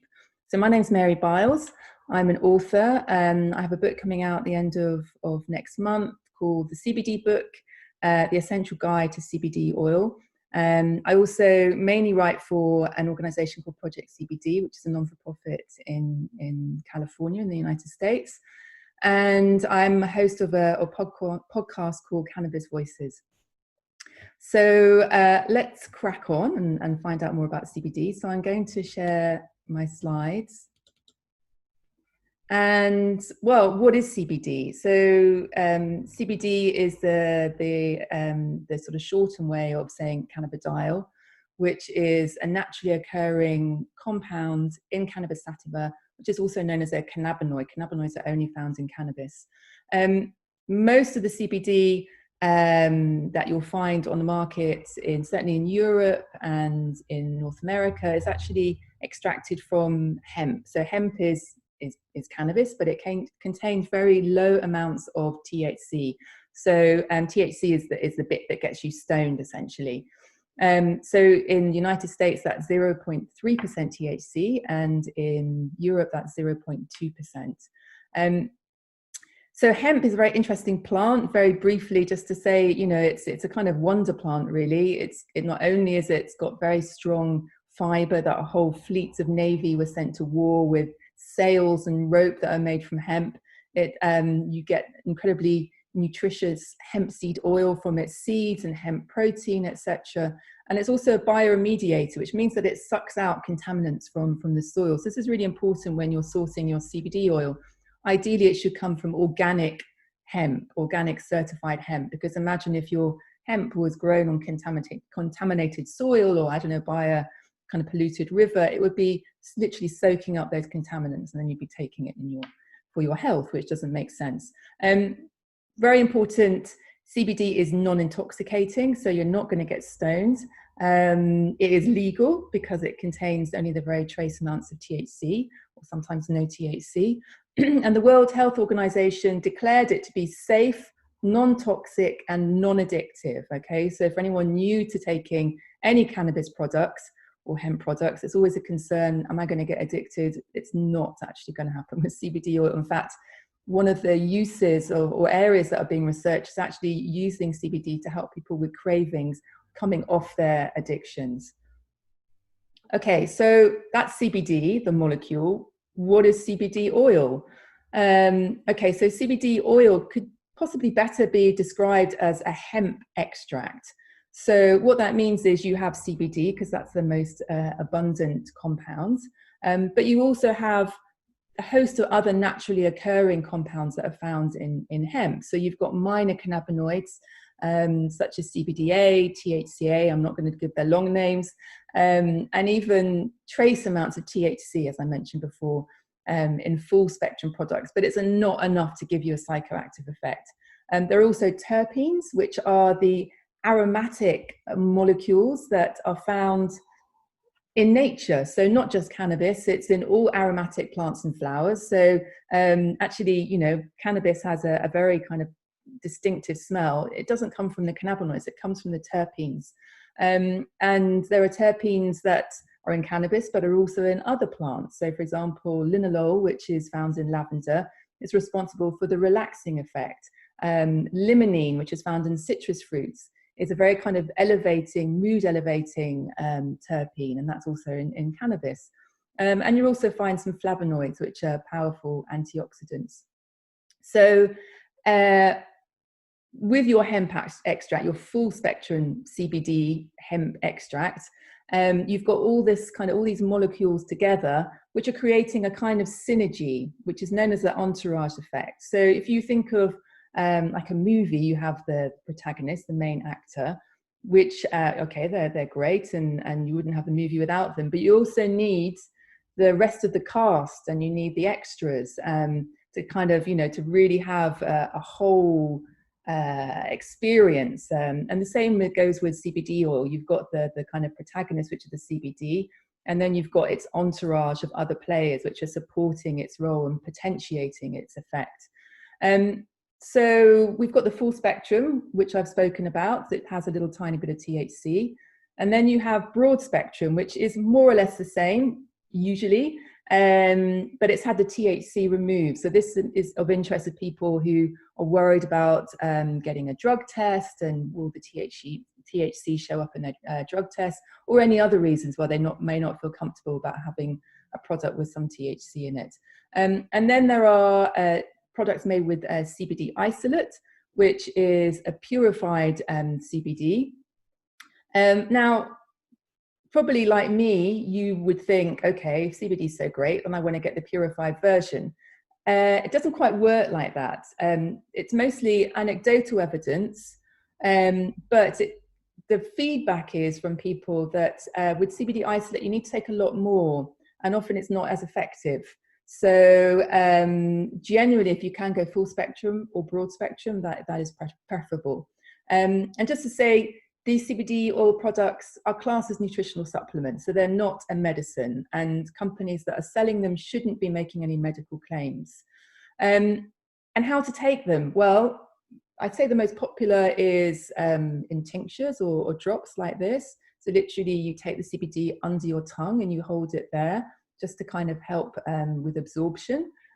Not everyone likes the hempy taste. I love it. If it hasn't got the hempy taste, I'm like, God damn it, where's the hempy taste? But for other people, they're like, that's a bit too much. So they might prefer CBD capsules or soft gels. Vaping, again, is very popular, particularly for people who want to have a more instantaneous effect, because it's the quickest way of getting the CBD into your bloodstream, although there is some kind of safety issues potentially. CBD edibles, your gummies, chocolates, they kind of put CBD in everything these days. Some of it's a bit kind of faddish, but you know, if it's a CBD gummy, you're probably doing okay, as long as there's not kind of, I don't know, horrible additives and things that you wouldn't want to be taking in a health product. And then CBD topicals, so literally creams and ointments that you rub on your skin, which seem to be popular for joint pain, muscle pain, and also inflammatory skin conditions. So how does CBD work? Well, I'm not going to kind of bore you too much with the science, but just to say, I love this description of it being a promiscuous compound. So what that means is it kind of gets around by activating multiple molecular targets at once. So perhaps for what we're talking about today, we'd be interested in its activation of the serotonin receptor. So we know that serotonin is a neurotransmitter that relates to our mood and keeping us kind of anxiety free. So, and studies show that the general calming effect of CBD very much comes from its activation of this particular class of receptor. But also CBD binds with another class of receptor called the TRP1 receptor, which relates to regulating pain perception and inflammation in the body and body temperature. It also interacts with some receptors that may explain anecdotally its anti-tumoral effect, and actually, you know, CBD is being researched as an anti-cancer drug, and it has an overall anti-inflammatory effect on the body, which right now, with what's happening with COVID-19 and this hyper-inflammatory state, this release of pro-inflammatory cytokines, there is research happening for CBD as a potential way to reduce this hyper-inflammatory state. So there are some clinical studies happening related to that. And it's also, CBD is a powerful antioxidant. And just to touch briefly on the endocannabinoid system. So you may not have heard of the endocannabinoid system. It was discovered in the 90s when scientists were trying to work out how THC has its effect in the body. And they found this vast network of receptors in our brain, central nervous system, immune system, basically all around the body, that are activated by endocannabinoids, which are cannabis-like chemicals. One, anandamide, was named after the Sanskrit word for bliss, so that kind of gives you a clue on about the effect it has in our body. In fact, the runner's high is as much to do with really producing anandamide as it is with endorphins, we now know. So the endocannabinoid system is a homeostatic regulator, so it's trying to maintain balance across all our systems. So it's a really, really, really important system in our body. bizarrely, it's not taught in medical school. I mean, it's just starting now, but because of its relation to cannabis, it's been generally ignored until now, which is crazy. Our endocannabinoid system can become depleted by how we live in modern society. So chronic stress, poor diet, excess alcohol, and this makes us more vulnerable to anxiety and depression and other conditions related to hypersensitivity to pain, like fibromyalgia, IBS, and migraines. We know that CBD helps to strengthen the endocannabinoid system. So it helps to kind of increase the signaling between anandamide and the receptors. Okay, so moving on to CBD for pain. It's one of the most popular reasons people take CBD. There is some preliminary evidence to support its pain relieving properties. It works best if your pain is for some inflammatory reason, so possibly for autoimmune conditions, rheumatoid arthritis, that kind of thing. It's not so good on neuropathic pain. And don't expect miracles overnight. This is something you have to take it consistently over at least a month. And, you know, it's not a one size fits all. So the general rule with CBD and medical cannabis is to start low and go slow with dosing. So you're gradually building up to find your own personal sweet spot. So you have to listen to your body. There's no doctor to tell you. I mean, it's a nutritional supplement, but you know, you have to like really, really listen and maybe have a journal just to take note of how it's going. CBD for stress and anxiety. I mean, I have started recently using CBD myself again for stress and anxiety. I'd forgotten to take it over a period of months. And yeah, I mean, I was feeling with the whole kind of COVID-19 thing, the confinement, I was feeling a bit stressed, it's got to be said. So many people use it for managing stress and anxiety. And there is some interesting research going on, particularly for social anxiety. The studies, I should point out, are using the purified CBD, and they are mostly using extremely high doses as a one-off dose of CBD, so about 600 milligrams, which is the equivalent of kind of a standard bottle in one go. That said, many people report getting great benefits for reducing stress and feelings of anxiety and overwhelm with far lower doses. But again, you have to listen to your body and you have to take it over a period of time. So you start low, you go slow. I keep repeating the same message, but it's the same for everything really, whatever you're taking CBD for. And please, you know, if you have persistent feelings of anxiety, seek advice from a health professional. So CBD and sleep.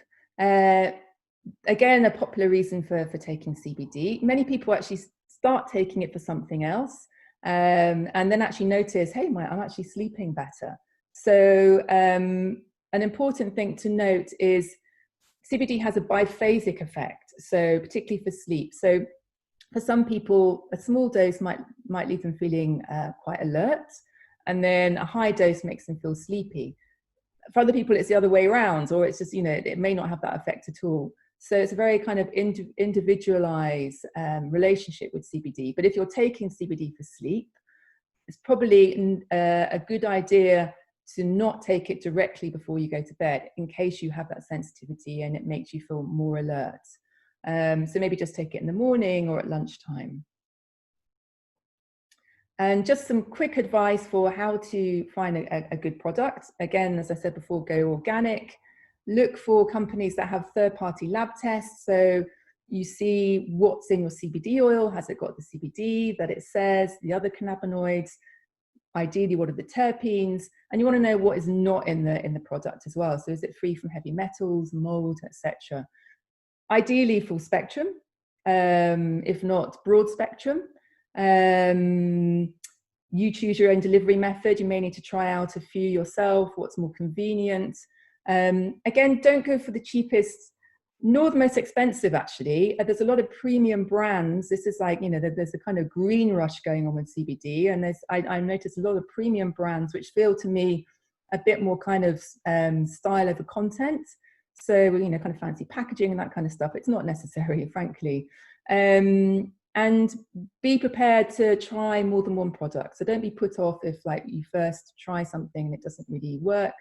Maybe go and check out a CBD Facebook forum, get some advice from other people, and, you know, maybe try something else before you give up. So that's it. Thank you for listening.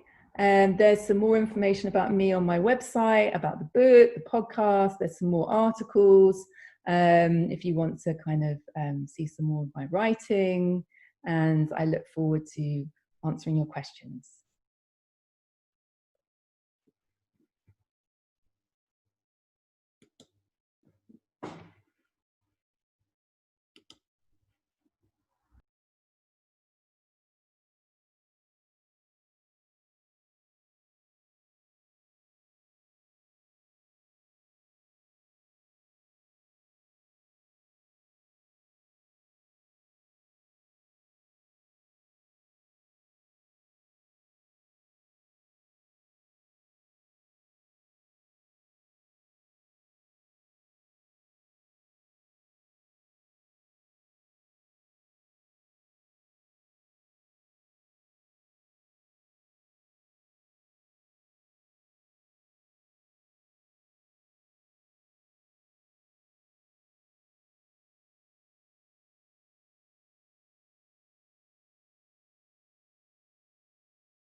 Hi everyone, I hope you've enjoyed my talk about CBD. I'm really excited today to be here, my first ever live Q&A session online.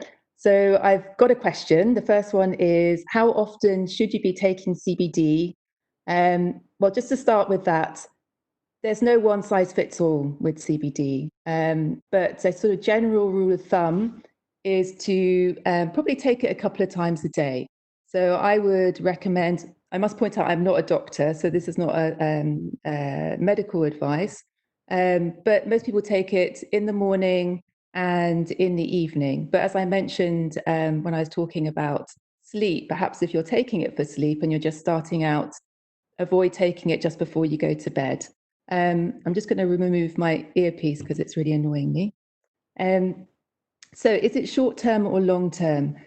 Don't expect miracles overnight, as I said in the talk. For some people, it can be, you know, sort of day and night. You know, they perhaps for pain, they feel an effect quite quickly. But generally, you know, you should allow about a month taking it regularly to feel some effect. If you're taking it for something that's more chronic, such as stress, you know, stress can be a chronic situation, and anxiety and pain, it is something that you can take on an ongoing basis.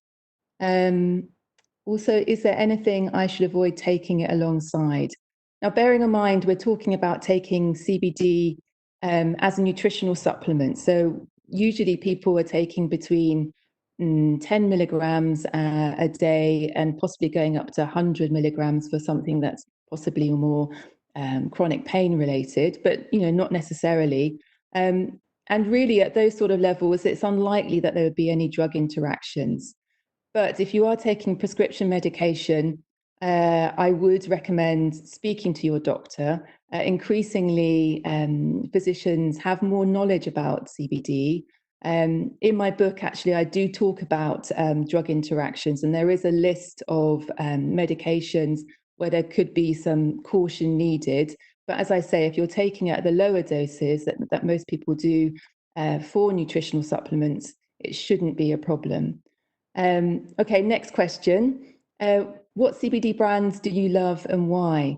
This is a really, really hard question because there are so many CBD brands. So I just, at the moment, I'm using a particular brand, well, two brands. I mean, I'm based in the UK, so I'm using a brand called Spirit of Hemp and another brand called Cannawell. And I like them because, one, they're full spectrum that I mentioned in the talk. Spirit of Hemp also adds back in some more terpenes. So terpenes are the aromatic molecules that have therapeutic properties in their own right. They're made with great love and care.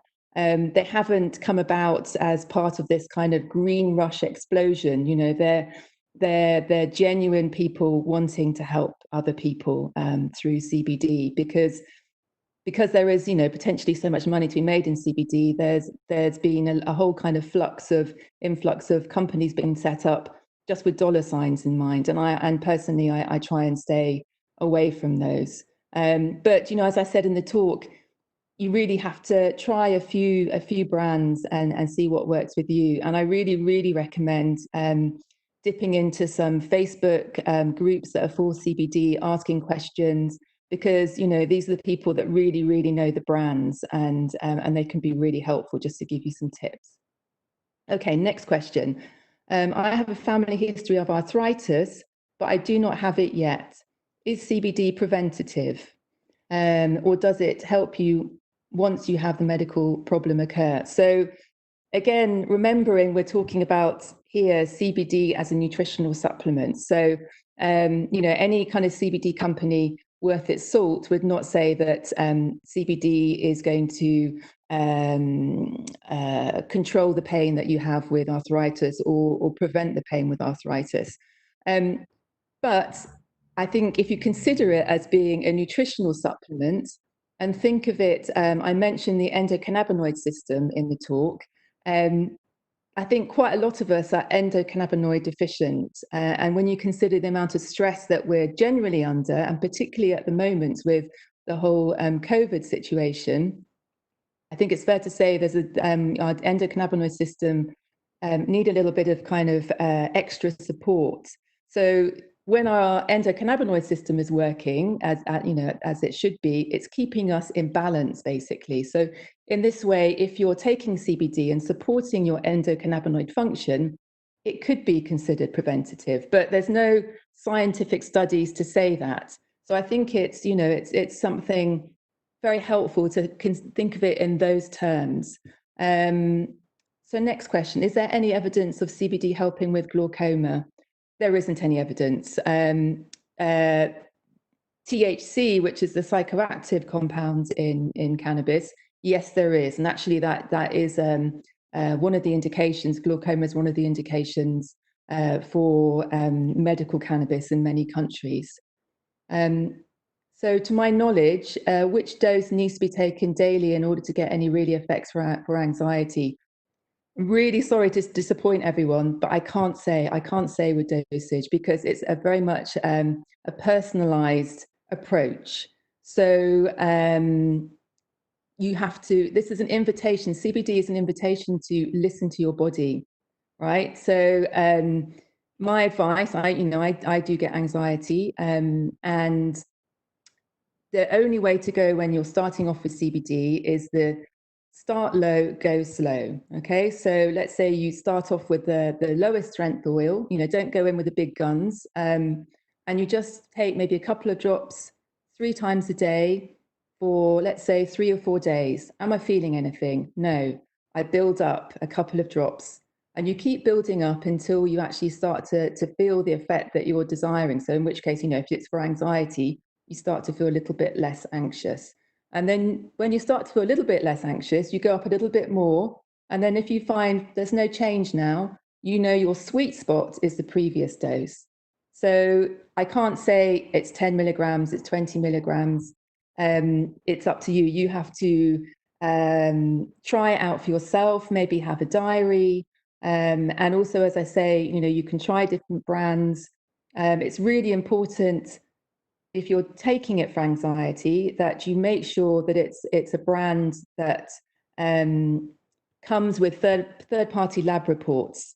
So I think, I don't know if I mentioned it in my talk, but there have been various studies when they've taken samples of different CBD oils that you can buy online and on the high street. This happened in the US, this happened in the UK, different countries in Europe.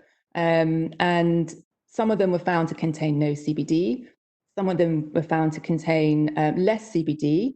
some of them were found to contain above the higher than legal limits of THC, which if you have anxiety, might make you feel a little bit uncomfortable, might make your anxiety feel worse. So really make sure that you choose a brand that they're fully transparent, that they contain exactly what they say they do. And you could even go broad spectrum for anxiety. It's not necessarily the case. I mean, I use a full spectrum product, but I have tried products in the past that were full spectrum. I think they had too much THC in, and it did make my anxiety feel worse. Okay, next question. Can CBD be given to kids to treat inflammatory conditions? So remember, I am not a doctor. CBD, I mentioned in the talk that that the World Health Organization has found CBD. So remember, this is CBD, the molecule, okay, that the World Health Organization was talking about. And it was basing its findings mostly on the research that's been done with Epidiolex, which is a purified CBD drug for children with epilepsy. So that generally has a good safety protocol. There are some minor side effects. There are some interactions with some anti-epilepsy medication. But I think that, if it's something that you are considering taking, giving CBD to your child, you need to speak to your doctor or your pediatrician.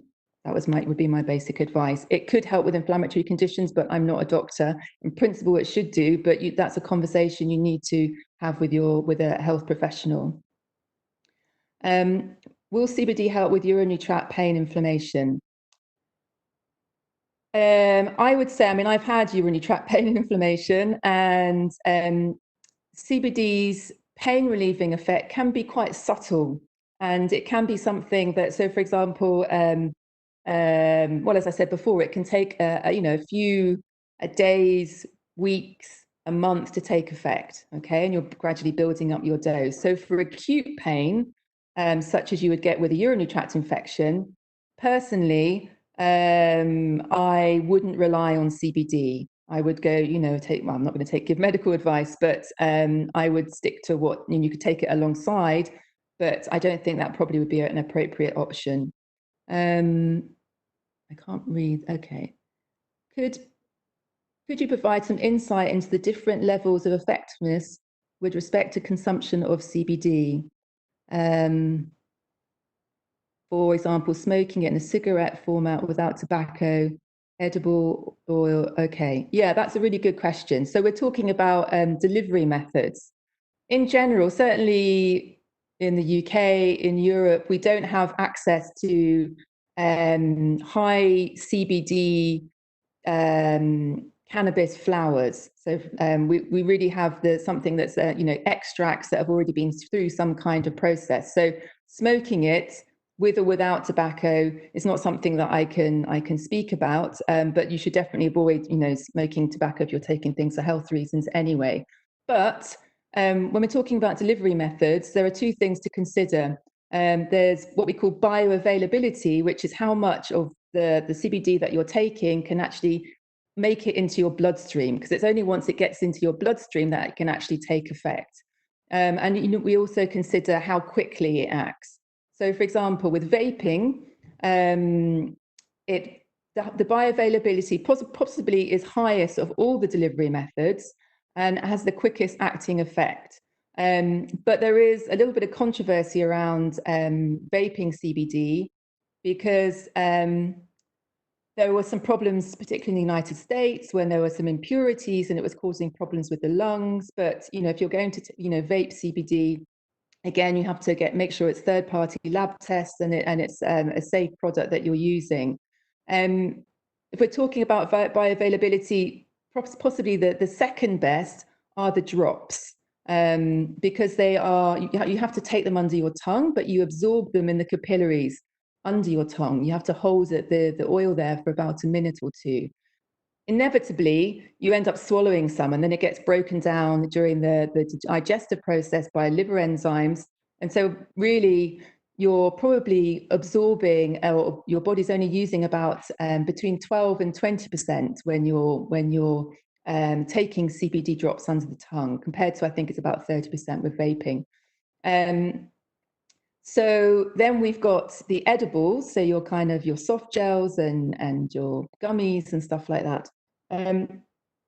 That's kind of the least effective when it comes to bioavailability, because it all has to be basically digested and go through that process. So I think the absorption is only about 6%. But having said that, a lot of people get great benefits from taking edibles and soft gels and capsules, etc.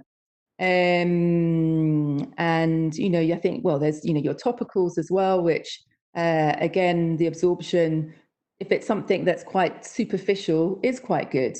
So the thing as well with swallowing, so in your kind of soft gels and your edibles, it does take longer to have an effect. So you might not feel anything for an hour or an hour and 15 minutes. So the general recommendation is for generally keeping a kind of a base level of CBD. It's your CBD oils and your edibles and your soft gels.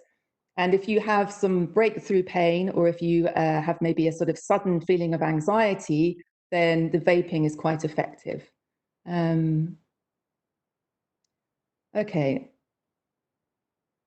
I found that CBD, no matter gummies, drops, or pen, affects my mood negatively the following morning. I tried multiple brands as well. Any ideas why? I mean, I'm not a psychiatrist or a neuroscientist. It's very hard to say. I mean, I think that would be a reason to know that CBD is not for you. I don't know whether you say you've tried different brands. Perhaps have you tried the broad spectrum? So you could, try and decide if you've tried full spectrum, it might be worth trying a broad spectrum product. It could also be because terpenes, they do have a therapeutic effect in themselves. Some people find certain terpenes are too stimulating. Myrcene is a type of terpene that has that kind of couch lock effect. So it might have something to do with the terpenes, because remember, we're talking about CBD, but most products are actually, they've got CBD plus the minor cannabinoids plus the terpenes and plus flavonoids. So it might not be the CBD actually that you're having a problem with. Okay. Well, I think got 1 minute to go. I don't know if there are any more questions. What I would say, there's a lot of kind of confusing information out there about CBD. What I've tried to do in the book, the CBD book, the Ultimate Guide to CBD Oil, is just kind of hold people's hands through that process of managing to get your little hands upon a decent CBD oil. And I do a deep dive into all the conditions, what is the current evidence, and give you really kind of solid.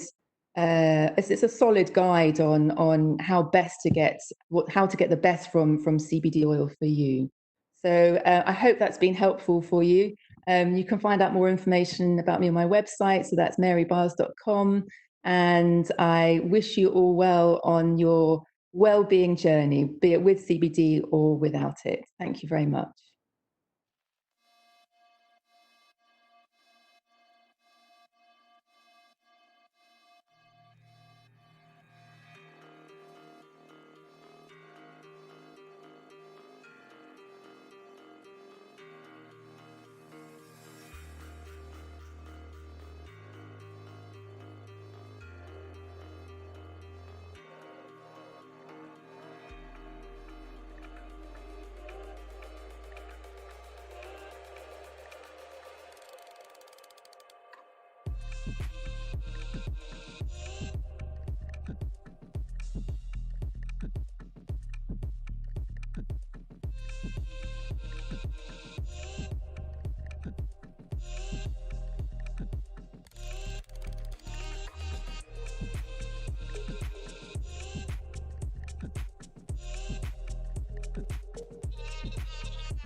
Hi everyone, it's a pleasure to be here today. My name is Leah Doyle and I'm the founder and executive director of a nonprofit called Oceanic Global.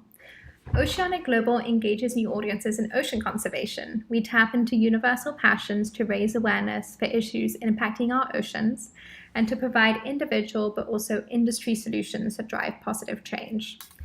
So very much focusing on behavioral change, how to be promoting sustainable operating practices. And so today I'm really excited to be speaking to you about daily sustainability tips to keep our planet and our oceans healthy.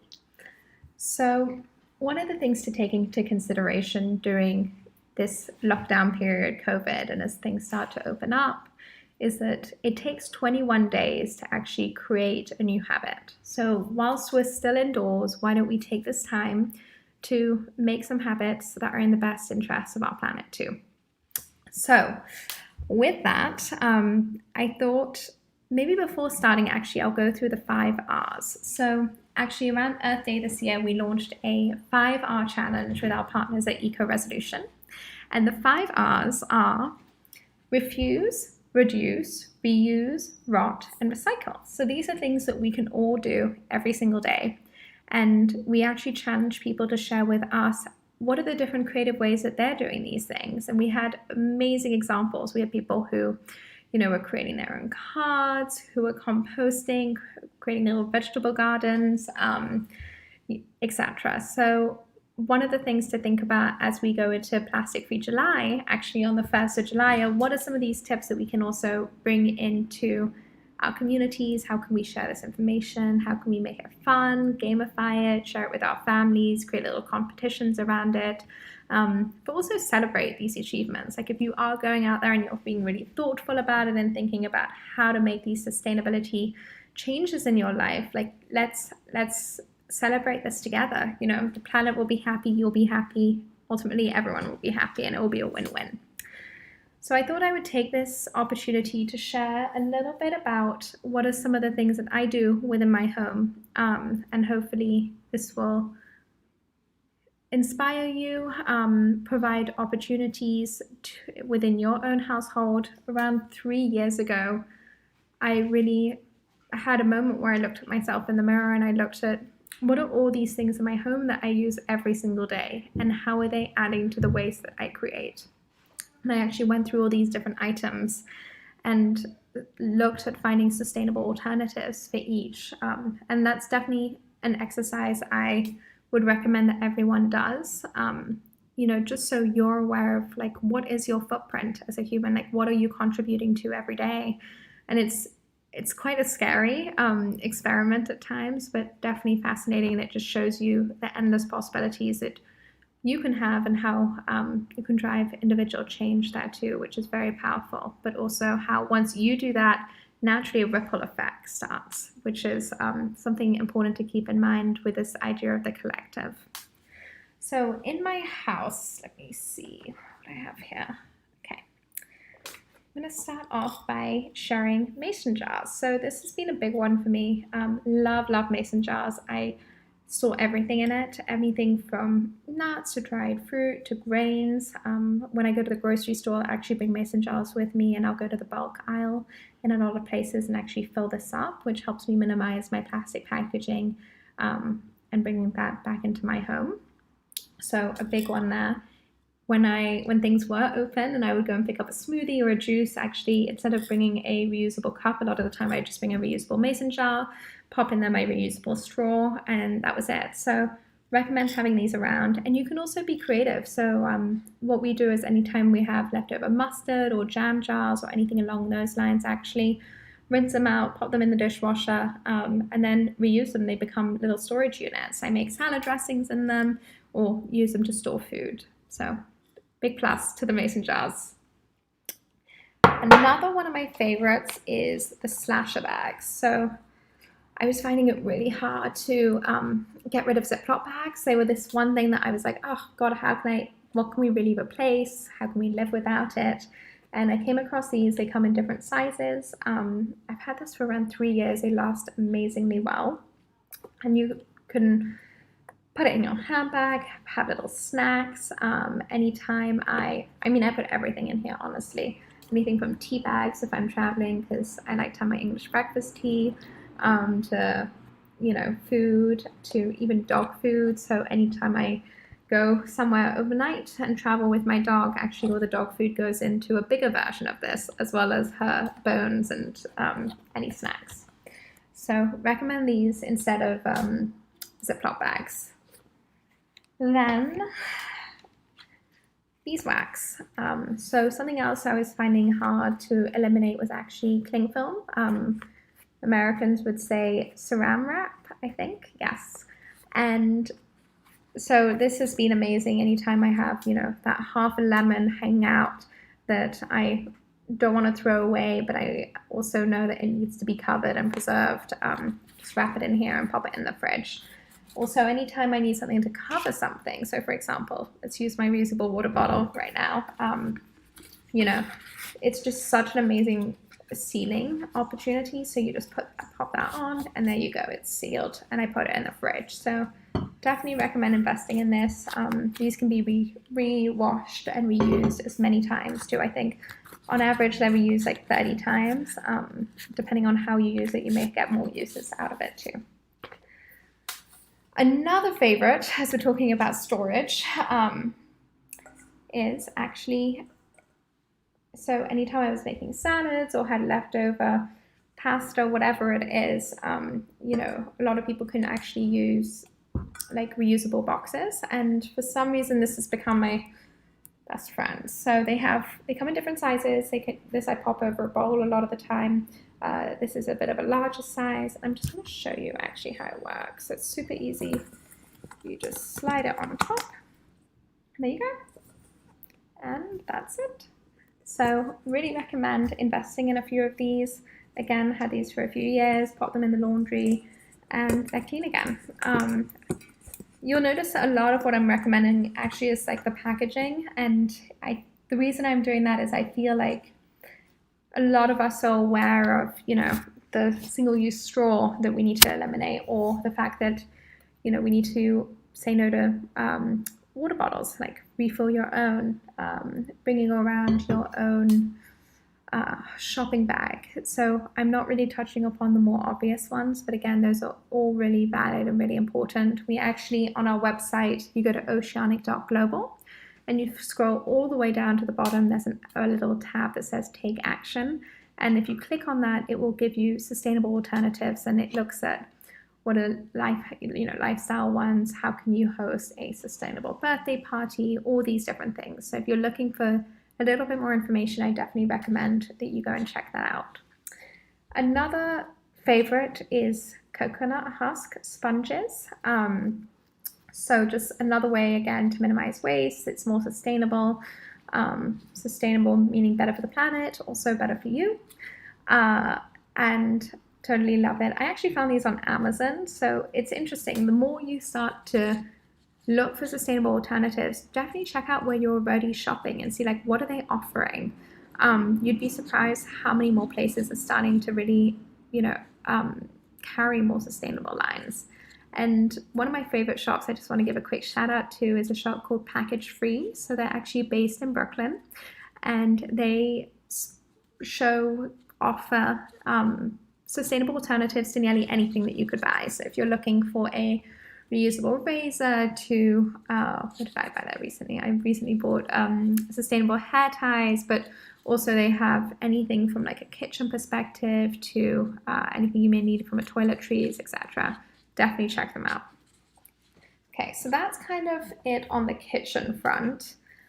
I've also, personally, from being stuck indoors for so long, I've been going to the park every evening when I can and walking my dog. And one of the things that I do there is try and bring some food, or I'll go and have a socially distanced picnic with some friends. And so we typically bring a lot of just, different materials, like fiber-based materials for plates and utensils.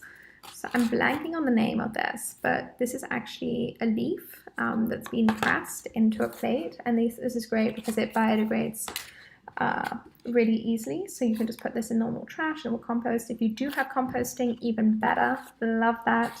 But yes, then utensils. So just wooden utensils there. Again, you can have bamboo ones.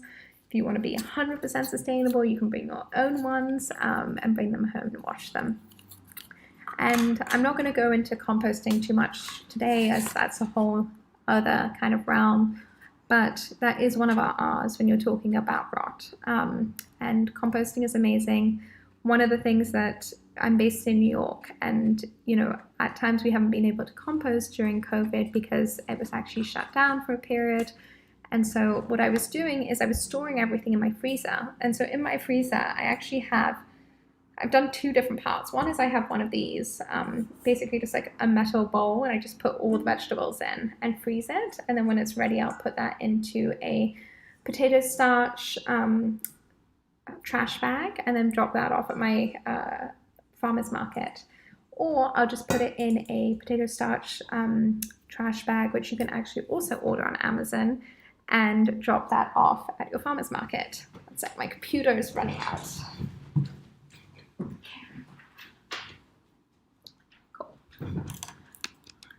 Okay, so that is sustainable alternatives there. And then in terms of bathroom stuff, so one of the things that I found really hard was the amount of packaging on my shampoo, conditioner, body wash, lotion, etc. I came across this amazing company called Plain Products. So Plain Products actually have reusable and refillable bottles. So what you do is when you order your first one, you get both components, and when this is empty, I order another one, and they send me just the base, the aluminum base with obviously all the product inside, and I take my old plastic top and I pop it on the new one, and I send the empty bottle back to them, and then they refill it. So there's all these really cool companies out there that I definitely recommend looking into. if you are looking at lowering your plastic footprint in your home. Another favorite, as summer is around the corner, is sunscreen. So, I mean, the crazy thing about plastic is, you know, we think of like all the obvious ones, and then we look around and we start to see everything is actually made from plastic, which is not a bad thing. But, you know, things that are single use really we shouldn't be using that material within that way. So this is a company called Raw Elements, and they are pretty amazing. They make it out of like an aluminium packaging, which is great. But also what I love about them is everything that they do is reef safe. So you may not be aware, but actually coral reef bleaching, sunscreen actually contributes a huge amount to coral reef bleaching. So if you are someone who, you know, is able and going into the ocean and is currently using sunscreen, be really careful what you're putting into your skin and what really, you know, what effect is that having on our aquatic ecosystem, on any of the animals that you may be coming into contact with, etc. So one of the things to look at is just making sure that you're sourcing reef-safe sunscreen there. Really important if you're looking at minimizing your human impact on the oceans. And that's really it from kind of top level tips that I have for you today in terms of what I do and have within my home.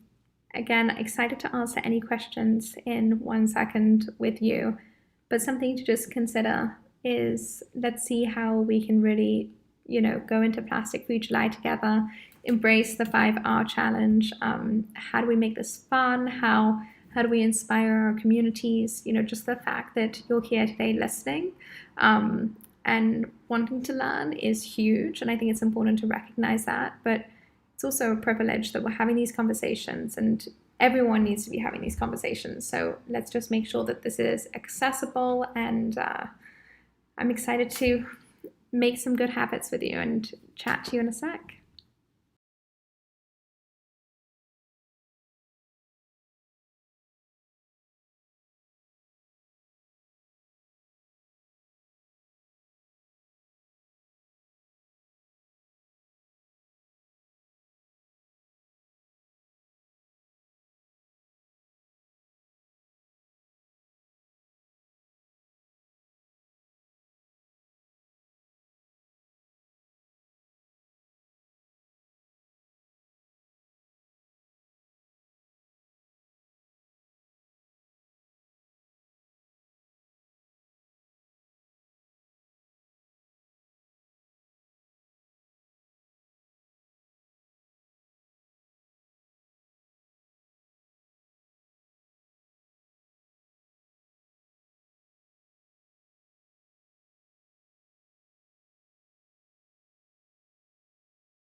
Hi everyone, welcome to the Q&A portion of this session, talking about daily sustainable tips to keep our planet healthy.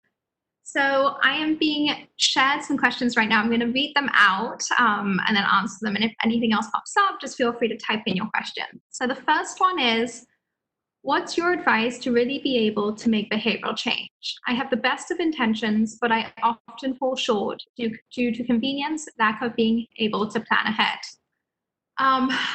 So I would say the first recommendation here is maybe look at everything that you're currently consuming and buying and start to think about what are some of those easy changes. You don't need to go completely sustainable overnight. It's about taking those first initial steps. And once you start to do those, you start to realize everything else. It's kind of like this ping pong effect when you're on this kind of journey towards sustainability. So one really easy way, for example, is to start to look at like, what is your plastic usage within your home? So, you know, I gave some sustainable tips earlier, but if you're someone who's going constantly to go and pick up coffee every day, like can you go and bring your own coffee cup through that process? If you're noticing you're ordering a lot of water bottles, what are those things that you can easily switch over?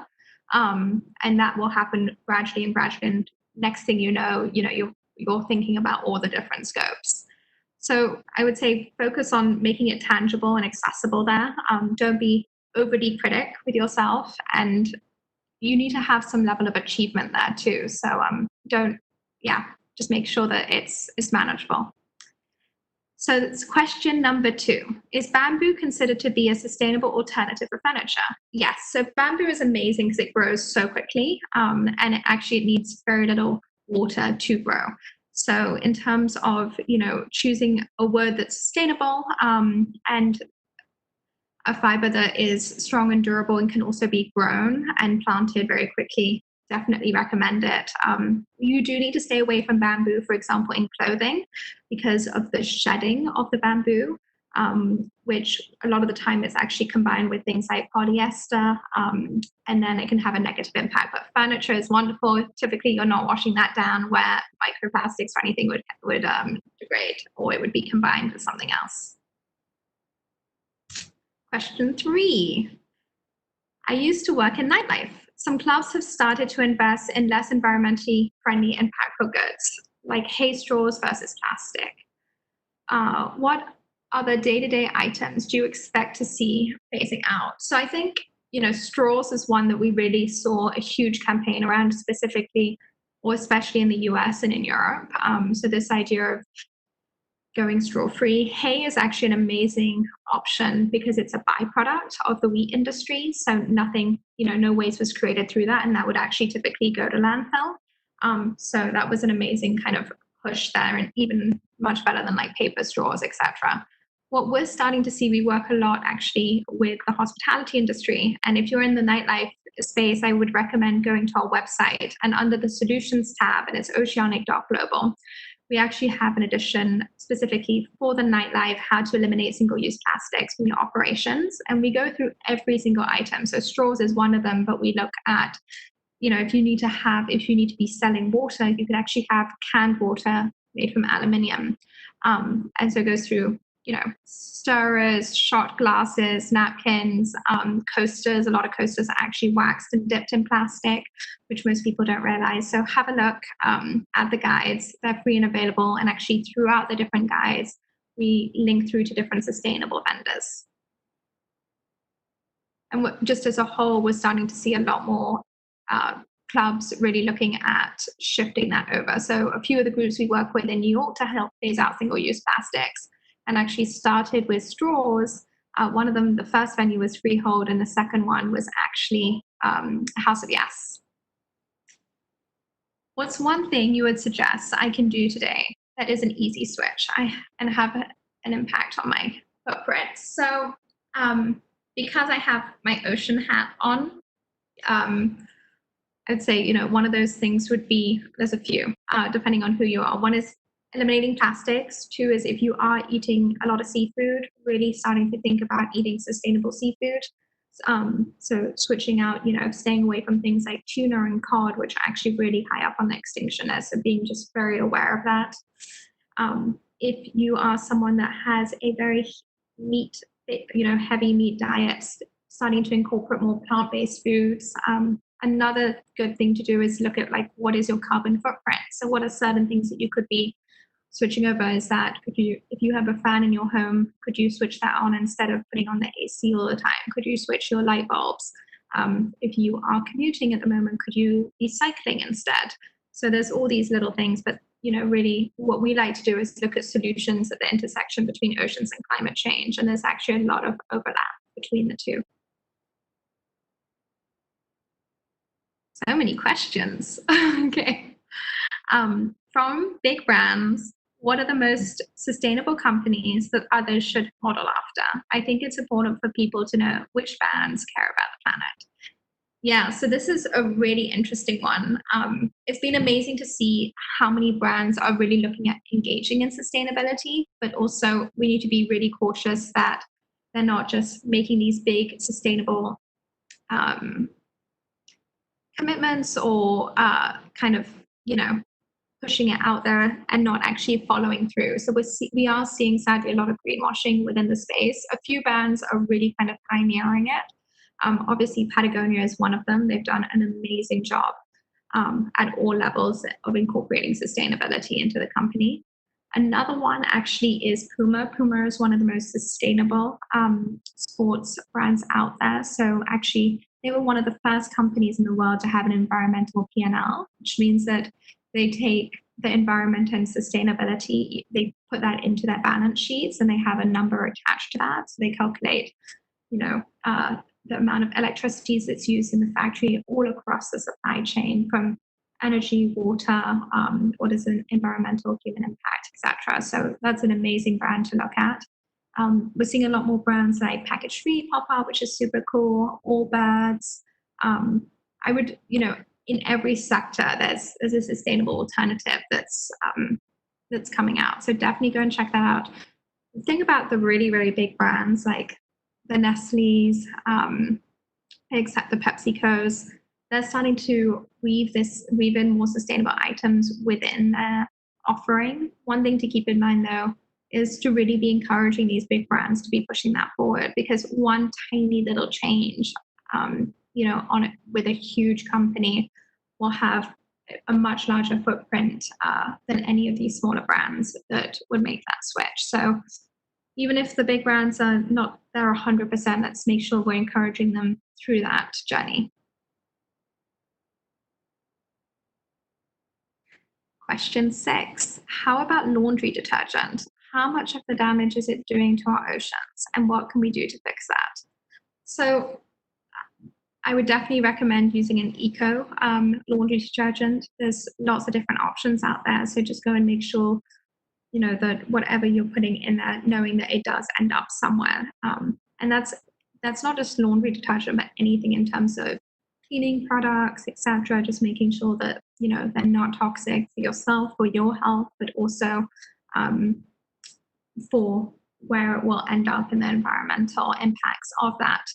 One of the things, and this is just a little bit of a sidetrack, that I think a lot of people don't realize actually is when you are washing your clothes, through that process, it can be one of the most harmful in terms of the impact on the oceans. And the reason is a lot of our clothes are actually composed of plastic fibers. So polyester is a big one. Every time you wash your clothes actually shed. And so with that, tiny little microplastics are going through, through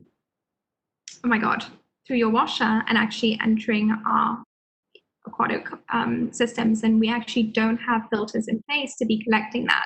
So two different options there. One is pourable, which is a plastic ball that you pop in with all your laundry, and it actually collects the plastic, and you can pull it out as fluff, which is, it will gather. And that's a really easy one. I actually just leave mine all the time in my laundry machine. And then the second one actually is a guppy bag, and the guppy bag is probably the most successful one out there. And it's a big bag, and you put all your laundry in that, and then you put that in the machine. And again, that will gather all the microplastics. So you're taking accountability and making sure that that's not going to enter the waterway. Question 7, fast fashion, H&M, blah, blah, blah. Okay. Wasted of water. Do you think this level of waste will be credible? Will it collapse under its own usage? Can nature give out under these rampage usage? One sec, I just need a little bit of water between this.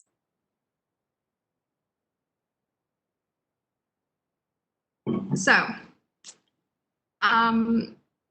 H&M is an interesting one. So, I mean, the fast fashion is obviously hugely polluting on the environment from a consumption standpoint, the amount of water, energy, dyes, everything that goes into it.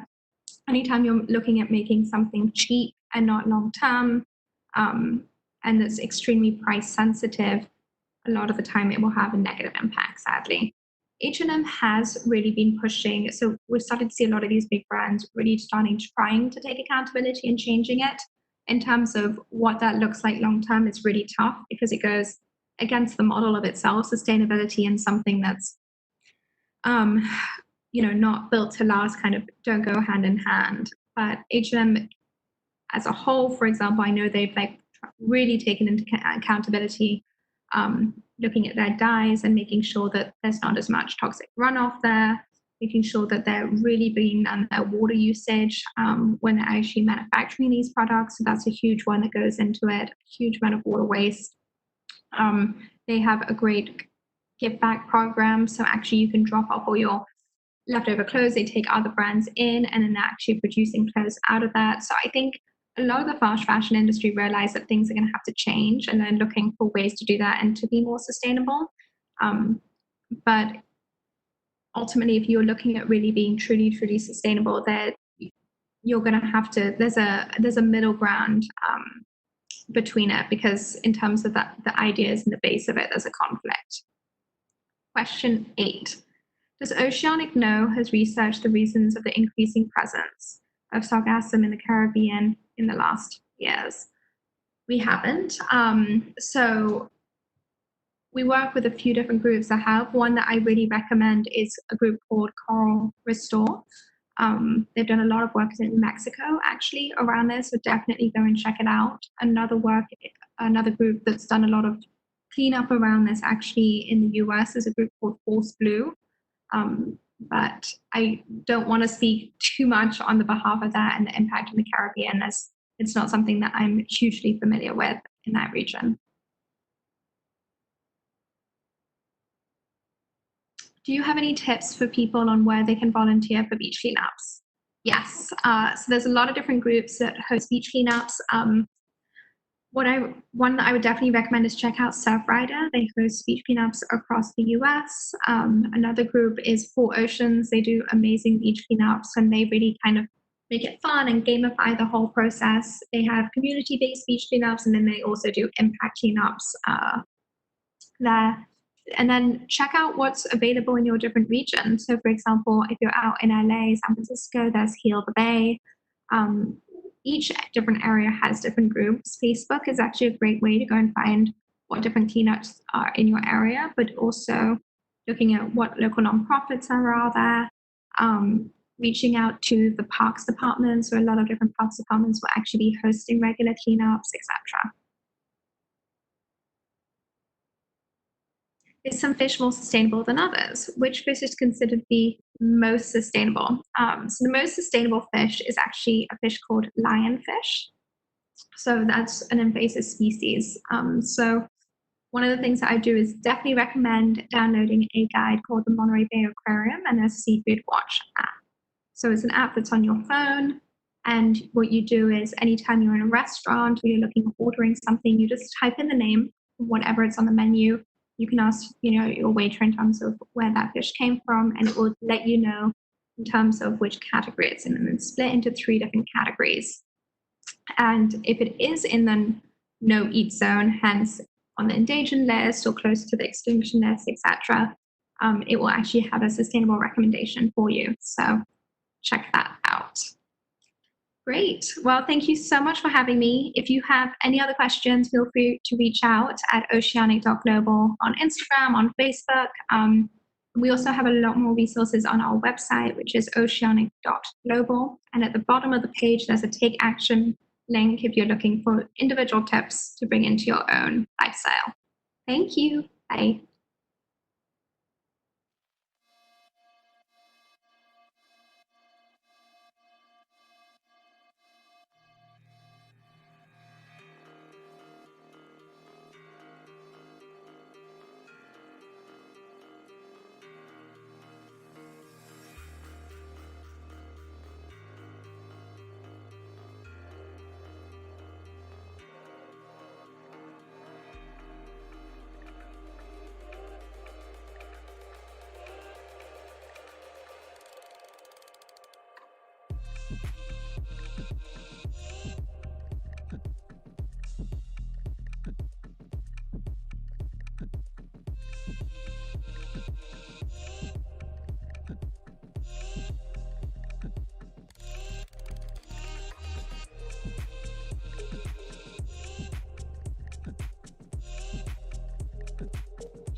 Have you ever felt that your body clock was just off? Well, you're in the right place, because today I'm going to teach you 5 strategies for how you can reset your body clock and get better sleep. Before we get started, I just want to say thank you to David and the Plantie team. It's wonderful to be able to speak with you guys today and teach you some valuable information that I think will go a very long way to creating lifestyle change that will help you move forward in whatever it is you feel your purpose here on earth is. So let's get started.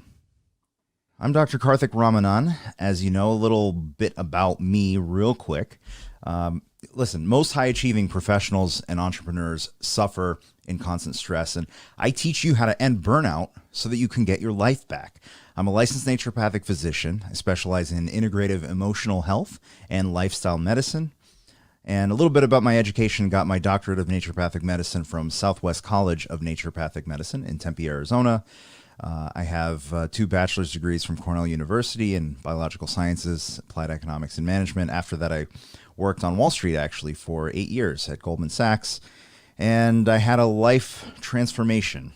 I had a plant-based diet life transformation that sent me down a different path to become a naturopathic doctor. And I came to medical school in Arizona and met a beautiful woman, and she's now my wife. So I married my medical school sweetheart. All right, let's get started here. So today we're going to be talking about resetting your body clock.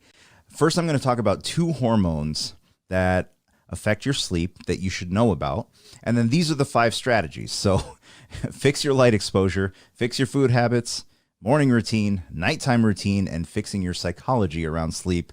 And there you have it, folks. We're good to go. No, I'm kidding. We're going to get started now. All right, melatonin and cortisol. So these are 2 hormones. You can think of melatonin. You've heard of it. It's a supplement, right? But your body produces it, and it is basically your stay asleep hormones. The levels are orchestrated by the hypothalamus. The hypothalamus is this gland inside your brain that is really your master regulatory gland. Think of it almost like a thermostat. It has various functions in the body like a thermostat, and one of which is to regulate melatonin levels. So one thing to know about melatonin is that it is secreted in the darkness. So it's only when you are exposed to dark that melatonin levels rise. Light actually turns off the melatonin production. The other hormone that we're talking about is cortisol. Cortisol is the opposite. So if melatonin is your stay asleep hormone, cortisol is your alertness and also a stress hormone. And this is also orchestrated by the hypothalamus in the form of the HPA axis. If you've ever heard of adrenal fatigue, it's really a dysfunction in the HPA axis.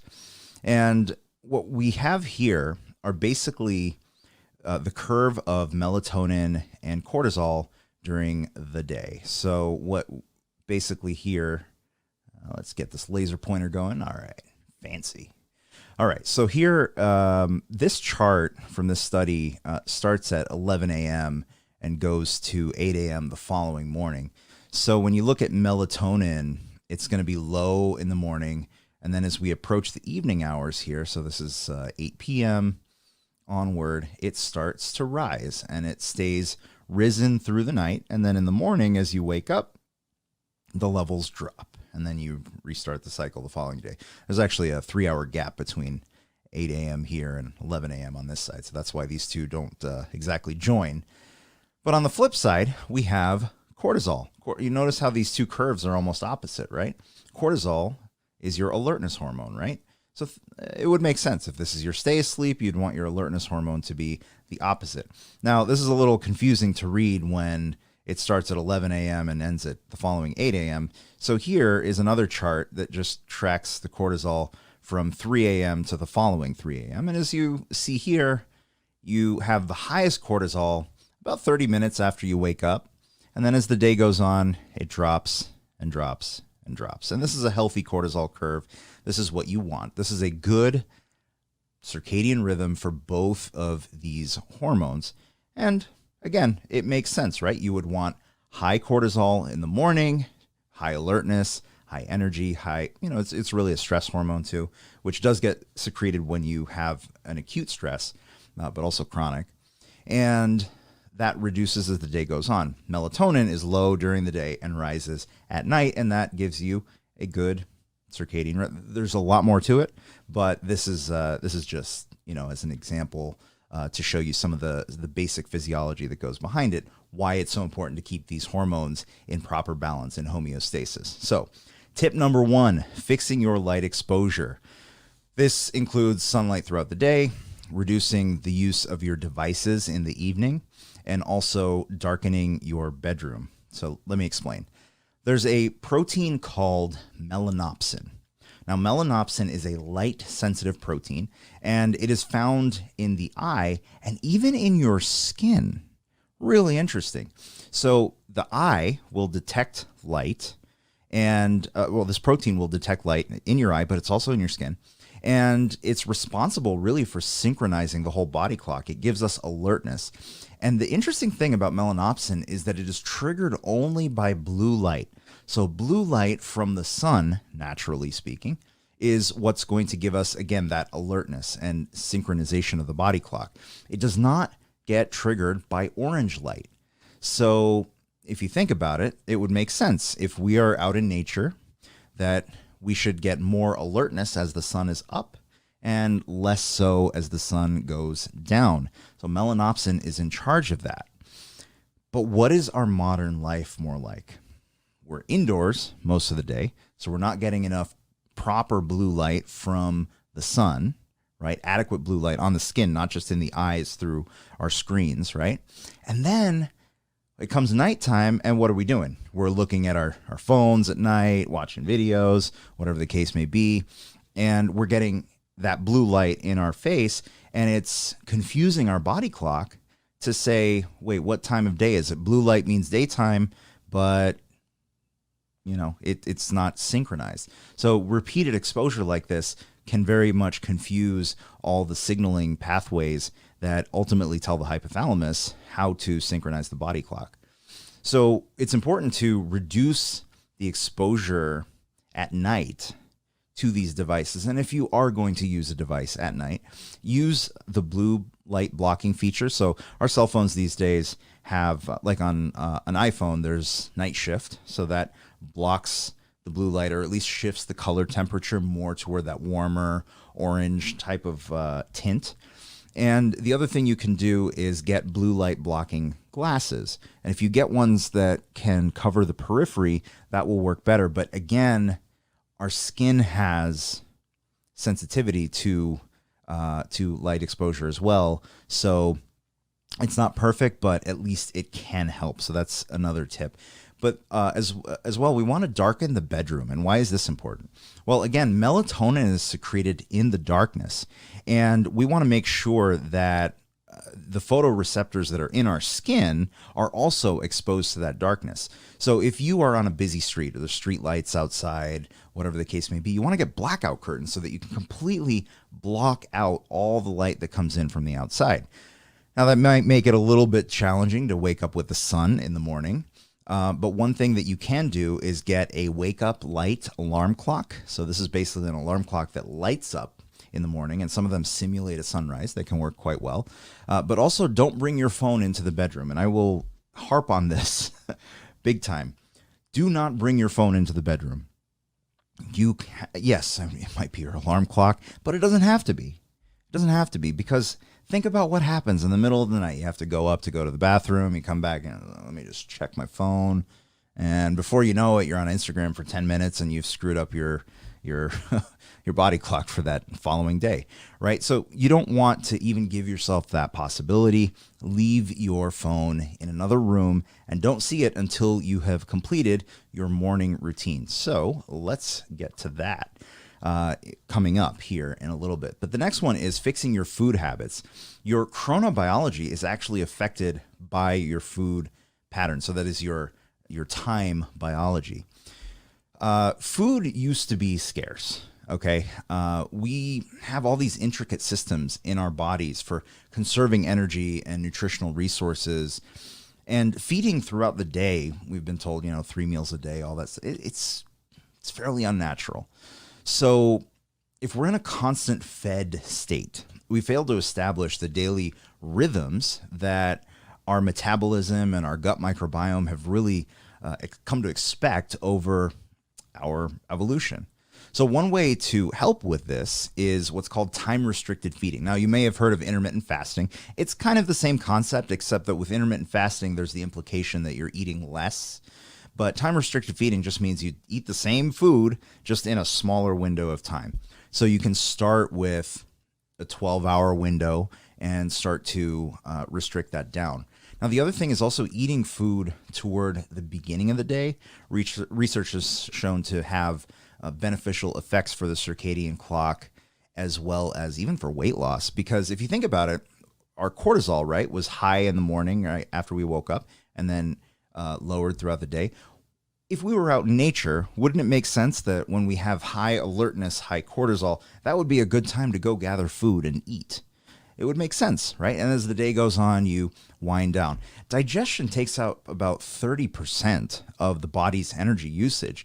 And would it make sense to be spending that much energy and creating that much thermal heat, body heat, when you're trying to go to sleep in the end of the night, when you need a cool environment in your bedroom to fall asleep? It really doesn't make as much sense. So if you shift your eating toward the beginning of the day and less so toward the end of the day, that can have beneficial effects as well. And the last one is really reconsider coffee. Consider eliminating coffee, because stimulants can really disrupt your sleep pattern even hours later. And the need for a stimulant like coffee in the morning is an indication that you might not have as strong of a cortisol response in the morning as you might want. And maybe the caffeine is just covering that up. Let's move on. Morning routine. A good night's sleep starts the morning before. So the first thing you want to do when you get up, remember, we've put the phone in another room. We're not waking up with our phone. When you wake up, you're in a clear headspace. Nobody has gotten into your head at all to that point, right? So you want to keep that as long as you possibly can so that you can set your intention and plan and visualize your day ahead. So you can start your day with meditation, with prayer, with journaling, anything that gets you centered and focused on your goals and your mission for the day before you look at your phone. The other thing is, in the morning, if you're going to get sunlight, you want to focus on getting sunlight exposure. Getting it in the morning is the most valuable, because again, that's when we're telling our body we are alert, the sun is up, we are up, cortisol is up, right? Getting that sunlight exposure for 20, 30 minutes in the morning is excellent, along with exercise. So an excellent way to do this would be getting a morning walk or a morning jog outdoors. Again, to go with the nutrition side, a morning meal would be a good way to focus, as well as considering eliminating coffee. The other thing I wanted to mention about fixing your food, listen, we're here, whole food, plant-based diet, obviously a good way to go across the board for various reasons, but here as well. So a morning meal that is maybe fiber rich, like an oatmeal, again, whole cut, would be a good thing to consider, as along with fruits, things along those lines. Now let's keep going.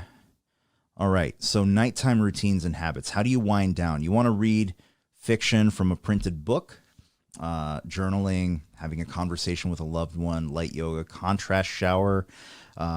These are just ways to, again, mentally slow yourself down and allow yourself to just proceed with getting your mind into a state of just unwinding. Because if we're thinking about work, we're thinking about things that are stressing us, again, the cortisol levels are going to rise. We want that to be down at the end of the day. We want melatonin to start to rise, right?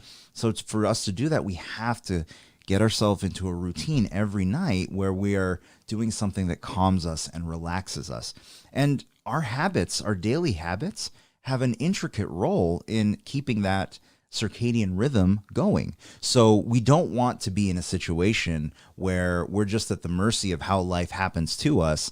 We want to be in a mindset that I do certain things each day to trigger the habits in my body to create the habits that require sleep. And one other thing is, with your bedroom, Use it for sleep and sex only. No TV, no work. That way you mentally create a space, psychologically create a space that when you enter this bedroom, you automatically relax and start to get sleepy. And our final tip here, I know we're going super fast, fix your psychology around sleep. Now, what are your beliefs around sleep? Sleep is for the weak. I'll sleep when I'm dead. I got too much work. I'm on team no sleep. I get it. I've been there. I'm not going to tell you the story of all of it. But if you feel that sleep is in opposition to your productivity, you will unconsciously sabotage yourself from getting good sleep. So just getting into the mindset and the psychology around, you know what? Sleep is an integral part of my health. It's an integral part of my emotional health, and it's going to allow me to perform at the highest level in whatever endeavor that you are here to do in this world. And fixing your psychology, your mindset around sleep will go a very long way to resetting that rhythm along with the habits that I talked about earlier. So there you have it. Those are your 5 tips for resetting your body clock and getting better sleep at night. But here is a bonus tip. See a licensed naturopathic physician, because here's the thing. There might be something else, right? Melatonin, for instance, is also can be used by the body as an antioxidant. If let's say you're not consuming enough whole plant foods and you don't have enough antioxidants in your body, there might be some other needs going on in your body. Melatonin's being used up there. Well, that means there's less melatonin available to help you stay asleep. So if it's really important to work with a licensed naturopathic physician or integrative doctor who can really run the tests and look at everything that's happening in your body to truly understand what type of supplementation or what type of lifestyle change can really help you get to that next level.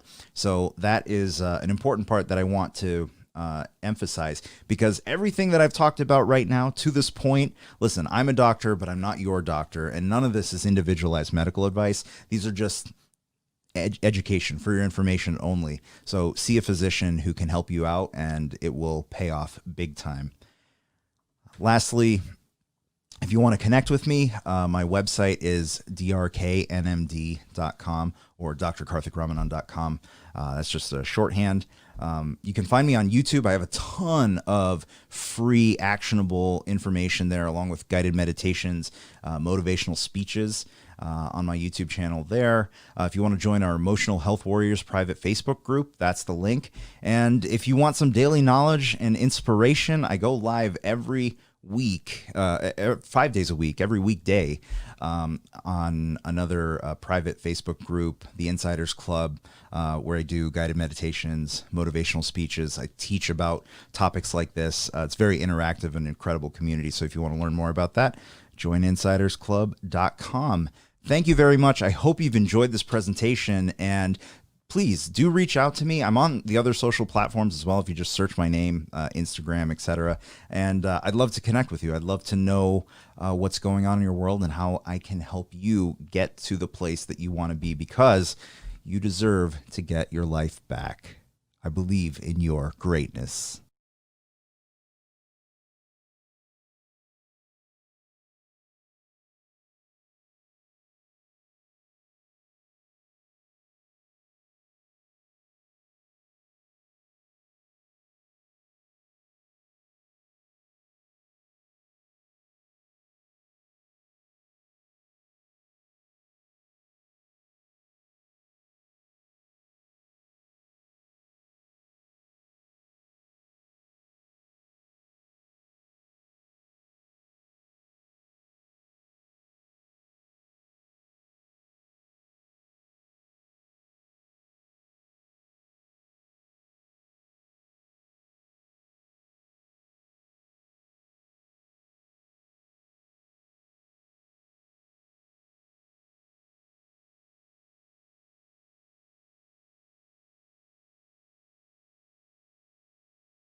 Hello, hello. Dr. K here. So good to see you. I hope you enjoyed the presentation, and I'm excited to get into your questions. So let's dive right in.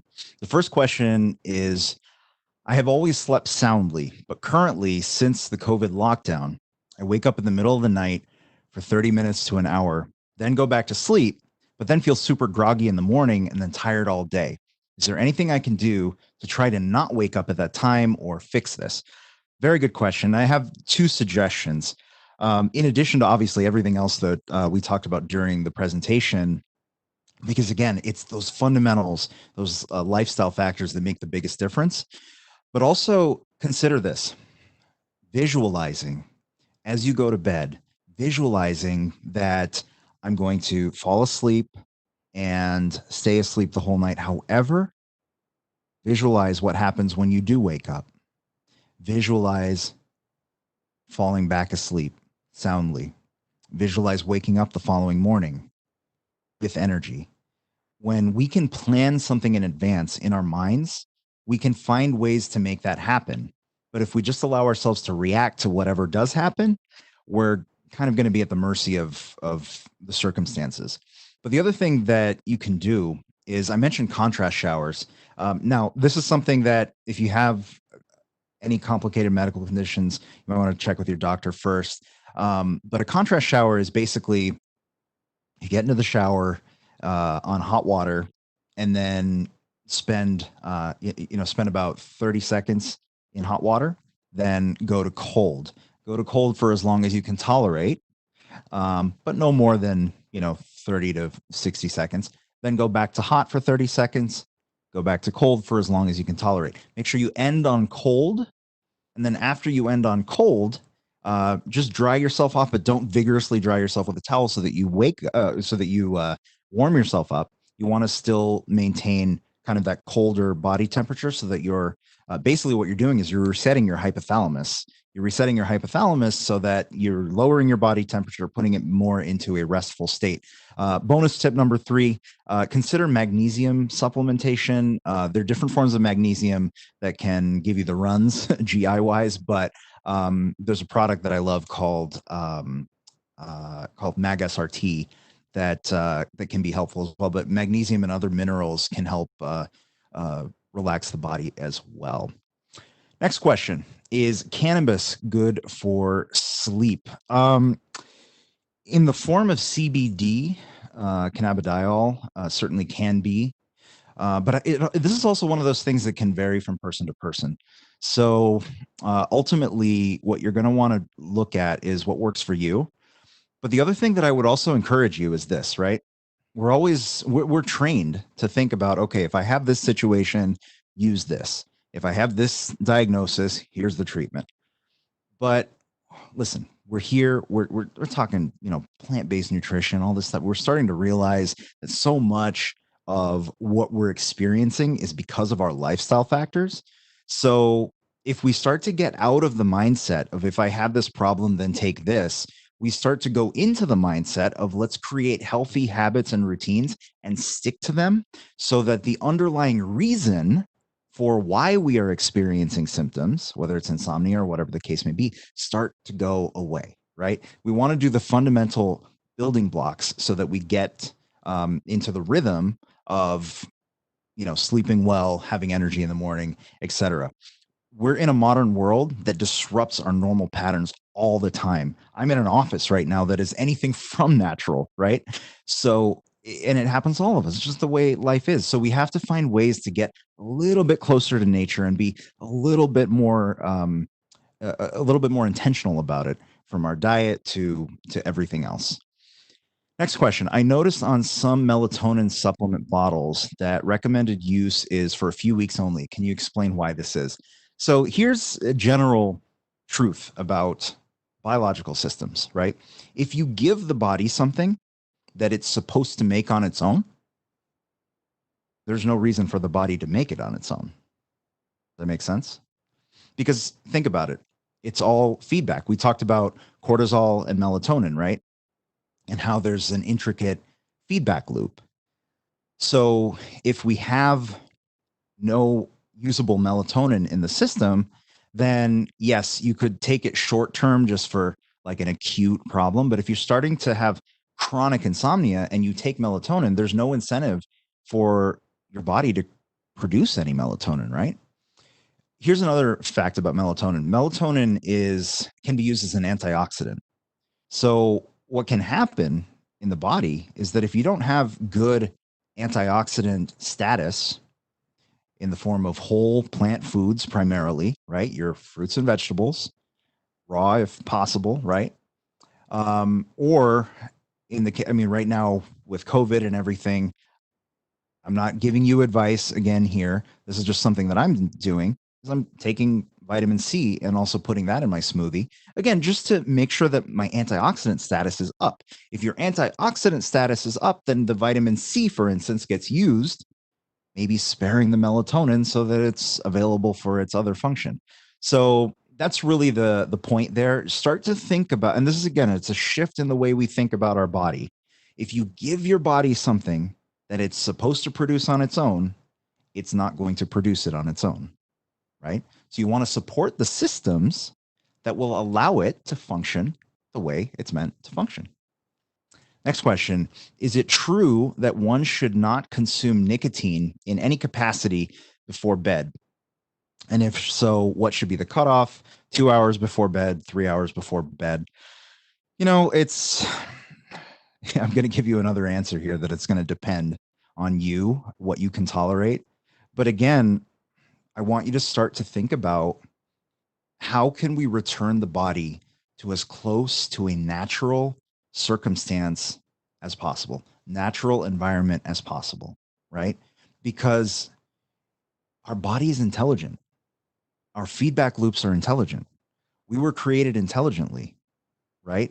The symptoms that we're having are a result of not having the proper environment that we were designed to thrive on. So ideally, no nicotine, right? But the cutoff, is it right before bed? Is it 2 hours? Is it 3 hours?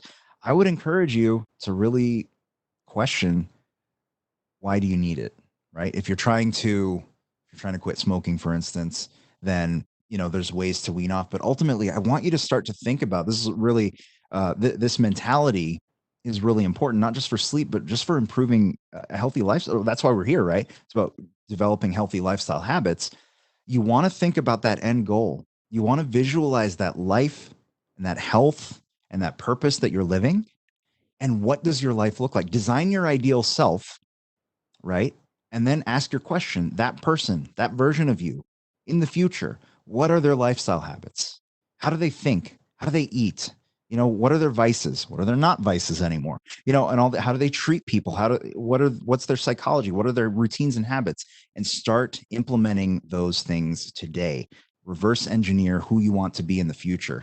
And that might mean that question becomes irrelevant after some time because I don't need it anymore, right? There's been differing literature on whether naps are good or bad. What's your take on naps during the day? So there's actually some very interesting realizations here. Some people actually have some genetic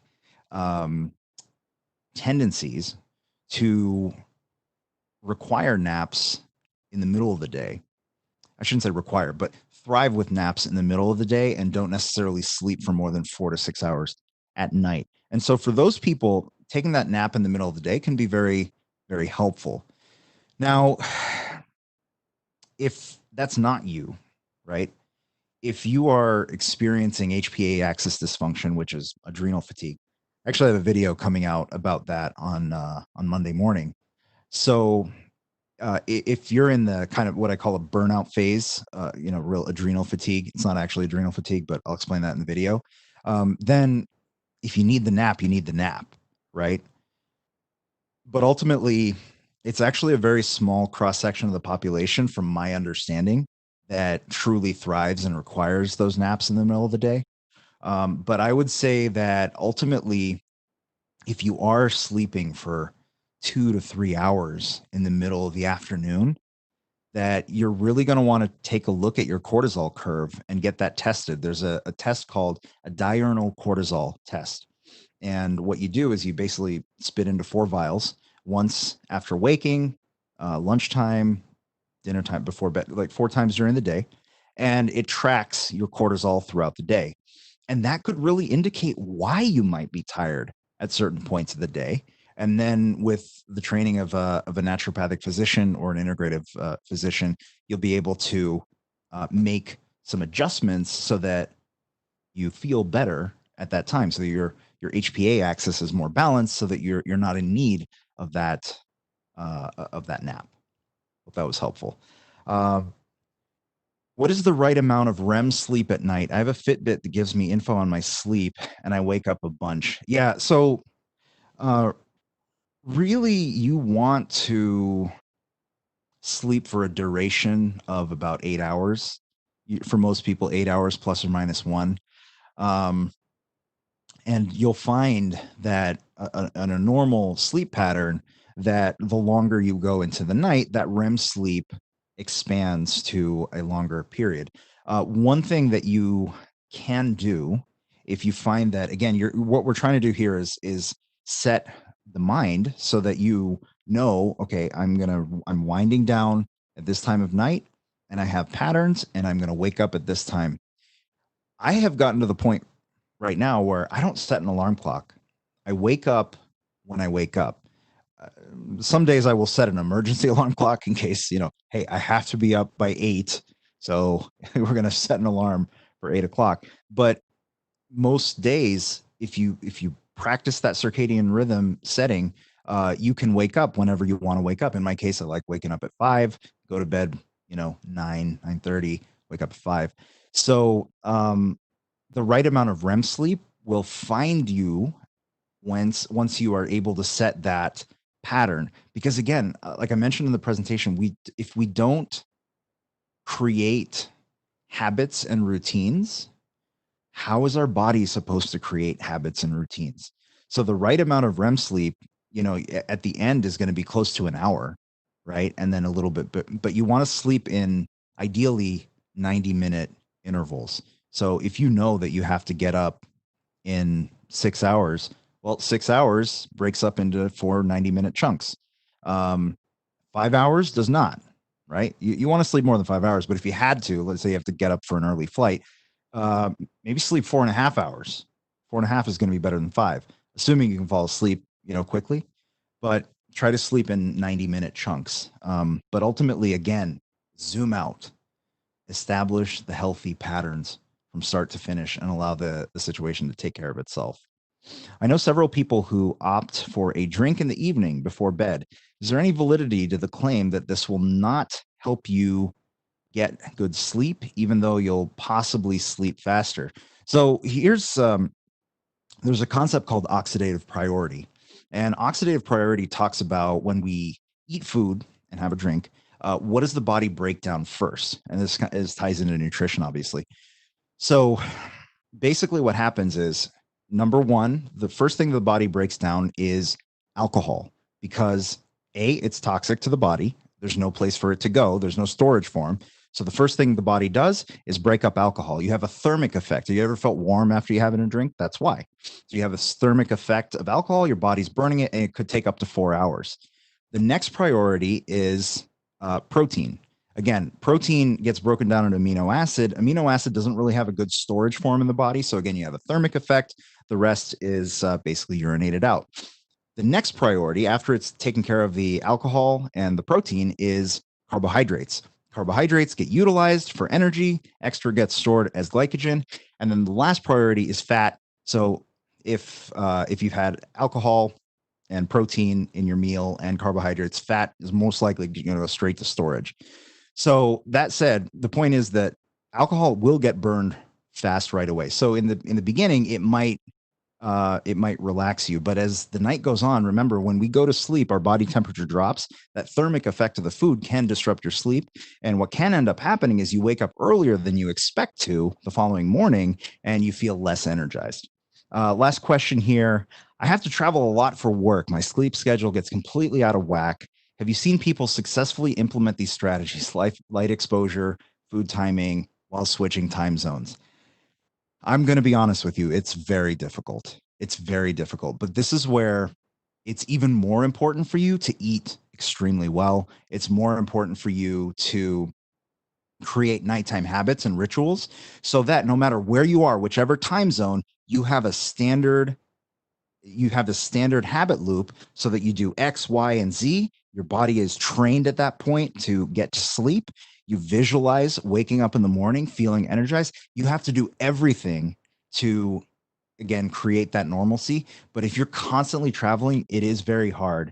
And at some point, and I get it because I had to make this choice for my own career, I had to choose between my health and my career. And ultimately, I chose a different career that allowed me to have both.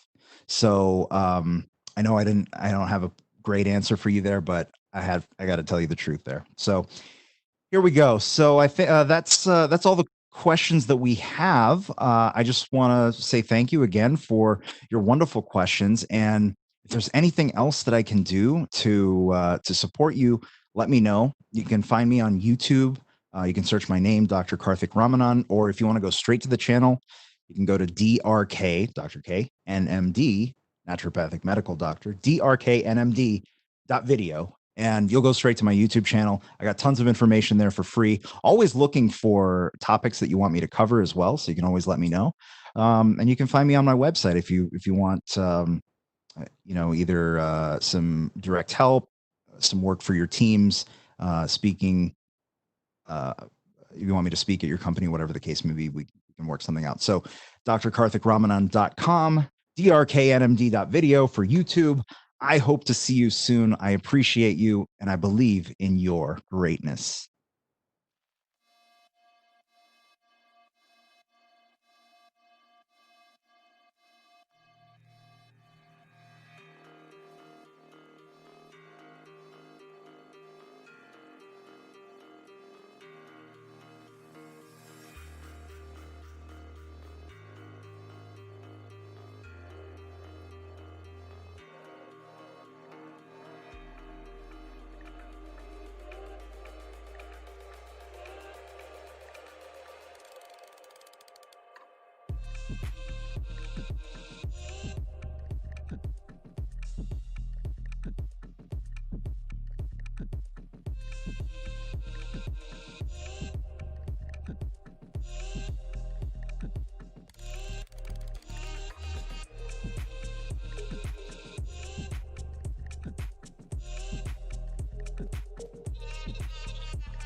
Thank you, everybody.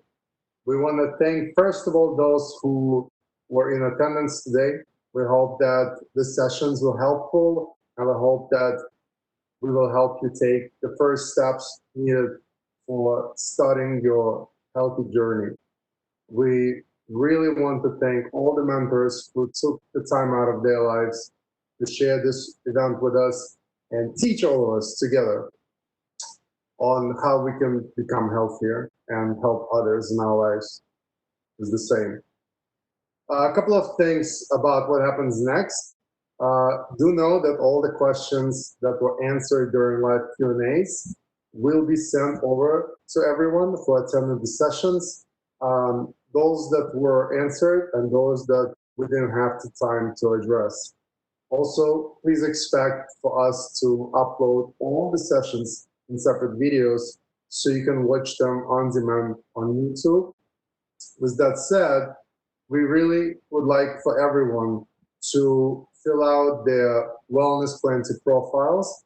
You can find it on ZAFAN/profile. That's ZA.FAN/profile. It will help us a great deal to learn more about you so we can better curate programming for the next event and for our content. And speaking of content, after this week, Plantie will start sending out weekly newsletter. We will focus on the topics that will help all of us take these first steps towards a healthier lifestyle. There will be a lot of different subjects, and we will constantly be asking you guys to give us feedback so that we can curate the content better moving forward to address everyone's needs and curiosity. Also, please connect with us on socials. It's very important that this journey is something that we take together, all of us. So we have Facebook group, which is where our community lives. We have Instagram, where we post a lot of interesting content. We have a lot of live Q&As as well. We post a lot of recipes. And visit our website, plantie.com. There's a lot of new content that you will see. The site is going through refreshing, and it will be more user-friendly. It will have more amazing content, and we really look forward to our next event. We will announce the details soon. And with that said, thank you to all of you, and until next time.